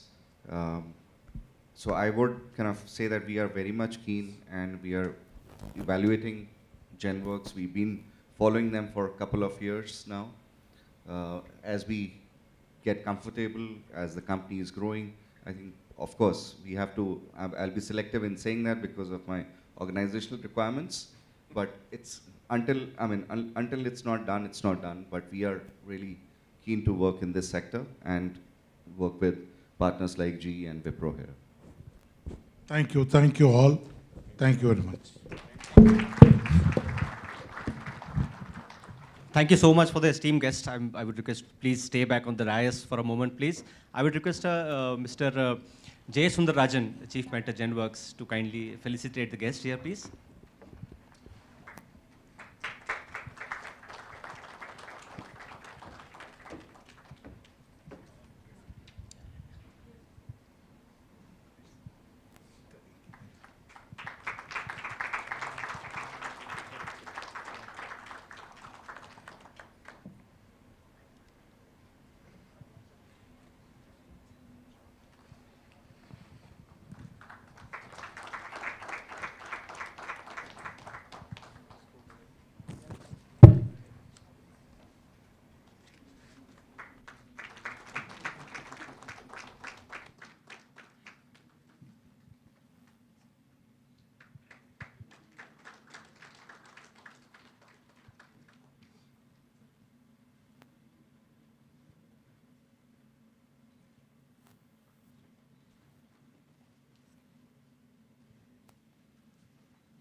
Thank you so much. Thank you so much for that interesting, thought-provoking discussion and that possible formula for the future of what we are trying to do and trying to achieve here.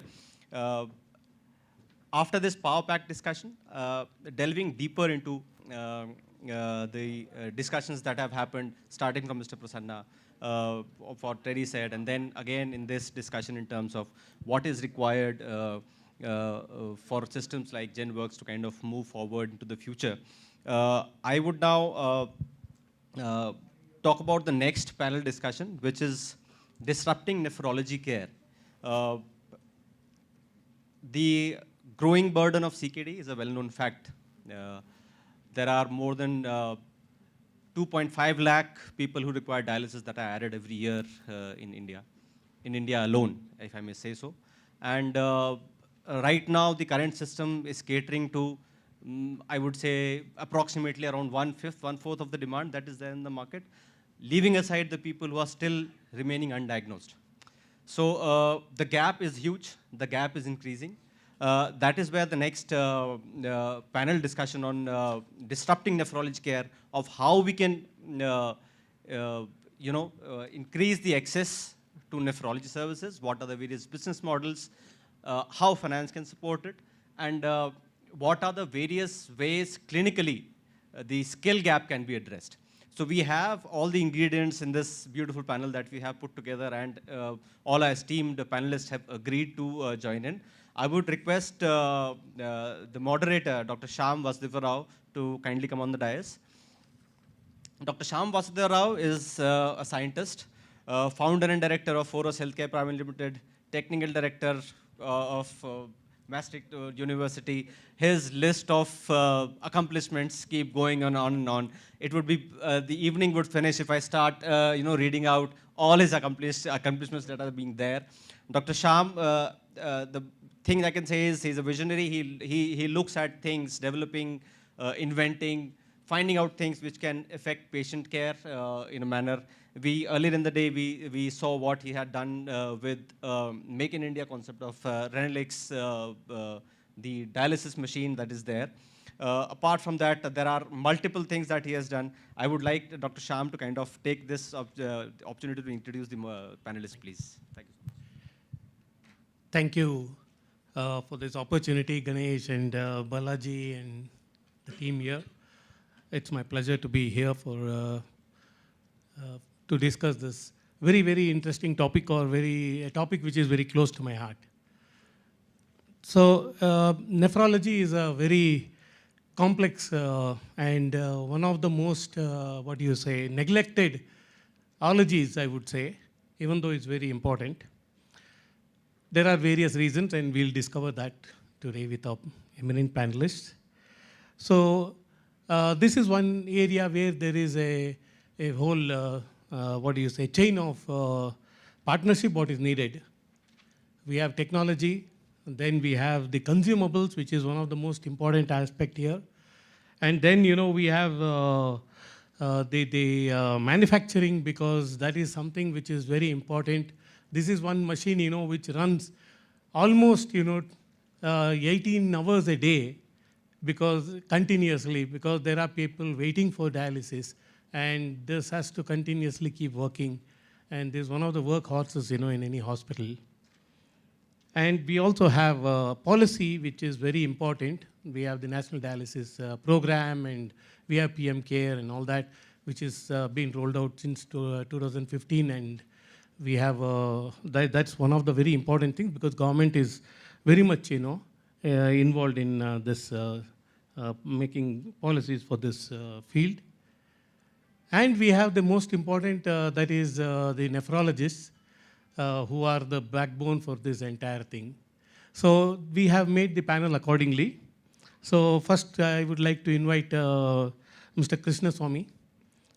He is the managing director of Brown Dow, which is a company which is into making high quality at low cost, I would say.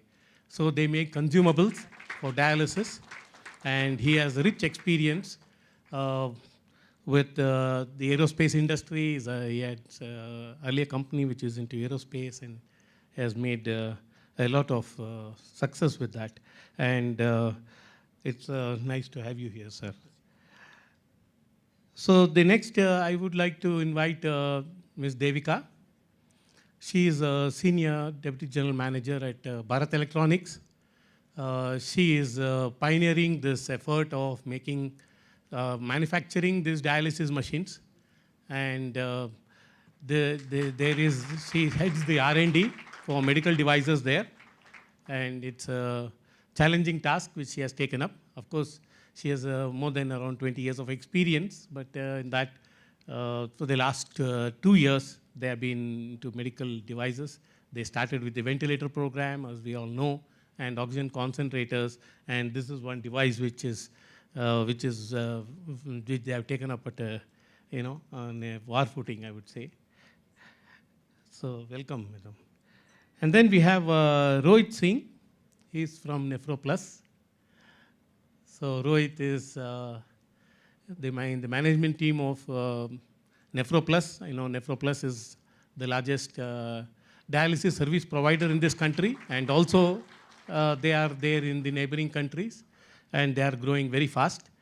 And Rohit comes with an MBA, and he has worked for his experience of more than 18 years in this field, earlier with hospitals, and now is a part of the management team of NephroPlus and taking care of business development and new initiatives. And then we have Dr. Kedar. Dr. Kedar is a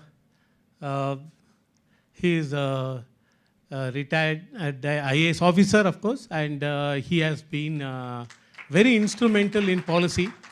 Dr. Kedar has been the secretary and finance secretary when he rolled out this Ayushman Bharat, Yashaswini program in Karnataka.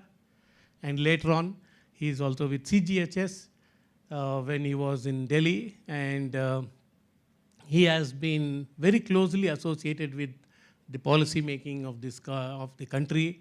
And there are a lot of things to tell, but I think it's limited time, we would like to hear from him some of these examples. Welcome to you, sir. And then, last but not the least, Dr. Rachin Mehta. And he is a nephrologist at the government hospital, the tertiary care here in Karnataka, that is the Uronephro department of Victoria Hospital. And he has, he's an MD, nephrology, and he has been working in this field for a long time. And his experience in terms of digital health, he has been very active with all these programs. And we can hear from him what are the challenges he faces and what are the things they are thinking about. So with this team, I would like to quickly get on to the questions. And firstly, let me ask Mr. Krishnaswamy to tell us about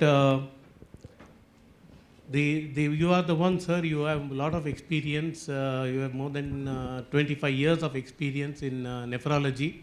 Earlier, you have been also, distributing Brown Dove Bebron machines, and you got them to India and you set up business for them. And then, of course, you have been into the consumable space. So you have seen the way the nephrology has evolved in this country. So what do you think could disrupt this field from your point of view? Thank you, Dr. Shyam.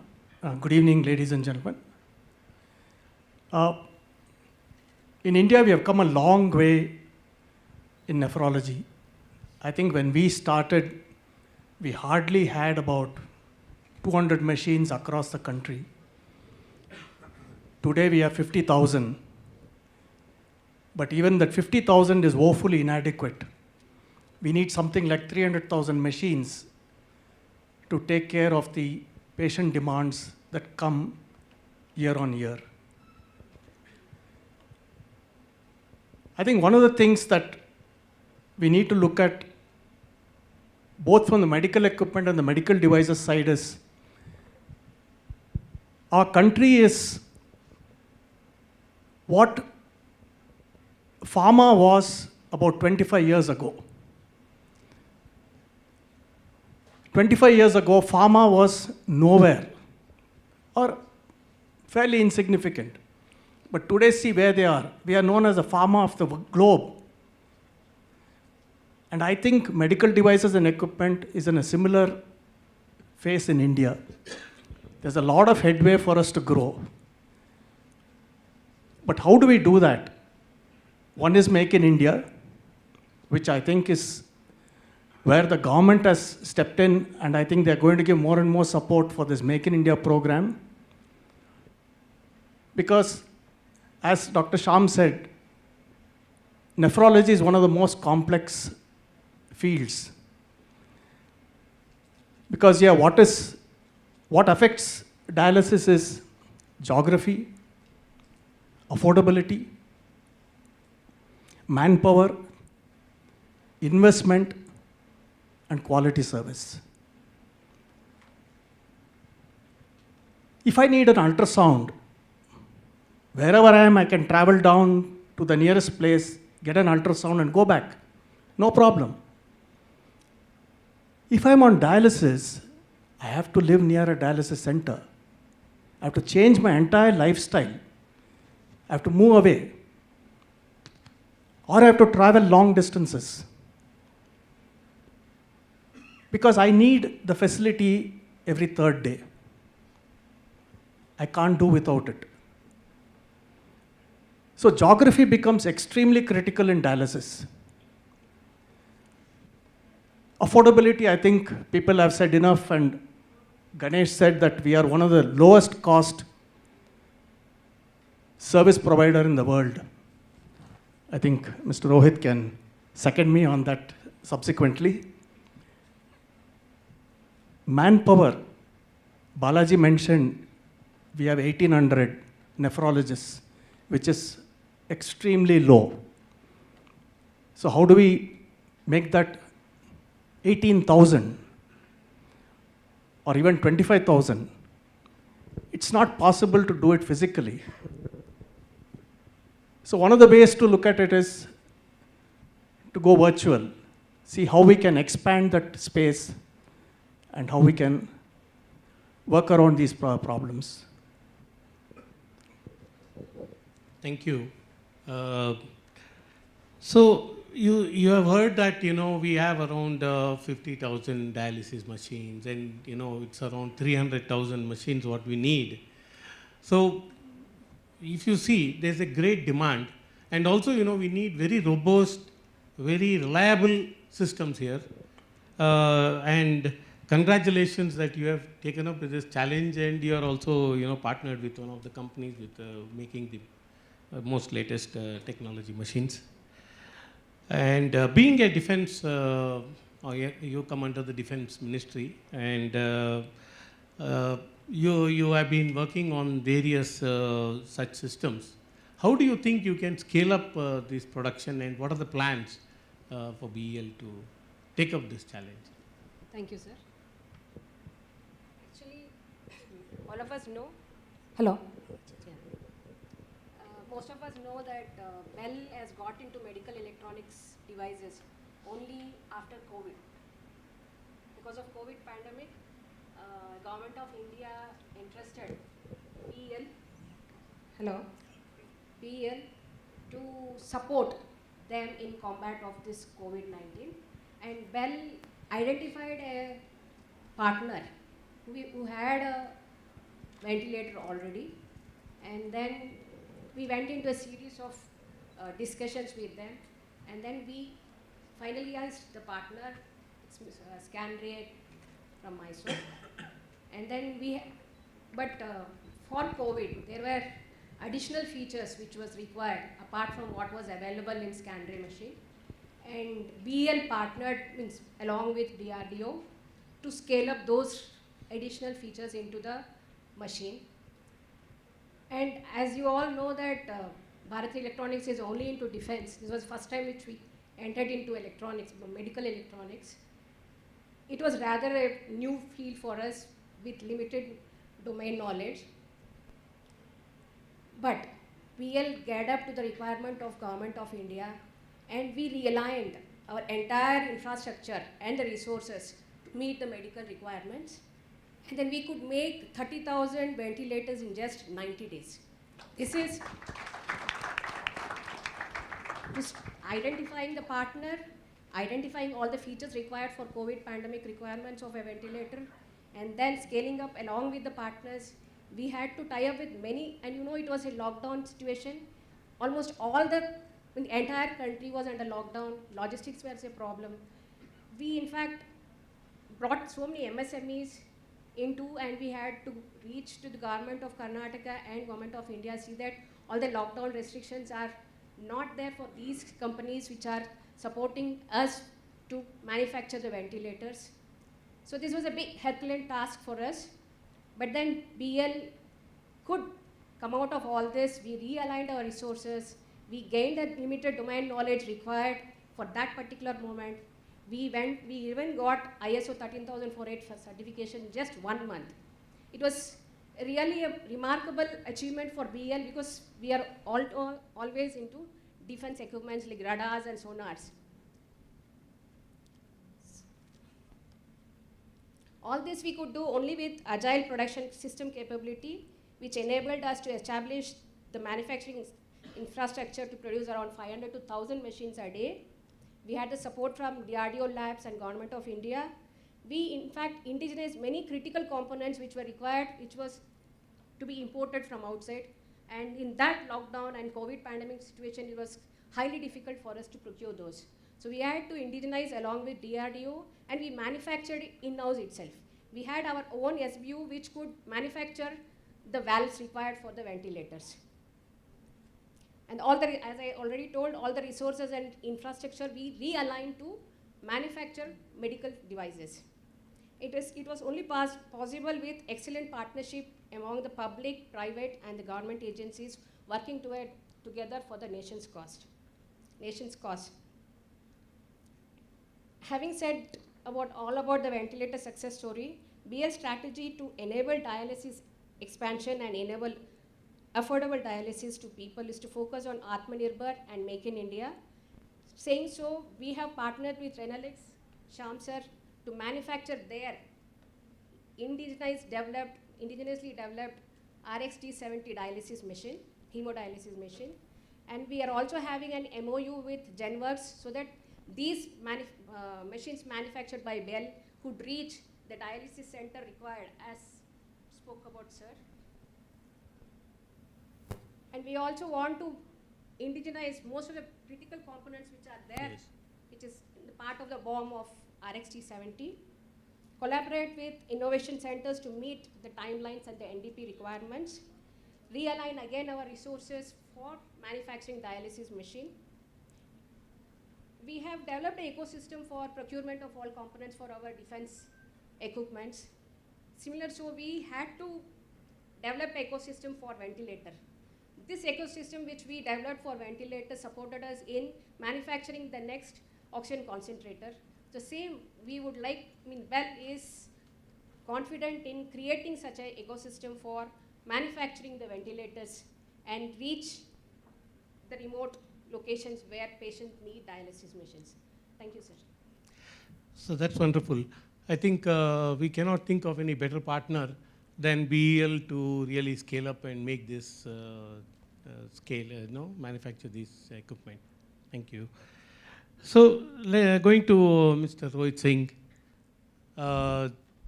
NephroPlus has been the largest service provider in the country and also in neighboring countries. And in this experience, what are the things, what are the problems you see, and what type of business models do you see evolving to cater to the needs of these smaller dialysis centers, the micro dialysis centers and things like that, dialysis on wheels, all those what you are experimenting with? Thank you, Dr. Shyam. I think good evening to every person present here on a Sunday evening. Thanks. Very intense question, which is covering every aspect from small to the problem statement to the scale. I think we at Nephroplus is a 13-year-old organization. The DNA, we are operating 320 plus dialysis centers servicing over 24,000 patients per month right now. India has active patient base of 2.5 lakhs. Out of that, 22 to 24,000 is serviced by us. We are now in 4 countries, and we are in fact developing world's largest dialysis center in Uzbekistan as well, which is 170 bedded only dialysis center. But beyond this scale, I think what Nephroplus has done well is to reach into the various cities. We are operating in 190 plus cities in the country right now. Out of our 300 plus centers in India, majority of them are in tier 2 and tier 3 town. So we are not an organization which is concentrated towards the metros only. And we also work with the governments on the PPP projects, standalone centers and captive units with the private institutions like Max, Fortis, Ruby Hall, and many more other partners. So it's the whole spectrum of dialysis delivery that we are involved into. To come to your point that what are the problem statements that we are facing and what are the innovative models here. How I'll take the problem statement is dialysis, as Chris rightly mentioned, India is operating at the least price point possible in the world, probably in the world. Other geographies that we are right now working in or aspiring to work in are 2x to 3x this price point. So there is not a marginal difference. We are a fraction of them. So to have that problem statement of having a fractional price point, health being a federal subject, every state having their own policies, and then there is care delivery happening in the corporates and this huge amount of nursing homes which are operated without any, I think Hari spoke very well about how do we get that continuity of care and some kind of standardization. So the challenge that happens in the dialysis delivery, that it has to solve for access because the person has to come to a dialysis center thrice a week. So we have to be close to home. For being close to home of the ultimate patient or guest, we call it in the Nephroplus terminology, we need to be having the right ecosystem of payer mechanism because it's a perpetuity treatment, it's not one time. So the right payment model, right availability of trained resources. Trained resources are very, very constrained as soon as we step out of these 9 to 10 cities in the country. So the trained resources is a very big challenge that we face there. And also, I think government has given a good push by the PPP model under the National Dialysis Mission, but that is still covering the tip of the iceberg. It still requires way more, many more steps to be taken up. Ayushman Bharat, from a government point of side, was a good scheme where the government decided to move from a provider to a payer model. But again, being a federal subject, every state has to imbibe that and then design a policy which a service provider can work along with. So there remains a gap in delivering that care of state and center level aspirations merging together.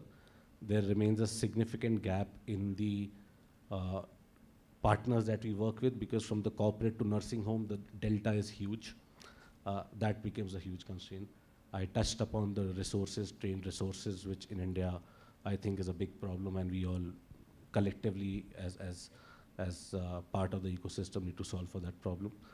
These are the key constraints that we see in solving for access. We've been lucky to look at or being at the head of the curve during the pandemic. We came up with concepts like dialysis on wheel, where because these people on dialysis are the most immunocompromised. For them to come in a environment where infection is very high in the hospital, we created dialysis units that are mobile inside an ambulance, and it could go reach to the house of the people. We started that in 3 cities. Then we realized there are many hospitals who have ICUs and other inpatients, but they don't have dialysis units. So they have to move patients when the need of dialysis come. So I think that has really picked up even when COVID has gone down, so the dialysis on wheel demand is normalized. But dialysis on call is the second concept where we have a plug and play model. We go inside a hospital, not the home of the patient. Now this is hospital. We provide dialysis and come back. And we have seen a significant interest in that. And that's how you're enabling dialysis care at the last mile. And then we are right now operating at 10 cities on the dialysis of care. So such models, I think, in the care delivery have to evolve as we go forward to solve for the access problem.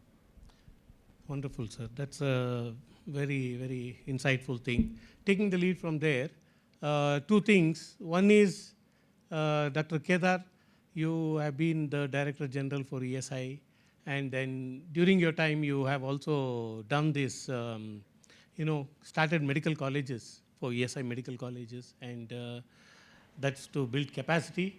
And the other thing is also these Yashaswini program, and then you have been involved with CGHS very intensely.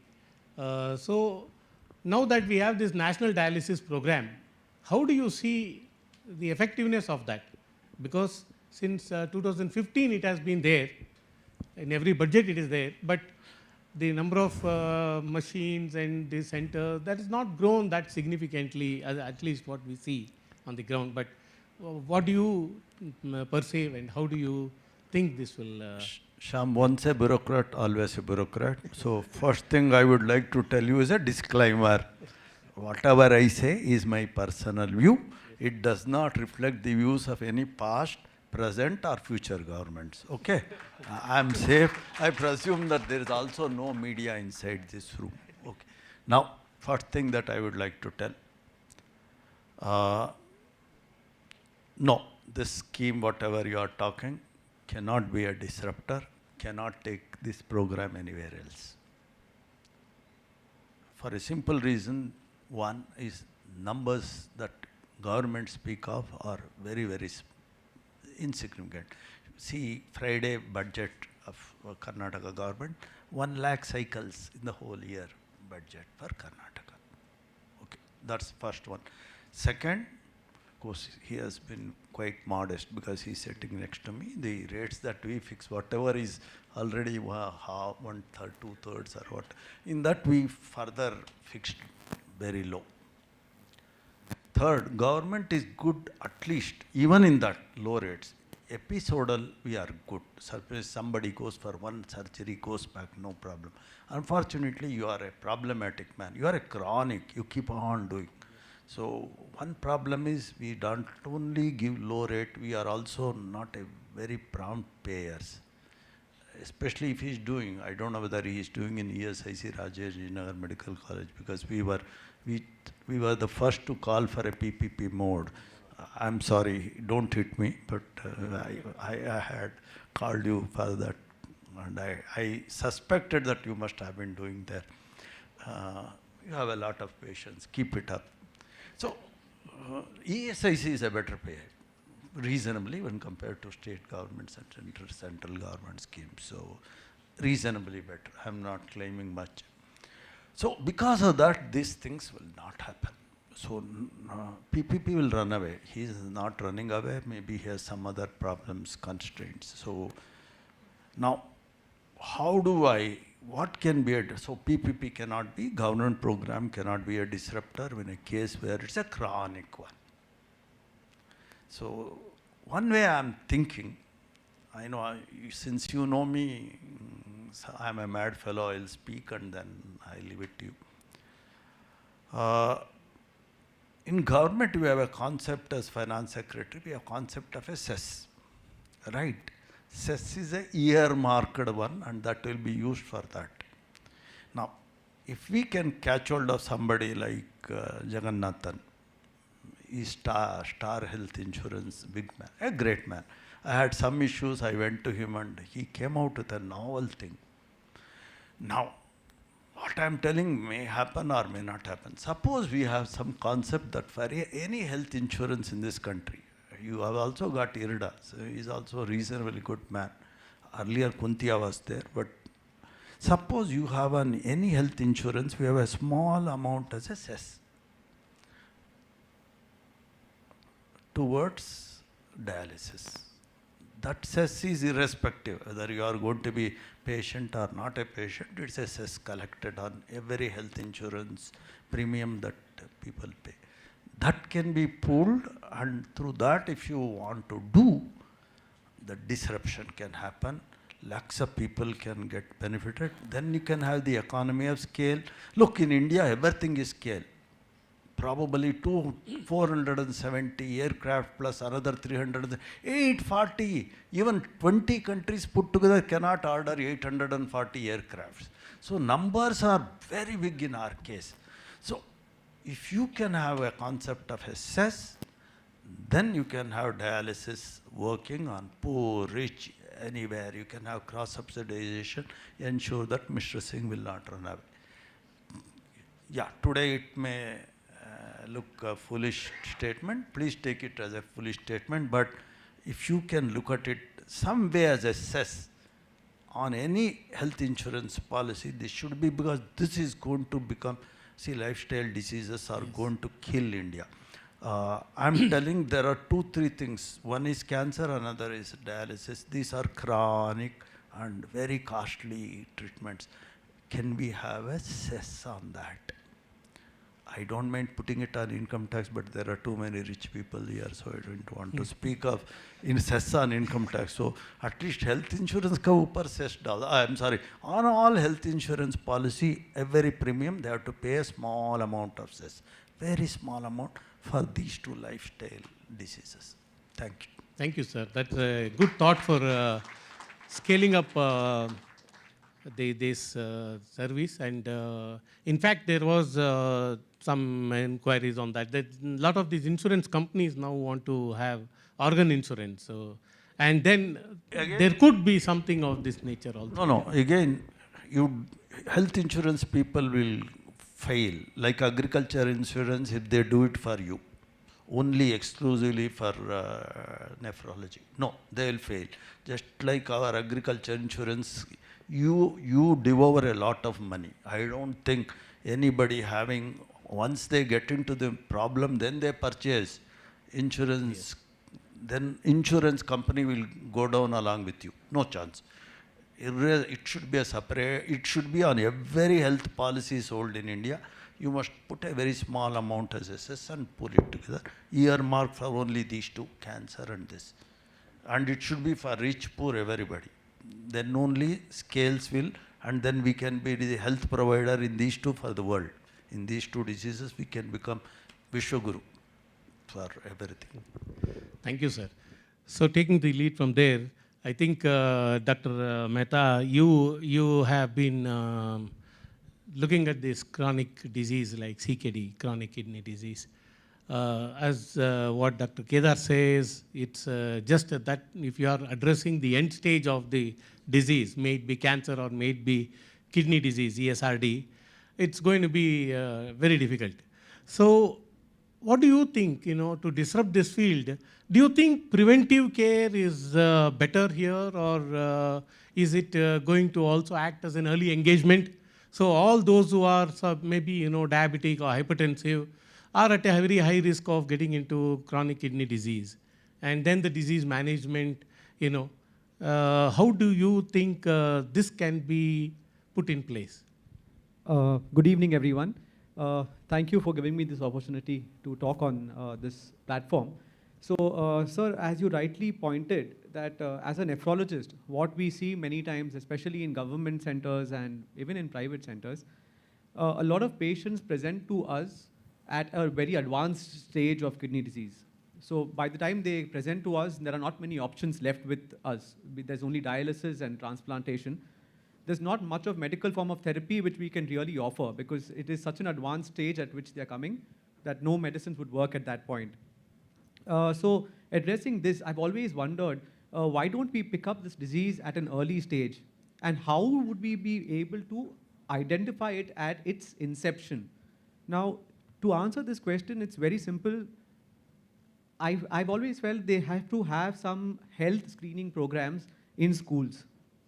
Annually, schools having health programs wherein you are testing every child for a set of diseases. A simple test like a urine examination can pick up kidney disease at its inception.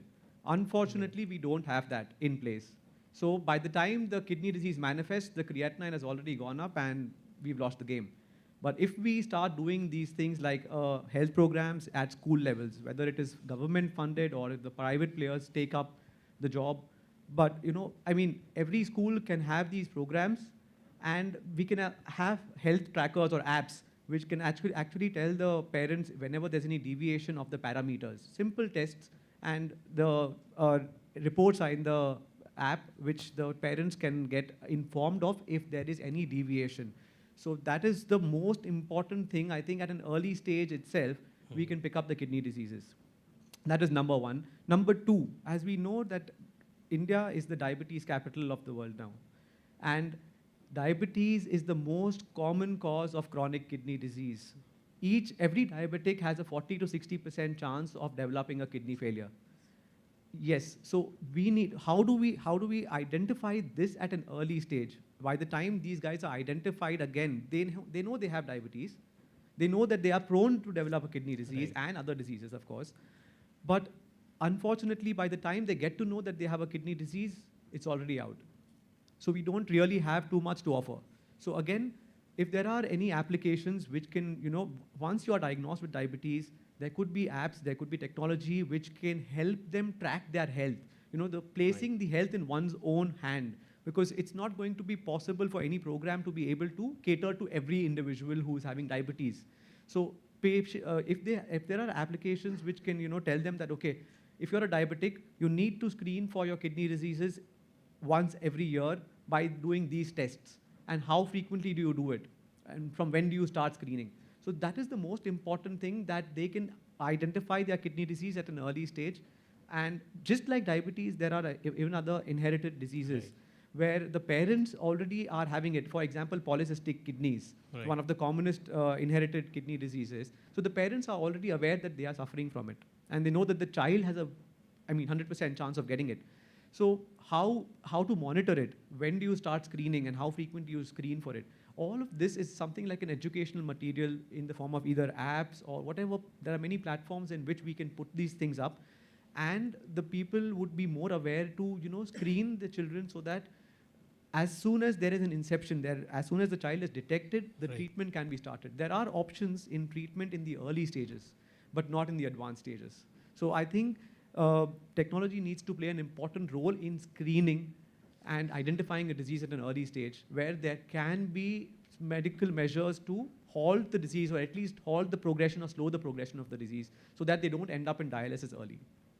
Thank you. I think the mobile apps are a solution for this to a greater extent. Yes, definitely. That's what Mr. Prasanna was saying. Yeah. Okay. I think we have run out of time, so we can have a rapid question, this one, so that in a minute, if we can answer some of the things. Sir, we are looking at very high quality at low cost, and there are so many instances where we have done that, and that has led to internationalizing your products. So, how do you think you could work out on that model? High quality and low cost is a paradox. Cheap is best is what all Indians love. They want software free. But to have a certain level of quality, you have to spend on design, on development, on research. So to make in India, to a level of quality, we need economies of scale. Yes. We need to increase our capacities. And also go beyond the boundaries. And go beyond the boundary. Only then we can look at bringing a product of some level of quality at a lower cost. Wonderful. But ultimately, you can only go down to that level. You can't go down continuously on your costing, because then you start sacrificing quality. So it's a fine balance. Wonderful. I think that's the mantra. Yeah. Mr. Devika, how do you see the role of technology like remote monitoring, connected devices and all in medtech? Most of the panelists have technology is the requirement, so that we can reach to the patients and the patient can reach to the hospitals through technology. They get connected. So this will help in both predictive and preventive treatment. This can help us even in the preventive and predictive maintenance of the machines which we are going to use for the treatment. And this will improve actually the quality of life of the patients. They need not go every time to the consultant. So the consultant is available to them online itself, they're connected.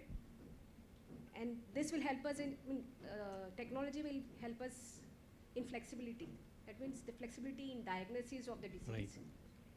And then what I would say is, because I am from simulators background, and we have developed simulators, VR-based, virtual reality, AR-based and AI-based simulators for our defense customers. And these simulators can be developed even for the medical requirements. And this can reach the clinicians, the technicians, even the patients. Like if you go for a home dialysis machine, the patients also will get to know how to use a machine. So there can be a VR-based solution given to them how to use these machines. So I would strongly tell 100% technology is required if we have to reach to the patients. Thank you. Thank you. Mr. Rohit, how do you see this operating these smaller centers? Because going forward, there may be more and more requirement for smaller dialysis centers. Even the recent Karnataka tender, we saw 2 machines, and in some places there was 1 machine also. So possibly, I will prompt him something. You are talking of digital. Don't ask me next question. Now itself I am answering. So questions have been leaked. Don't worry. He is my very close friend. He has leaked the question. Now, one thing that I would like to, if you have to reach out, one of the things about National Dialysis Mission, they give hospital facilities to a PPP. You are still expecting patients to come to hospital. I don't think it will work. Now, in Karnataka itself, there are 80,000 women's self-help groups. Learn to work with them. You can easily train them. They have some affinity, some social responsibility. They have been already working. Yes. So if you can, and you can use any one of their homes as your dialysis center. Some of them are reasonably intelligent people. Train them, you put the machines there, self-help groups, you can cover, say, 1 gram panchayat or 2, not 2, maybe 2 centers in 1 gram panchayat. In bigger village itself you can have. You can try to go through them. After 5 years, if you want to succeed, from today you start training self-help groups. Several of my programs, in fact, Maya, which is confidential, don't tell them what it is. I want to reach out using self-help groups. And several of my programs I'm reaching out. So if you want to go digital, the only way is self-help group, women self-help groups. Fantastic reach out. You can do that. And some of the programs have not even gone to those places. They are extremely good. If you don't use them, then it is our, and they, geography, salt, right? Manpower who are already having some basic training taken care. And madam said that through technology, nephrologist can be sitting in Bangalore, but we can still handle whole thing there. On a lighter note, so if I may just intervene, that self-help groups are great, but is the government really who's publishing the requirement willing to accept it? Don't go for government schemes. Don't go for government schemes. Why do you first start show them? In fact, I am being a ex-government. I show them.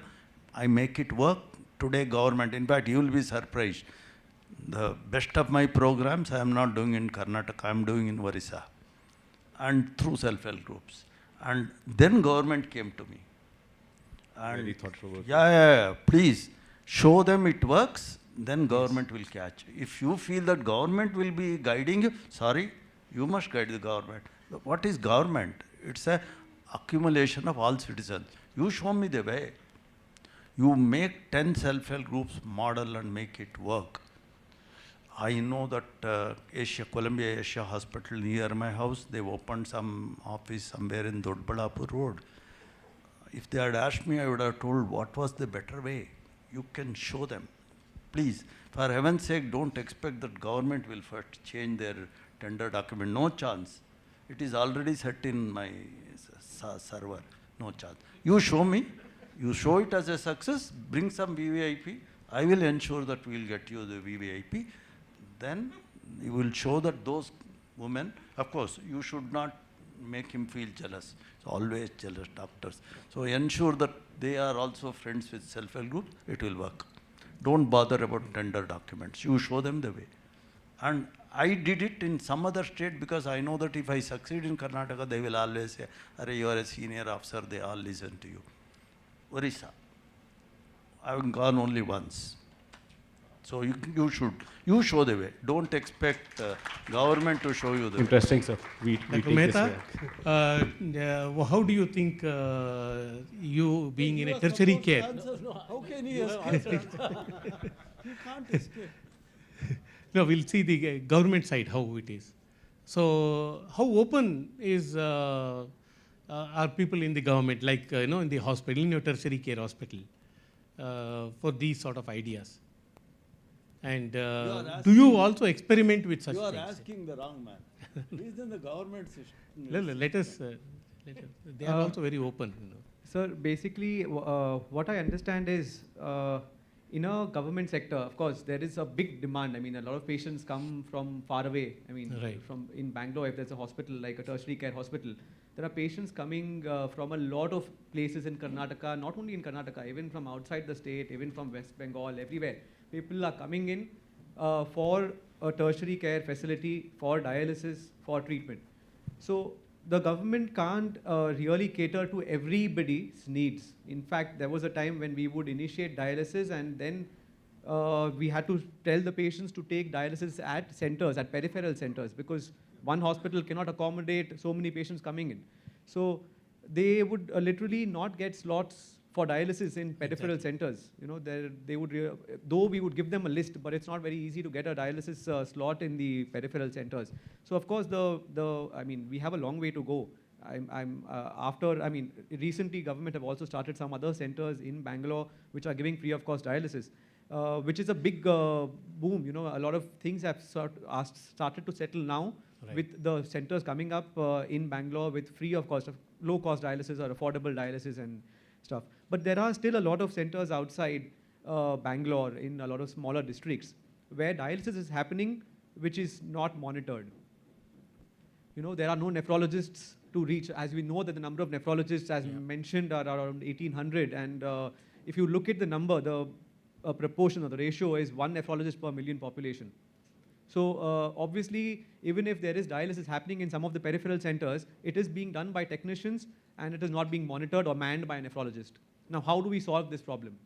We can't reach everywhere, so again, your technology comes in. Yeah. We need to have dialysis. Telenephrology. Yes, we need to have machines over there. We need to have a relay of information from these peripheral centers to a nephrologist. There has to be a nephrologist in charge for each and every dialysis center. That is the most important thing. Just giving the facilities is not going to be enough, because then you're going to have more complications. And at the moment, I mean, whenever there's a complication, the patient is going to be referred to a higher center, which is again very far away. So again, how do you travel or transport that patient back? So we need to pick up the complications before they happen. So we need to have manning or monitoring. You can have dialysis going on, the pulse, the blood pressure, the oxygen levels are being monitored by a nephrologist sitting somewhere in Bangalore or in a distant place. So that is something which has to happen in the future with the help of technology. So, yeah, thank you. Like cloud physicians, you should have a mirroring of cloud physician of ICU, you should have in dialysis, and management report by exception. The whole IT system that we have provided in ICU and cloud physician, it's all management by exception. So that is something that should work out. So thank you. Here's another paradox. Yeah. You need an advanced machine in remote locations. I can make do with a vanilla machine in an urban area. But I need a cloud-enabled remote monitoring controlled by a nephrologist at an option, which I think Dr. Shyam's team has already developed. And Bharat Electronics is going to manufacture it. this machine can be controlled by the nephrologist sitting in Bangalore or sitting in Chennai. Because in your center here, you can have a vanilla machine. It doesn't matter. But if I've got a machine in Mandya, I need to have a control. And that's what Dr. Shyam's machine does. Thank you, sir. Thank you all for the. So I think we can conclude on this. Thank you. So thank you so much for this thought incubating and so many innovative ideas to what we can do with disrupting nephrology care. Personally, on a lighter note, I would like to see BL develop something with their radars and sonars, diagnosing people at large, or maybe at least screening people at large. It might seem like a joke now, but with the capability that we have, I guess it is very much possible in the future. So I would request now Mr. Vittalas Pai, Senior Consultant GenWorks, to kindly come on dais and felicitate the panelists, please.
So just in the interest of everybody being patiently sitting here, listening to all the interesting discussions that are happening, we'll have a short bio break now, and then we'll reconvene after 5 minutes again for the next panel discussion, which is also very interesting and something that is on the cards after this. Thank you so much.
May I request everybody to kindly please come into the hall and settle down, please?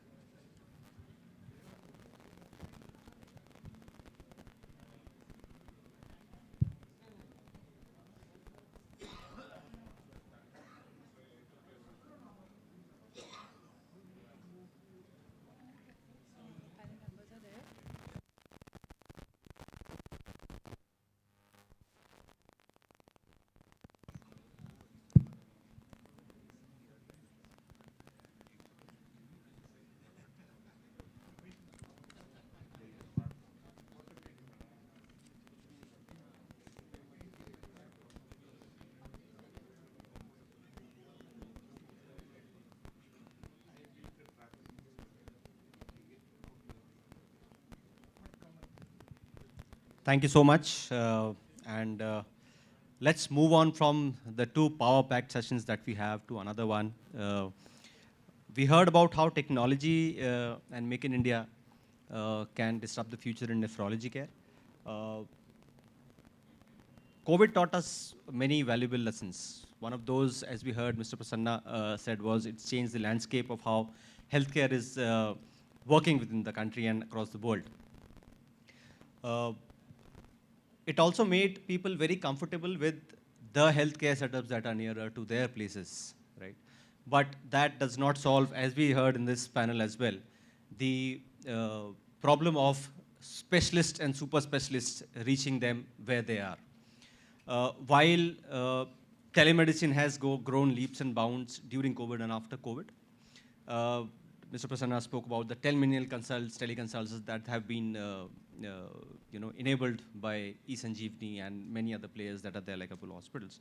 The fact remains that critical care still remains a big problem when it is about reaching to the right people, not only in smaller cities, smaller towns, but within the urban population as well. Smaller hospital, nursing homes, which are there, a part of the various areas within the urban areas, are also not very well equipped with the kind of critical care that is required, with the growing burden of various diseases that are there in India.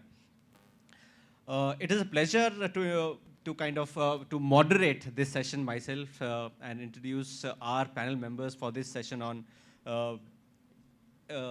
remote healthcare, enabling access in remote healthcare, connected care. We have our first panelist. I would request Dr. Arora to step on the dais, please. He's an MBBS and MD in pediatrics from Delhi. He is a clinical research fellowship NPM program from University of Ontario, Canada. He has more than 20 publications in national and international journals to his credit, and also a textbook chapter in the program, in the clinical program that is published in his name. Secondly, I would like to call on stage Dr. Shailesh Jawar. Dr. Shailesh Jawar is the director, for Apex Hospitals and Critical Care Hopes. Critical Care Hopes is an organization which is bringing remote critical care to people nearer to their homes.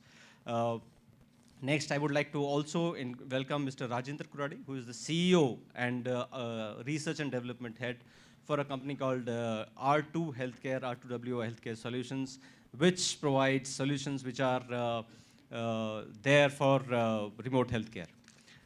Thank you so much for joining, and I'll also take a seat this time. So we heard a lot about how disruption is needed in healthcare, how it has to reach people, how people need to access it. This has been a very a close subject to my heart as well. I belong to a very small town in India, and where access to healthcare I have seen during growing up was quite difficult. Even it was, as Mr. Prasanna said, was more driven towards general practitioners, RMPs to that extent, and hardly any critical care. Critical care, wherever it was required, the ICUs that we had seen when I was in my town growing up were not what actually ICUs actually look like when I grew up and went to in the actual ICUs and saw what actual ICUs are. So, leave aside the doctors that are present there, as Balaji LJ mentioned in his things, like, even homeopathic and Ayush doctors are managing, which is quite good according to me. I mean, at least someone is managing and creating that thing, but it also creates a lot of problems in terms of care delivery. Taking that forward, Dr. Sailesh, I would like to, you to take the first question in terms of, you have seen, you have been working with remote care and on-ground care for quite some time. What kind of changes that you have seen that was there during COVID and after COVID? You managed a lot of patients during COVID remotely as well. Is that a continuation that you are seeing, or is there something that still needs to change where remote critical care delivery is seen? So I think we all evolved, I think, in COVID, whether by choice or by default, or whether it was in crisis. And I think evolution only happens when in crisis or by nature itself, I think so. So the digital acceptance of tele-ICU or telemedicine, if you think about it, was about 5% in 2019. At the peak of COVID, if you look at a population of 1.3 billion, it was 47%. So pre-COVID, the digital door was closed. So I think what COVID did was, the first thing is that human behavior, acceptance, and the digital door opened for the first time for the mass population that we serve. And that was very, very important. Secondly, I think today, Sir mentioned, and a few people also mentioned, we all know the data for telemedicine from India on the tips of our hands. 10 million, e-Sanjeevani, this, that, the other. If you look at any data points, before 2019, so ISRO launched the telemedicine project in 2001. No data existed till 2019. And in 2 years, we have data, we have numbers, we have everything. So this behavior change, this door opening did something very, very dramatic. And what I think the boost which telemedicine or tele-ICU will get is that now the knife hanging on the telemedicine's head, whether it works or doesn't work, that for once and all, it's been solved. It works, the data is there, the quality is there. Yes, it's a work in process. It will get better. Secondly, I always believe that I think we are a volume country, and it's a challenge, but it's an opportunity also. The kind of volume that we cater to and the kind of value that we deliver, if you look at data, if you look at price points, if you look at everything, it's phenomenal. I don't think so any other healthcare system can do that routinely day in, day out. With that volume, value, and when you add the decision-making process, command centers, we're talking about e-Sanjeevanis and everything, I think we'll see in 5 years the entire ecosystem of telehealthcare or healthcare probably go leaps and bounds. What happened in 2 years in COVID, I think would have not happened in the 15 years or would have taken 2 decades. So the acceleration is completely immense, I think what COVID did. Secondly, I think whatever care we envisage now, I think as a consumer, as a provider, or as a government, we all talk about these words which are resonated today a few times. It has to be integrated, it has to be collaborative, it has to be innovative, and third is there has to be a digital or a technology layer which acts an enabler to deliver that care. So I think those are the few things that will really change how we deliver care in the post-pandemic era. Right. Thank you so much, Dr. Sailesh. Dr. Rohit, critical care as specialty is kind of, if we say in the parlance of, healthcare, is quite new, right? And that's why critical care specialists are, as we were mentioning, like any other super specialists, are quite, low in numbers when it is concerned, not only across India, but across the world as such. In fact, there are a lot of clinicians that are actually providing critical care services from India to countries like US, like who are US certified and stuff. What do you think, is there, now when we talk about critical care, it is also about, now you especially come from neonatal critical care, which is much more niche than what critical care is all about. We have multiple maternity centers, nursing homes, which are traditionally across all across the country, including urban areas, if you see. Do you see connected care as a solution to bridge this gap? Is it possible? How is it possible? What kind of solutions are required for these? Yeah, okay. Thank you, Pankaj, for inviting me. I'm Dr. Rohit Arora. I'm a neonatologist at Cloud9 Hospital, Gurgaon. And I'm also spearheading the tele and ICU project, which we are doing in North India, which we are doing. So we are operational in 3 cities right now, Kanpur, Sonipat, and Panipat, and we are going to have like 10 more this year.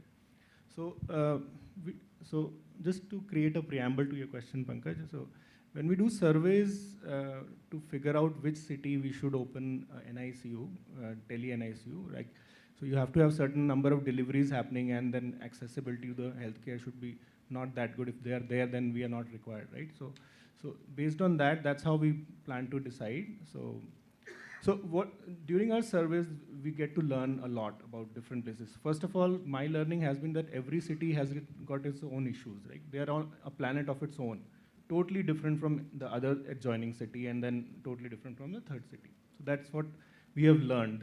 All cities have their own issues.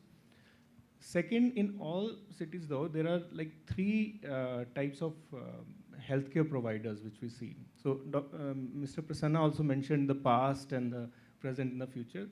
But I think the past is still there in terms of, as Pankaj was also mentioning, that a lot of population is still being catered to by non-registered medical professionals, right?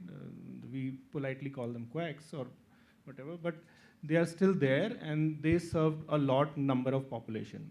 So it's not just we are concentrated in metros, but the real India, they are still being served by the quacks and the non-registered. Then their second hierarchy is the registered medical practitioner, which are trained graduates from modern medicine or Ayurveda and all. They generally have their own hospitals, which we found out that they open their own hospital to provide various specialty cares in there. And when they have problems, they tend to refer to either to the adjoining cities, or if they're lucky, a specialist hospital also in the town. And the third is the specialist hospital, if they are available. They are far and few in those cities, but some cities do have it. Exceptions are also there. For example, state of Punjab, we were happily surprised that they even have neonatologists and intensivists, even in far-flung places. But in UP and Haryana so far, the outside peripheries, this is the strata which we found.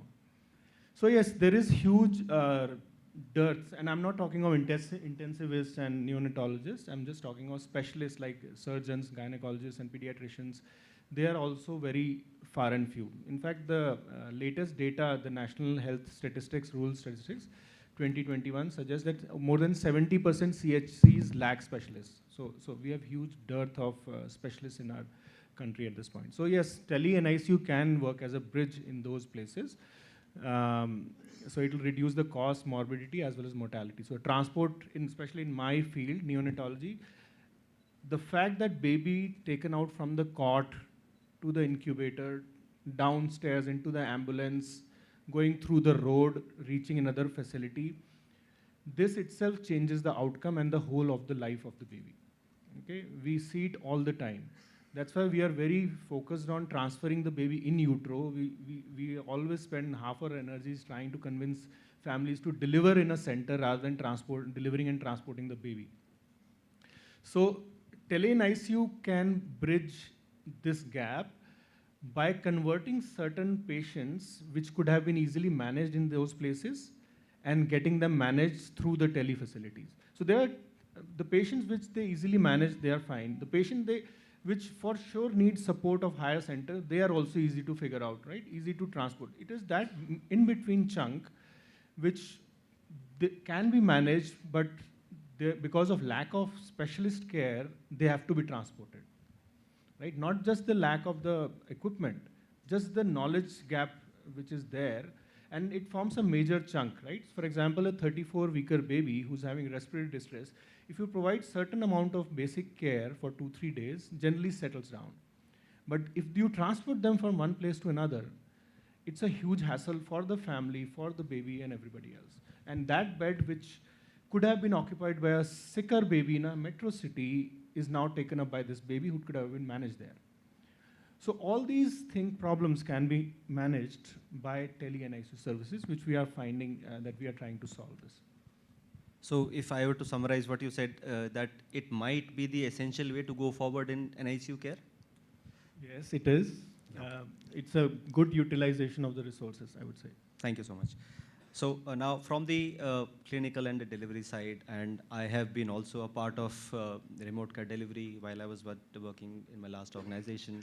I set up the tele-ICU network, and the one thing that we and all of us still struggle with is the technology backbone. While there is a lot of technology that is available, it has evolved over time, but there has been a struggle that we have all gone through in terms of the right technology backbone to kind of provide these services, because it is not a one-time consult. It is a 24/7 proactive service that needs to be provided in critical care. So my next question would be to Rajendra. So these are challenges that are faced when we are delivering clinical care to remote clinical care, critical care. What are the challenges from the technology side that you face while developing a platform or a technology which caters to critical care? Yeah, thank you, Pankaj. So I represent a company called R2 Healthcare Solutions as a technology provider in tele-ICU care area. I think I'll touch upon few objectives of tele-ICU care or a remote critical care, and what are the challenges and the solution that we can. So one, as you mentioned, the tele-ICU care needs a 24/7 continuous information transfer. So that is very important. So because critical care is such that you cannot kind of wait for holidays or work days or nights. So we are continuous 24/7 care.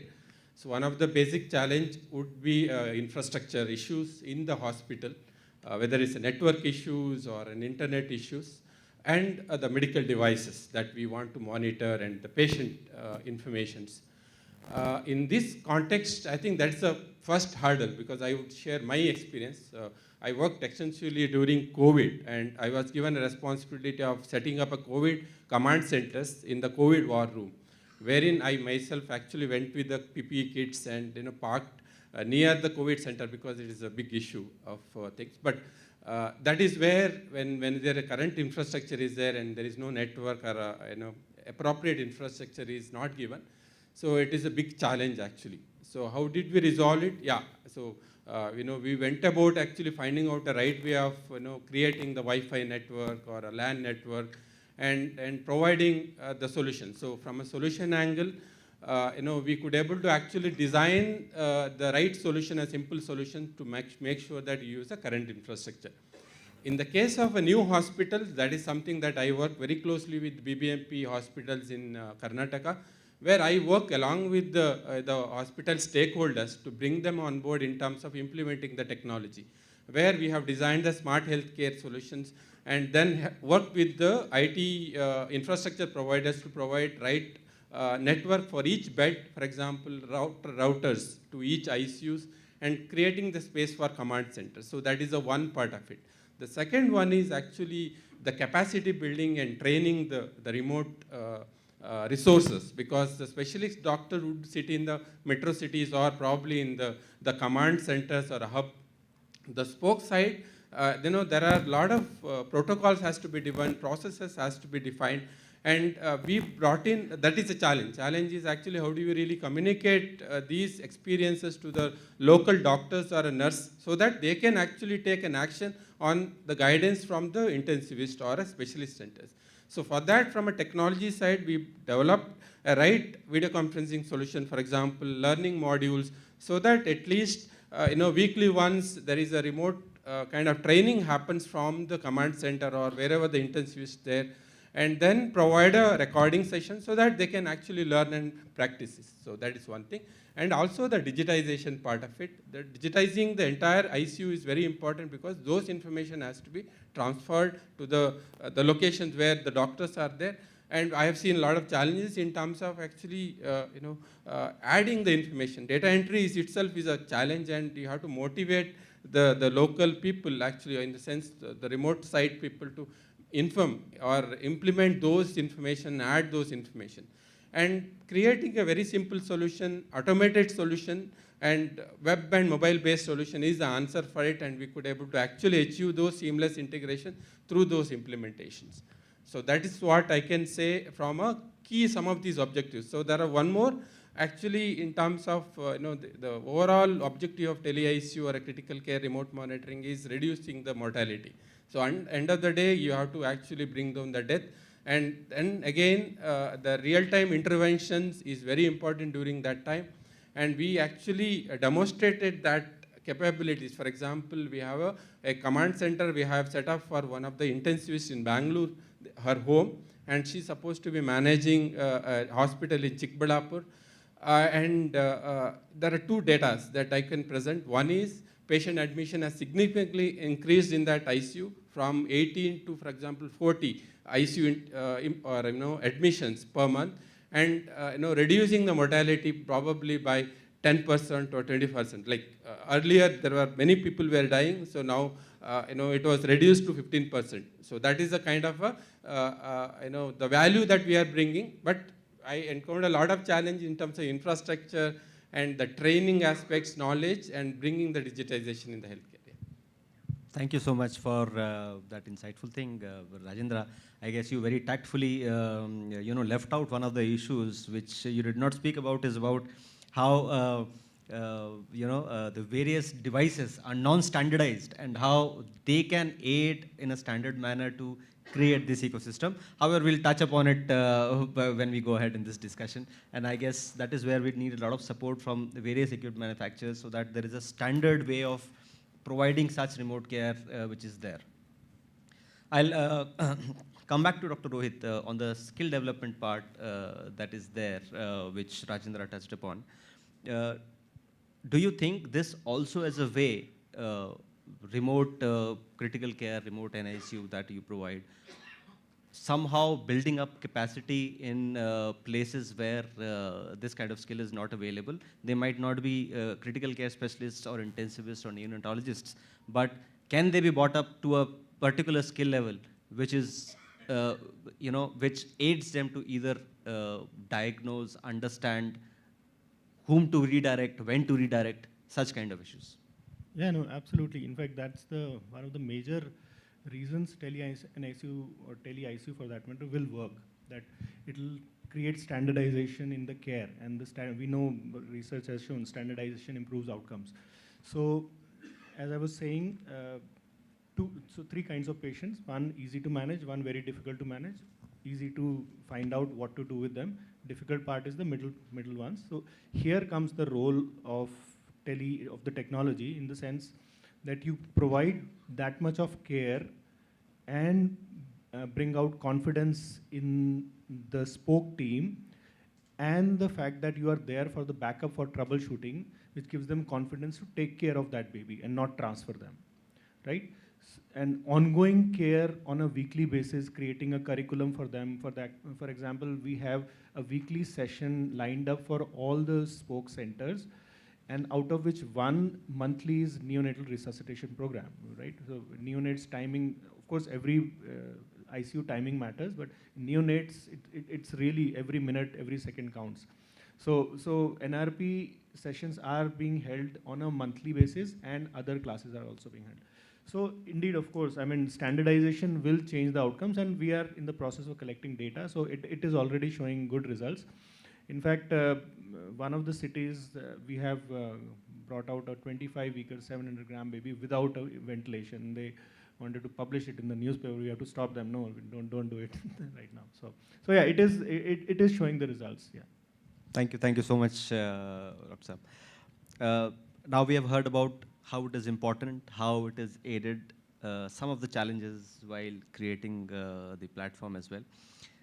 One more problem that we have been, deliberating upon all of the panels and earlier also was the, affordability part of it and the way it is being made accessible. Dr. Shailesh, do you think that there are still, evolving business models, ways in which remote critical care can be delivered than the way it is being delivered as of now?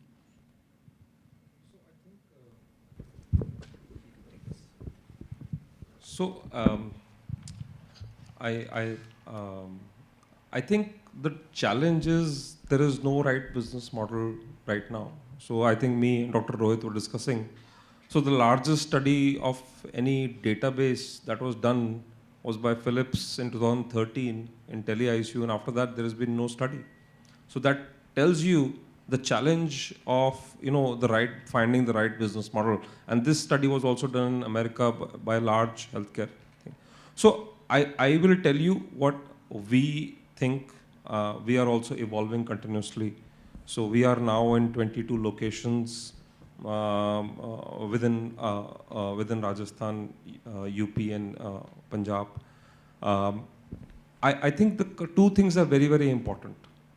I think firstly, you need to identify you cannot technologify everything. There are some things that will not be solved by technology. I think you have to accept that. You have to find a solution to that. Secondly, I think how you're delivering care, you have to design your business model to where you're delivering to the point of care. I think if you try and find a solution of Bangalore and try and implement in Jaipur, it will not work. And if I go to Jaipur and try and implement that in a remote location, it might not work. So I think first, accepting that technology is not the solution for everything. And secondly, I think identifying clearly where you are going. So when you do that, you need to know extensively about your customer. So if you look at the X and Y axis to get the business model right, on the X axis, there will be customer. And the challenge with any tele thing is that, or maybe tele NICU, there is a customer who is a patient, and there is a customer also that the hospital owner is there locally. So we have to actually know in depth of what will work for the customer who is the patient and the customer who is the doctor himself. You cannot actually try and fit one business model expecting that the same number of patients will come or the same number of physician or the same hospital capabilities is there. That will take some time. So actually to get the business model right and make it affordable, because if you give the wrong solution at the wrong location, either the business model will not work or affordability will be a challenge. Secondly, I think, which healthcare has done and we have discussed in the morning, if you look at the y-axis, there is an entire ecosystem in critical care. I think if you look at it, I'll just give you an example. One patient in a tier 2 town like Jaipur will probably cost about 40,000-50,000 rupees for an ICU patient. Okay. If he is in a remote location, we can treat them in 18,000 rupees. But if you look at the socio-economic data, ambulance traveling cost, which is around 35-40 rupees per kilometer, 3 days, 4 days loss of pay, disconnect from the community. Fourthly, we travel economically or mentally in India, we travel with 4 or 5 people going to the hospital, especially it's ICU. So if you look at the economic cost of this, and then I think there is a data about 41 or to 35% of patients die in the back of the ambulance, like Dr. Rohit was also saying. If you all collate it together, I don't think so affordability is the question if you understand, because there is enough money We did a calculation. If a 40-year-old is referred rightly or treated locally, about 9 crore rupees he can contribute to the economy in his working life. So I think the money is there, affordability is not the question. Is that, how do we know enough about the customer? How are we going to address the ecosystem? And is there some cross-subsidization that can happen? Secondly, I think the other thing is that you're also contributing to the local economy. When you are trying to go and do a digital solution, you cannot import everything. You have to hire locally. You have to create an ecosystem locally. As you were saying, teaching programs locally. You have to become a part of the community if you have to be truly affordable. Once you become a part of the community, you're truly local, you understand the customer, you understand the ecosystem, I'm sure there is enough value that you can unlock there. Thank you, Dr. Shailesh. I guess, yeah, you're right. Not only from the perspective of, providing it to smaller towns, cities which need this, but there is still a lot of asymmetry that we heard earlier about, and Mr. Prasanna spoke about, right? Within the urban system and the way urbanization is happening and the way that migration is happening, as Mr. Prasanna said, I guess there is still a lot that can be done with respect to a business model in providing these kind of services, creating an ecosystem within the urban landscape as well. Second thing I just want to point out is, it's very, very important sometimes is, I think this is what I have learned. We started initially with a Netflix-like subscription model, that you can subscribe to our services, and we thought it will work beautifully, it will be very low cost. We have fixed costs in the command center, and that will work everywhere. Obviously, it did not work everywhere. Then we went on a hybrid model, we'll do this, we'll do that. I think the most important thing is when you are trialing out different models, affordability is, yes, important, but what are you trying to solve? Actually, you're trying to solve the customer outcomes or the patient outcomes or solve the problem. You have to put a risk versus benefit, because if you are actually affordable but still not able to solve the bigger problem, which is outcome, then I don't think so the business model is true. So continuous experimentation, I think, experimentation in not in terms of that, in how you deliver care, but keeping your core of clinical services where it is going to, at least, sometimes I think a brain organ donation person identified early and referred to a tertiary center is also a good outcome. He should not be kept. Somebody who, so outcomes are very, very varied. So I think affordability with outcome matching is very, very important. We cannot look at one side of the coin and forget the other side of the coin. Right. Thank you so much. I fully agree with you, and I guess everybody in this room does as well.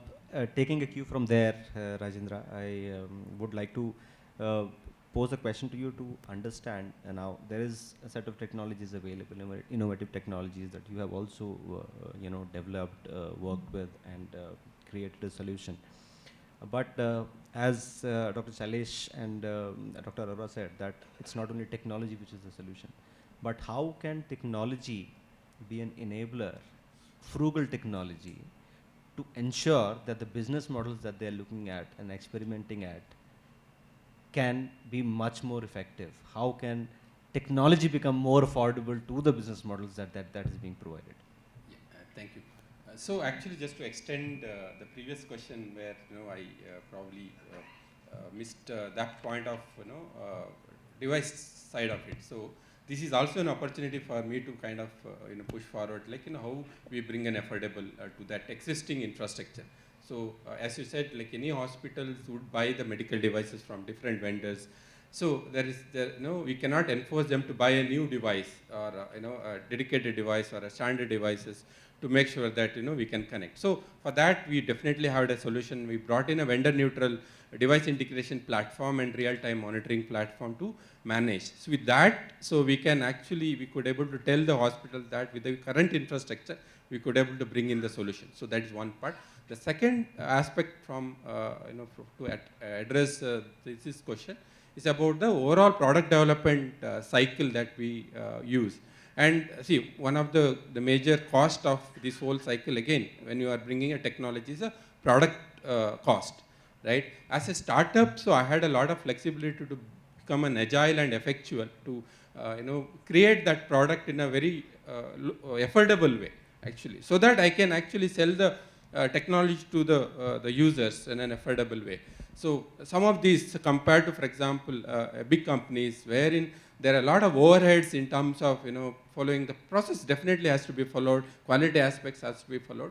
But as far as the startup is concerned, we are more agile and effectual in terms of having our infrastructure more leaner way of creating it, and we could actually collaborate with, for example, hospital like Cloud9 during our initial stages to conduct a lot of pilots. So in order to implement, so those are the kind of a support that we got and created the product itself in a more affordable way, so that we can actually work on a more effectual and the low cost way to our customers. So that's one thing. The second one is definitely because I do a business development for my company, and when I meet a lot of hospitals and specifically tier 2, tier 3 cities, the very important aspects is the cost. So I don't think, there are various kind of reasons, but what I learned is I think hospitals are not in the position to invest a large amount for this kind of an infrastructure.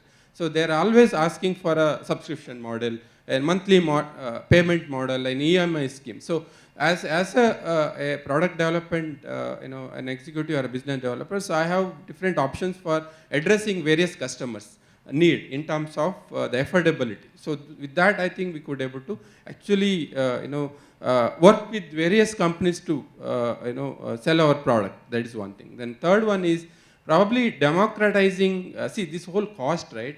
Not very limited to the hospital. End of the day, it will go to the person or a patient, I can say, and then he has to pay.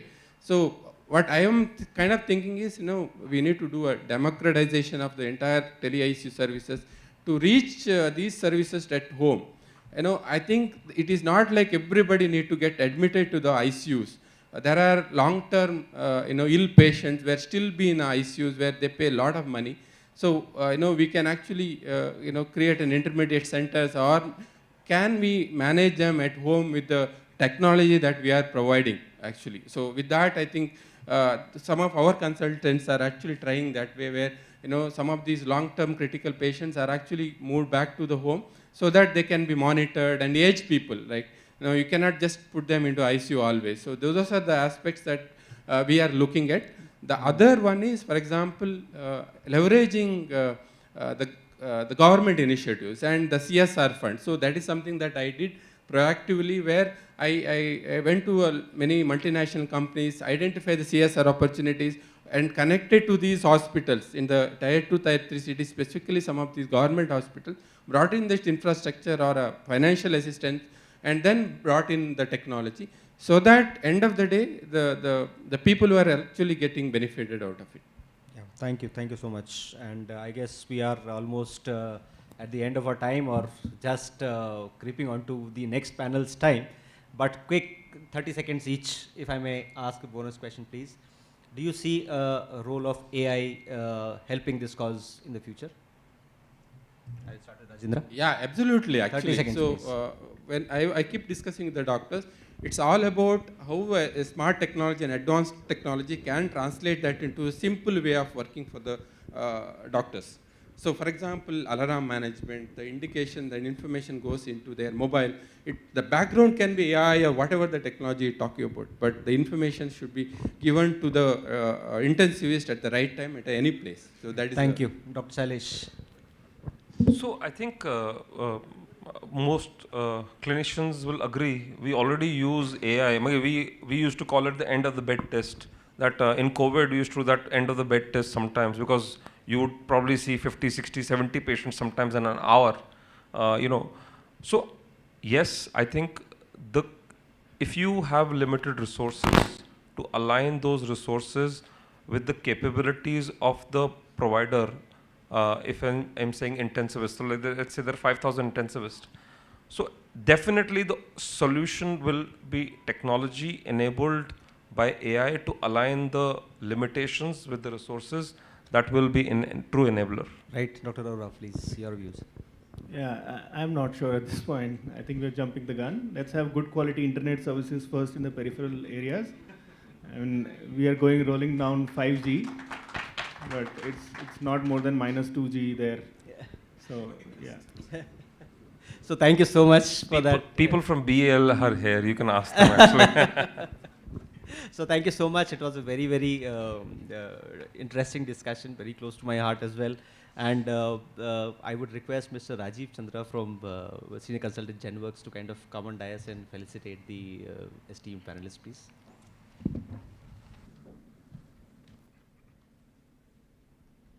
So I recently heard one of the leaders in healthcare quote this with respect to AI, and I'm not sure how many of you agree or not.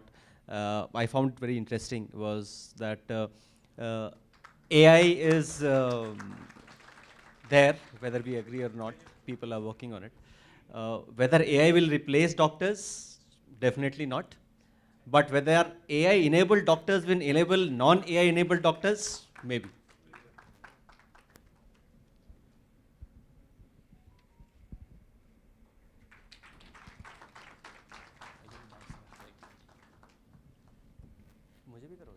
This is your hard work, This is too much. Not what otherwise. Thank you so much. Good job done. Thank you so much.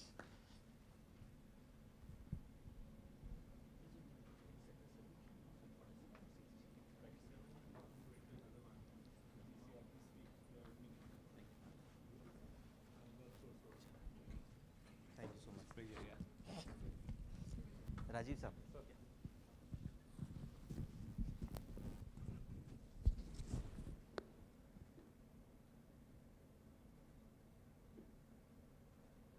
Thank you.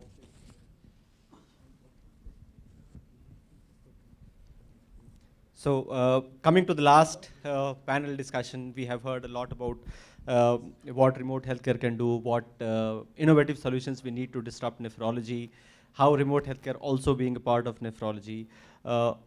And as mentioned earlier by Mr. C.S. Kedar as well, the next big thing is oncology, cancer, which is eating away a lot of good people across the world. The burden in India itself, if you see, is quite huge, and it is growing at enormously. It is a difficult proposition, and mostly what right now is being done in oncology is end-of-life care or later stage treatments that are being done. Very less is being done in terms of the preventive part of healthcare or diagnosing early or early stage, which is quite very relevant in the Western countries as of now. Taking this forward, we have our next panel, which is being moderated by Mr. Saurabh Suneja. He's a principal in National Investment and Infrastructure Fund, NIIF. It is an institutional infrastructure fund manager and anchored by the Government of India in collaboration with the leading global and domestic institutional investors. Saurabh focuses on the strategy and policy functions of the fund, and he has more than 18 years of experience there. I request Saurabh to please come on dais and moderate the session for oncology hub and spoke model. Please. Thank you. Thanks. I think we should also have the panelists here.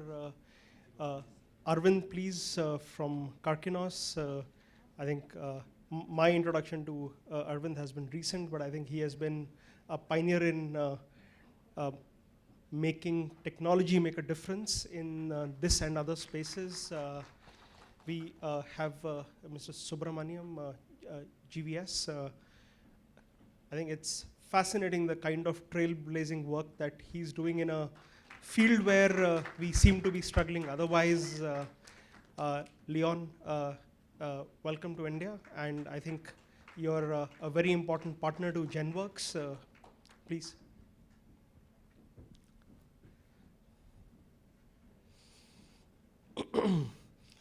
So I realize we are the people who are blocking dinner. And Pankaj, please feel free to tell us when we should be kicked out of here. I fear that very much. So, gentlemen, pleasure to be here with you. I should although start with a quick thanks to Ramesh, because I think he's the glue between all of us. NIF has a very important and you know, an investment that we are very proud of in one of the Somerset funds, and through that we have had the pleasure of being associated with GenWorks. And I think this panel is again you know, here to deliberate about a few facets of oncology, cancer care, and you know, unpack a few interesting things. The other unique part of this panel, I believe, is that we have two people who are very close to producing devices that handle two different aspects of oncology. And we have Karkinos, which is building a tech-enabled model. So I'll jump into this. So maybe Arvind, I'll start with you. So, and you know, I think as you start to answer the first question that I throw your way, do take this opportunity. I'll pass on this mic to you. Don't worry. Do take this opportunity to also explain a little bit about the kind of work that your firm does, so that there is a reasonable context for when you respond. So, I've had a chat a couple of times with the others at Karkinos, and my understanding is that you are trying to create a digital and tech-enabled platform. You have your 4D model that shall enable superior cancer care, and you know, in a way, your mission is to democratize cancer care. Now, could you help us understand this plainly? Who is the most typical patient that you want to benefit or you want to target? And for that kind of a patient, basis the system that you have woven together, how would that patient, let's say, first encounter the kind of solution that you have put together, and what would that patient's journey be through the solution that you're enabling? Perfect. Who's the patient we're trying to target?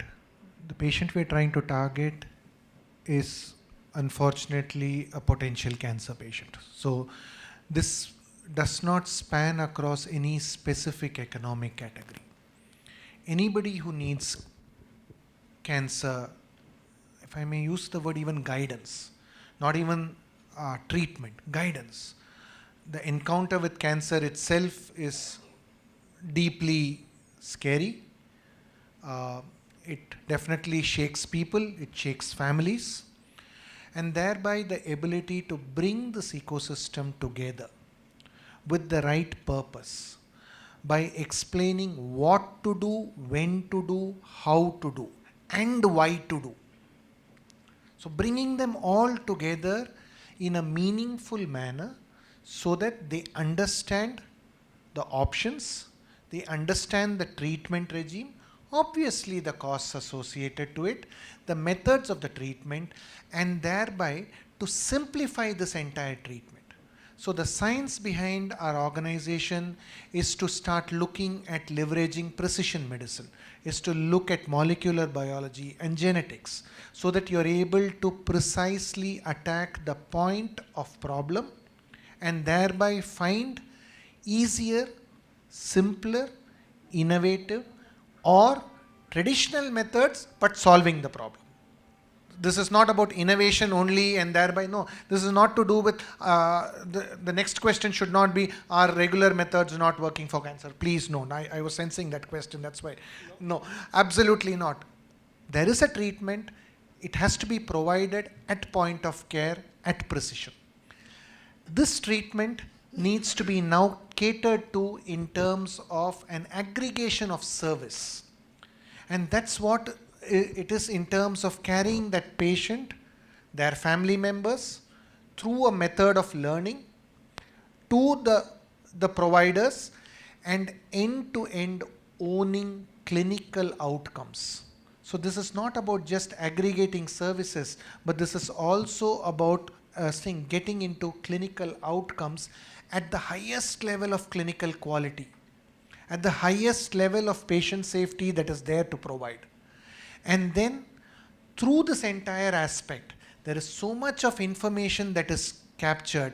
How do you discover more ways in which we can drive and thrive operational excellence leading to clinical excellence? So all of this put together is the 4D model of detection, diagnosis, delivery, and discovery. Cancer is something that we'll have to look at in 360 degrees across the 4-dimensional plane. Unfortunately, 3-dimensional is too small for cancer. So that's really what we're trying to do. Arvind, thanks for. Hey, Arvind, thanks for starting us off.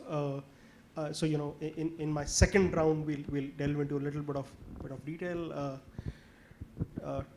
Talking of, I think Arvind spoke about that they are not trying to, kind of innovate things. They are basically trying to bring these things together. But I think GVS, you are truly innovating in a sense in India. And the first time when Mr. Subramaniam and us we started to talk about it was an eye opener for many of us in the room, because Panacea, who has been in the business of providing radiotherapy, has developed the first Indian-made, Indian-designed LINAC machine, which is now getting rolled out in hospitals.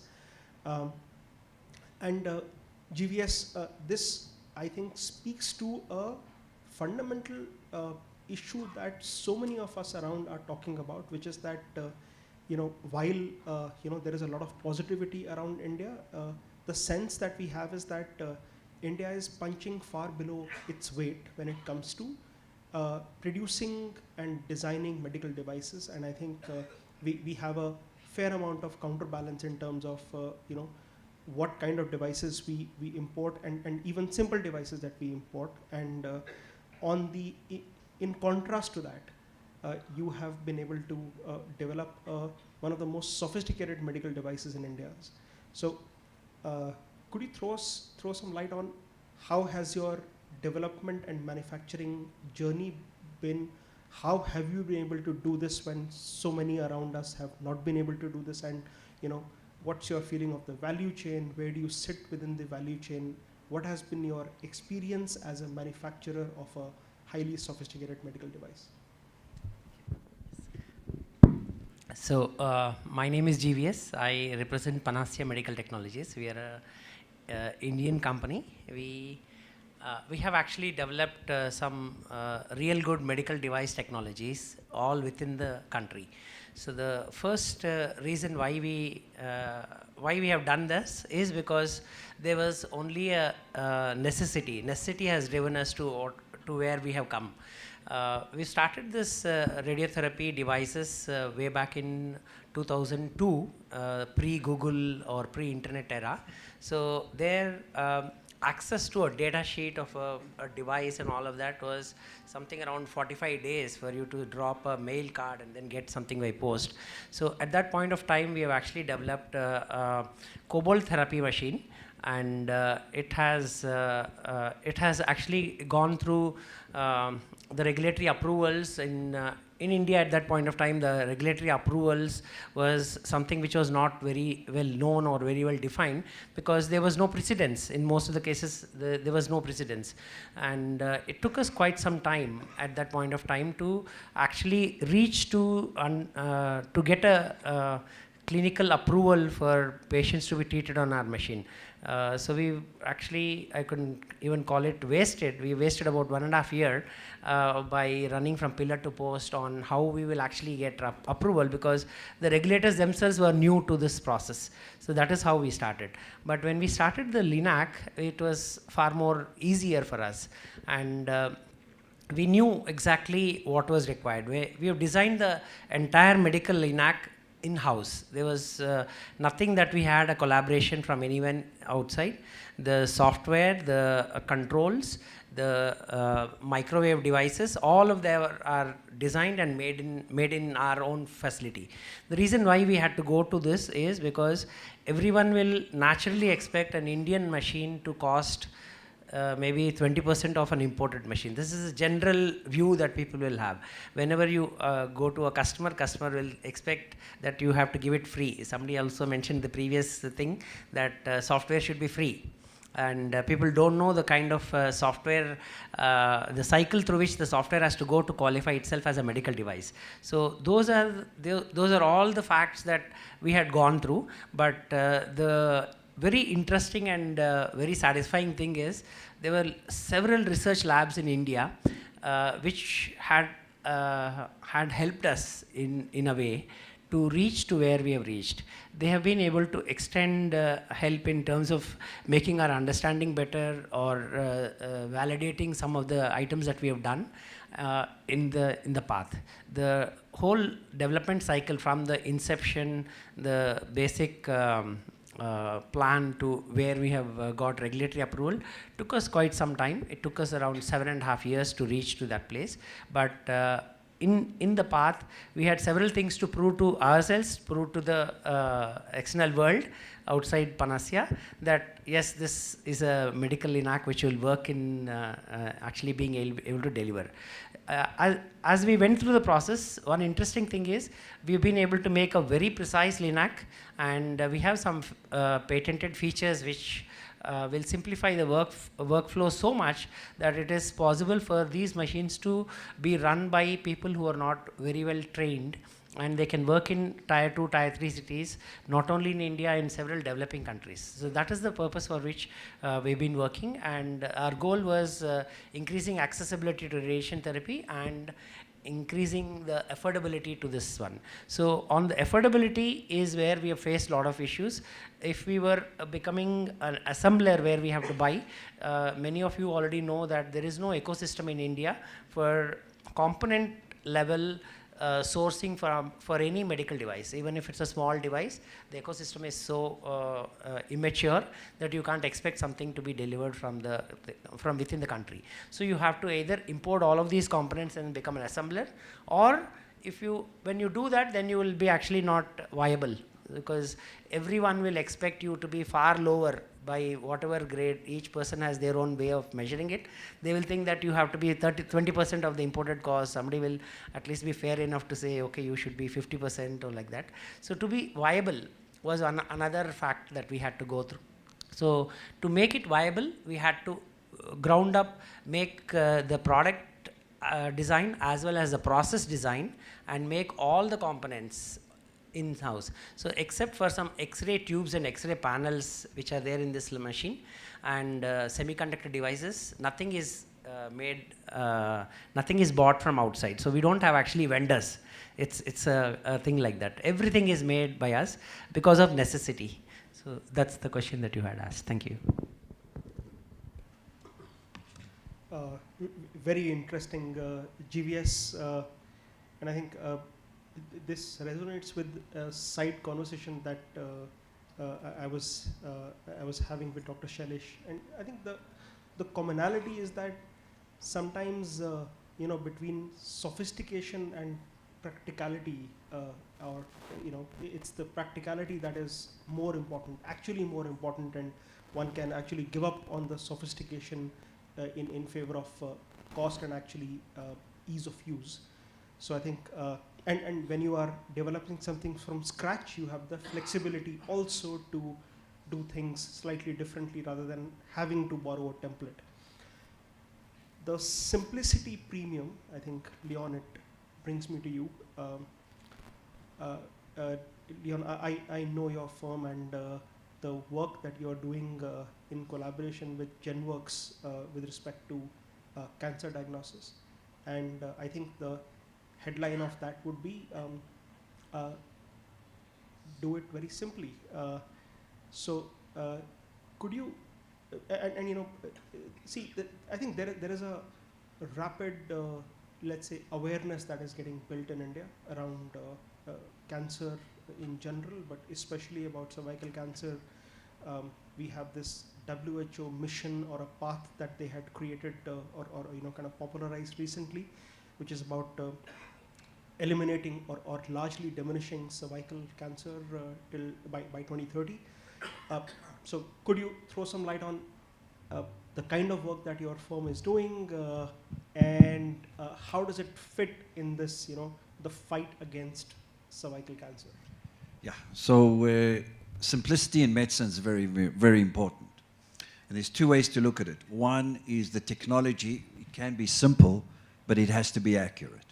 That's number one. When you design simple technology, it has to be accurate. But you always have to think, who is the user of your technology? And Arvind touched on it, and a few other members touched on this other point, that point of care is a very, very important place in the world of healthcare in India. Point of care, number one. And another thing that is very, very important, and I think that will make the healthcare, give a healthcare solution in India to become sustainable, is to have the primary care physicians more involved. Because the primary care physician is the actual point of care. So when we designed a product, we not only design a product which is simple, we've designed a system. We do not just sell a product, we sell a system. It doesn't make any sense to diagnose a patient if you cannot treat them. Never diagnose a patient if you cannot treat them, because it doesn't make sense. From an economic standpoint, from a point of the mental anxiety of a patient, it's just not necessary. So we have designed three things, and that is the three basic things for cervical cancer. One, the ability to do a point-of-care HPV test and get the result in 10 minutes.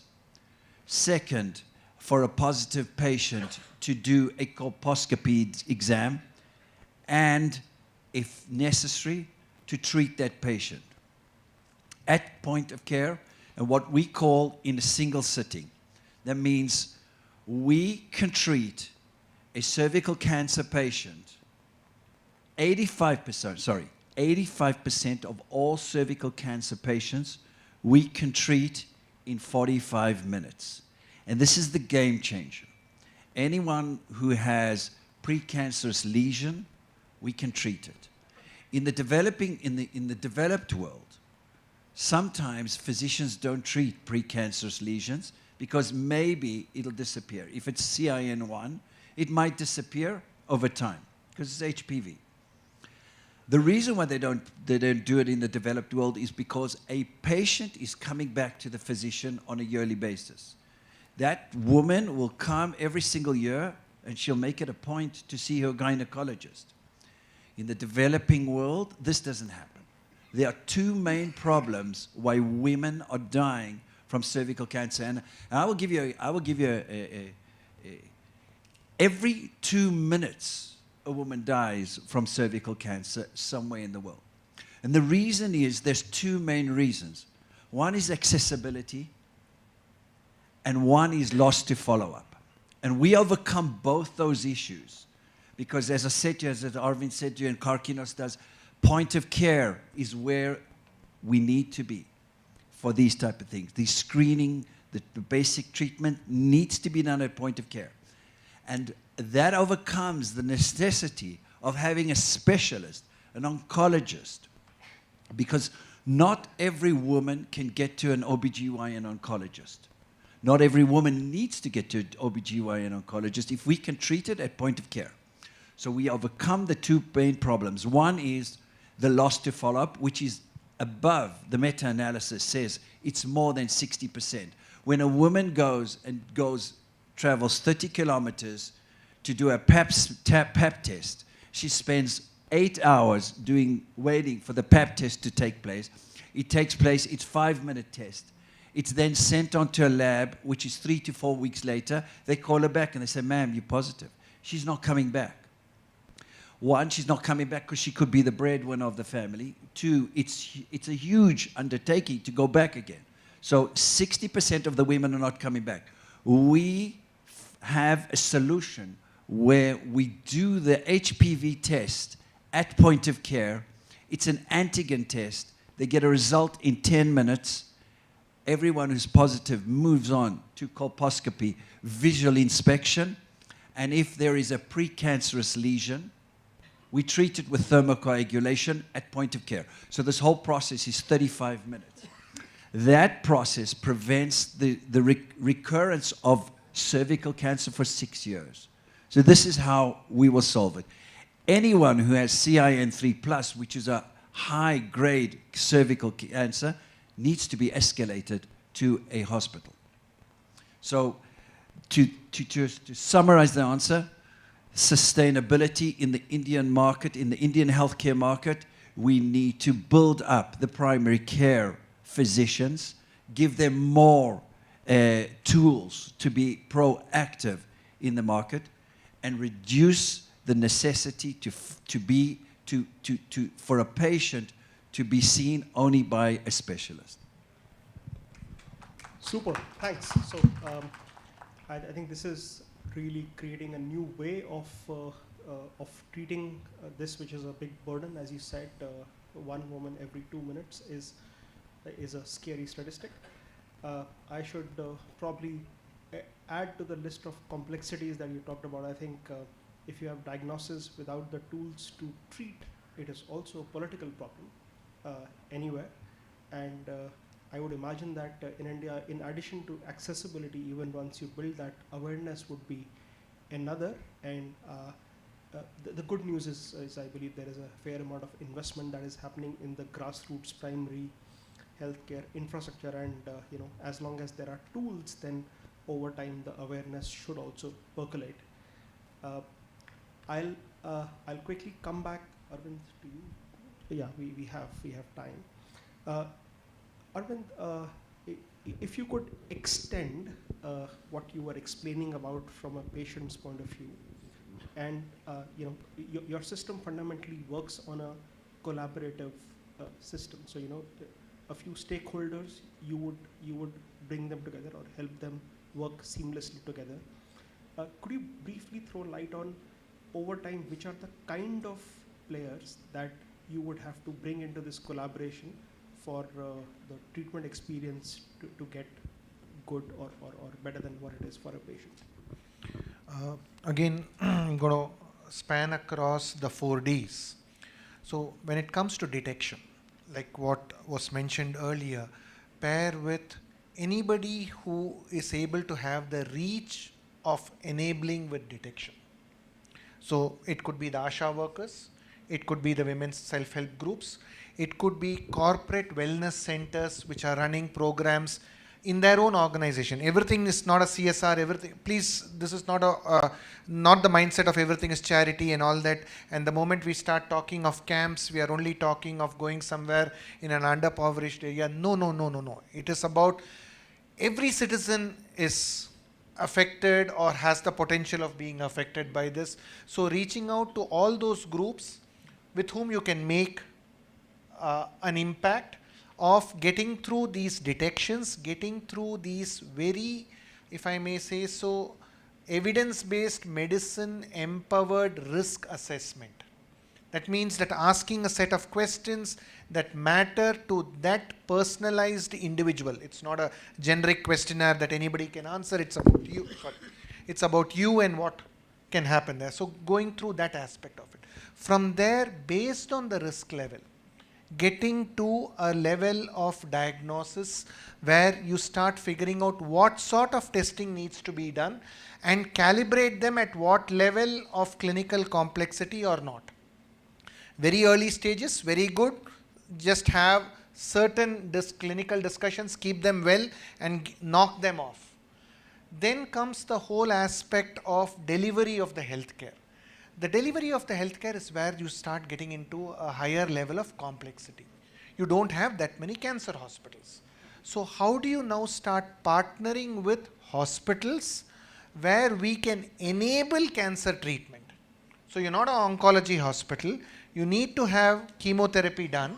How can I work with the general physician, the general surgeon, and then through a method of technology-powered telehealth, virtual tumor boards and all of them, start figuring out how to provide this care rather than ship this patient from one location to all over to another location. And when I say one location or other location, again, don't have a mental picture of a village to a big city and all that. Bangalore to Bangalore. Why do you want to get these people to travel in this wonderful 2 hours of travel? 5 kilometers traveling through two thing. I'm not a Bangalore fan. I'm not from Bangalore. That's why I dare to make this statement at the cost of me reaching home safely. But still, get the patient closer to where they are. If we can get the care without compromising clinical quality and safety. So that's not for discussion at all. So when we say get the patient somewhere, it's not at a diminished facility. It is at a facility at par. Then after that comes the whole aspect of managing the regime of care. See, this is one time, but then unfortunately, like what we heard with nephrology, this thing, if they've got to go through 150 times a dialysis in a year, that's a regime of care that needs to be managed. That means you need to manage the people, you need to manage the family members who are their caregivers, you need to manage that ecosystem, all of that put together. And constantly at various levels of people now, and the care providers and the ecosystem, having that learning management system to keep on empowering them with that relevant bit of knowledge. Learning management system is not condemning somebody to a training class because their appraisals were not good. That's not how you look at learning. Learning is about passing that essential information at point of care, because we are already burdened with an ecosystem, and getting them off into a training class is not practical. So how do you get that to them? Managing this so that the patient does not drop off, because they can get depressed, they can get cheesed off, they can get irritated, all of this, keeping that level of affiliation to the patient. And all of this targeting with good, high-grade, evidence-based clinical practices, powered and enabled through digital as a fabric. Bringing this all together and now making treatments and options around oncology treatment more realistic, affordable, practical, and outcome-based. Super. Thanks, Arvind. And I think for a operation like this, therefore, the CIO's role becomes even more interesting. So thanks for being amongst us. GVS, I'll come back to you, please. And I think the common theme is to learn from the tall challenges that have been in front of you. I mean, if manufacturing this sophisticated device was not enough, I think the other question that has always been on my mind is, how do you climb the, let's say, the credibility hill? You are the new player on the block, not in diagnosis or something light-hearted like that. You are providing radiotherapy treatment to patients. Your machines are getting used by that. So, it's a high-stakes game. How have you been able to operate up till now, and what's the journey ahead of you in terms of being at level with the most established radiotherapy machinery providers?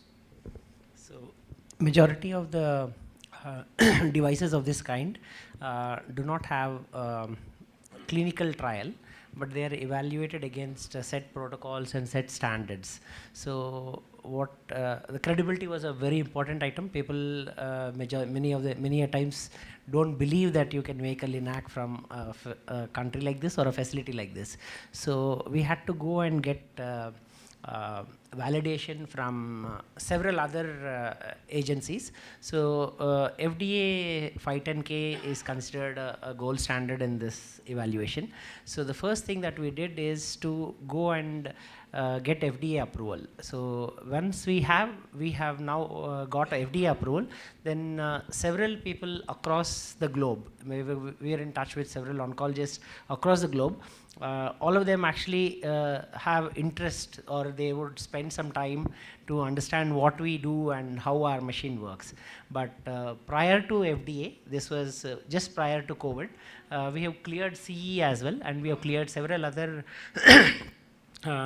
particular regulatory requirements for about 119 countries that we have cleared as of today, including Russian speaking countries and all of that.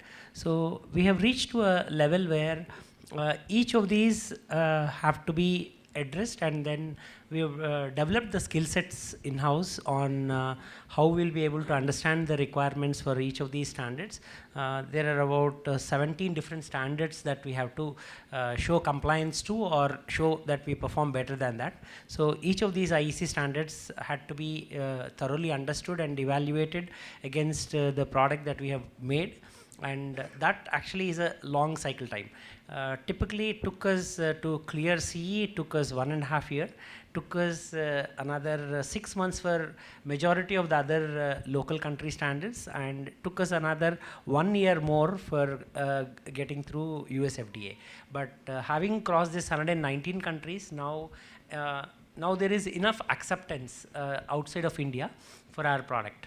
So that's how we've been able to build the credibility. Also, when we came to this LINAC, we are also an established radiotherapy manufacturer as such. So we have gone through several product audits for our previous generation products, and they have also regulatory approval in about approximately 70 countries. And then we've been able to reach that level by understanding from the initial stage that these are the protocols against which we have to surpass, or we have to at least meet and then reach there. So right now we have more acceptability outside of India than what we have inside India. This is the fact. Very interesting, GVS, and congratulations. And I would say that when you start to treat your first patients, keep us posted. And I think all of us must, percolate this understanding within our networks that an Indian-made LINAC machine is treating patients, and I think that's a big win for the country. Jon, coming to you for probably the most important question for a investment house. See, you have a product that could, shift the sands under this cervical cancer issue. Linking it to the market opportunity or the business that can be built around it, could you throw some light on what's your understanding of the opportunity that you have for this line of business in India? Where are you, and what are the possibilities from a market and the market opportunity point of view? So let me start off with giving my thoughts on just the Indian market, not even the cancer market. So I firmly believe that India is the market to be in. As China gets weaker, India gets stronger. And we can see that it's happening right in front of our eyes. And when you look at the Indian market, first of all, there is it's not only is the vastness of the market, but there is a middle class in India today which is greater than the whole population of the United States. So this is something that we cannot ignore. And then you also have a very, very educated sector of the population. You just have to travel around Bangalore and you'll see Microsoft, you'll see all those there. They're all here. And this is a huge advantage of the Indian market. And that's why I'm a huge proponent of doing business in India. And not only that, I think people should start to look for capital from the Indian market. It used to come from China, it's not coming. The United States is going in towards a recession. I think the Indian market is a fabulous place to look at. To answer your question, WHO has thrown cervical cancer into the limelight. They said, they went around they informed all the countries that you need to have a solution for cervical cancer.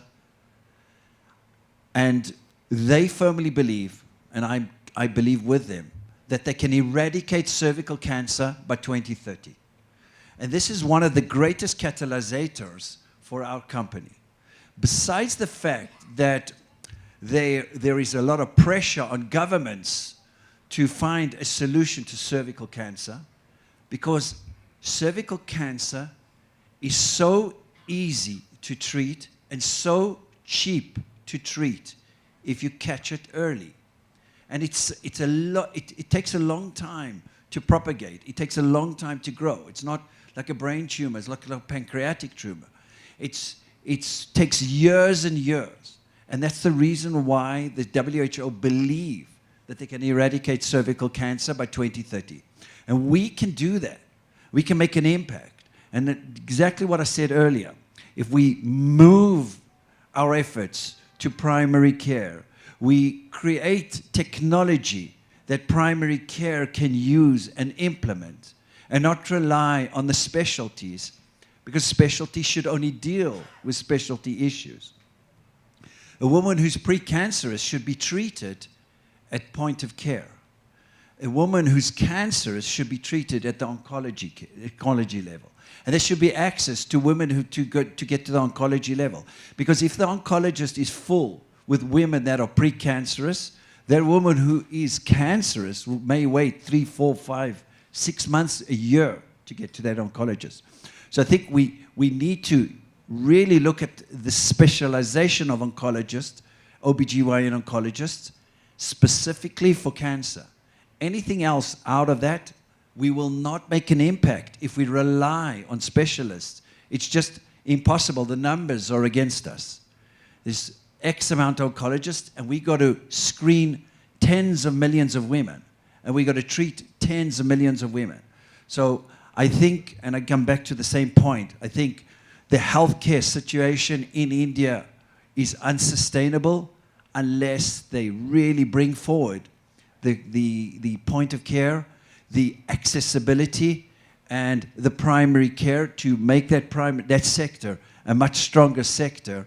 It'll make a huge impact. So I think simplicity, accessibility, and the ability to be able to screen and treat in a single sitting will make the huge impact. Yeah, thanks a lot, and thanks everyone. Pankaj, probably I'll hand this back. Thank you so much for this discussion and moderating it for us, Saurabh. I would request Mr. Joydeep Nag, our CFO, to kindly felicitate the panelists here, please.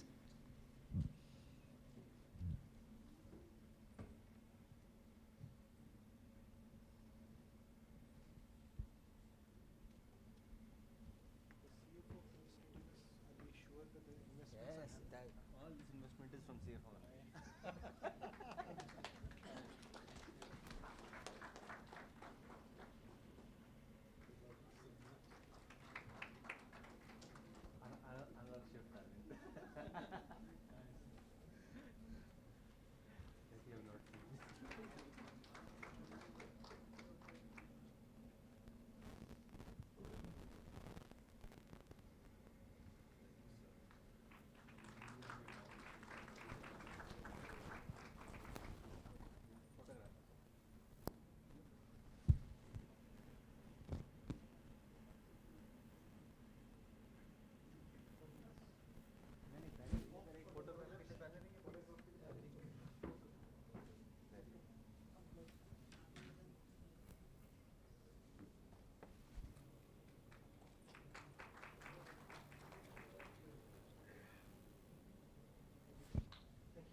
So with that we come to the end of our very, very interesting sessions of panel discussions, and we understand that we are holding on to, for the dinner as of now, but just a small video that will play, and then we'll have Mr. Ganesh give a small vote of thanks to all the esteemed people who agreed to be a part of our event here.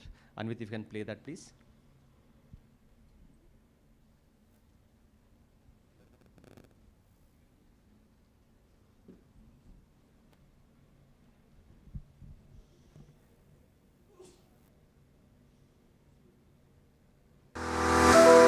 vision. It all begins with light, especially when light is converted into thought. A flame can be source of light to enable vision. But he envisions the power of light. The world's first effective light bulb was born, harnessing the power of light to get you the complete picture and illuminate every corner of this world affordably. It is an idea born out of necessity. A necessity to enable the world to see. The world waiting for tomorrow. It is the same necessity that led to the birth of medical imaging to enable a deeper vision. Since the dawn of medical imaging, we are obsessed with one question: how can we enable the world with this vision and revolutionize healthcare? We have made tremendous progress in the last century. We advanced technologies, improved affordability, and enhanced healthcare reach. And this necessity led to the birth of GenWorks. GenWorks is here because you are here to bring quality, affordable holistic healthcare solutions aligning to your needs in partnership with the best brands that offer quality solutions and products. We are here to let our vision, our passion for excellence, to provide you with relevant, affordable solutions tailored for each care area to help you in removing hurdles in fulfilling our commitment to make quality healthcare affordable and a reality. We are here to listen, to understand, to create a healthier India. And now, in our 9th year, we are building technology for connected care and fulfillment, building manufacturing capabilities and going international. We are GenWorks. We are here because you are here. To expand healthcare reach, to make a difference, and move healthcare closer to home. Together, let's work towards a healthier India.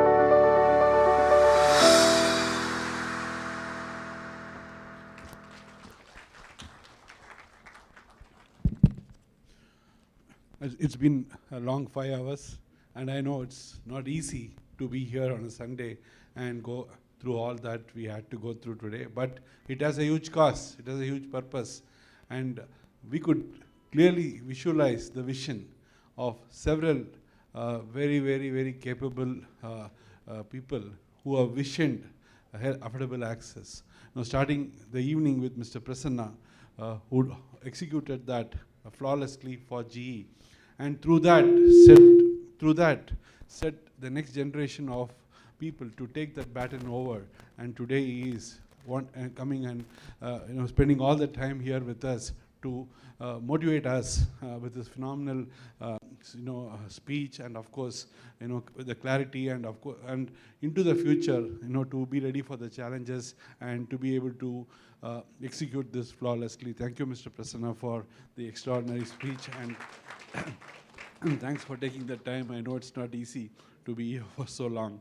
And the first panel led by Ramesh, again, phenomenal visionary. I can't believe, the kind of information that he has in healthcare, and he gives to others, gives to us. He shares with us the kind of information. Every time you see something from him, you feel motivated as to play a small role in that, and that builds commitment. Honestly, all that extraordinary view, vision, the great discussions that we have had, the support we have received from him, and in the panel discussion, it was so precise, so concise, and more importantly, we could see the support we have from our investors, GE, from where we came from, and of course from Hari, from Manipal, and the big hospital group, and the foundation, and Kunal, from development banks, who all of them committed to what we are set out to, and this gives us even more confidence to be able to take this up and truly make all of you proud. The second discussion was on nephrology care. Dr. Kedar, I think he has left, but amazing, discussions that we had. Ms. Devika, madam, the way, the passion and commitment with which you want to serve for the country, whether it is for defense or for healthcare, to impact people, to save lives and livelihoods, so contagious, I should say. I'm thankful for you taking the time with your team to be here. I'm proud to be selected as your partner. And of course, our own Sham and Krish, amazing work you guys have done. It's a privilege to take your hard work to the customers and take it to the length and breadth of the country, and I'm sure we will do all of you proud.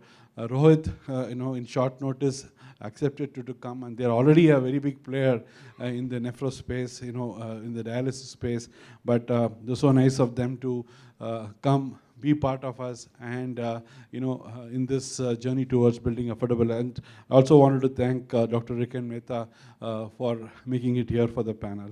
The tele-ICU is very dear to us. Tele-NICU is even more closer to us, and they're demystified. It's always something which people want and always are fearful of getting into, but thanks to COVID and of course the pioneering effort of Cloud9 team, we have been able to execute this and give more confidence to be able to build this to scale. And thanks to everyone for very insightful discussions there. And finally, we believe that onco or any care, that anything that we were discussing today is about people giving up. Look at critical care, or look at end-stage renal disease, or look at onco care, the discussions that we had. There is life available for people to live, but people give up because of lack of access and the inability to afford. And we are impacting those areas. And we have a solution. And this cannot happen as silos. Mr. Prasanna always says, heavy lifting needs many partners to come and share the burden. And here we have leaders who have put the best part of their lives to build solutions. And GenWorks should benefit from this to be able to take this to the many customers. We serve 40,000 customers, and if we can even take it to 10% of our customers, it's a very big effort. And I can commit my team's effort. Certainly the best efforts will be there to make all of this hugely successful. And of course, we started with customers. Customers are the key. Many of our customers have come in. They've taken time to come all the way and be part of us, part of the celebrations. And of course, if you couldn't come, they've sent a lot of messages.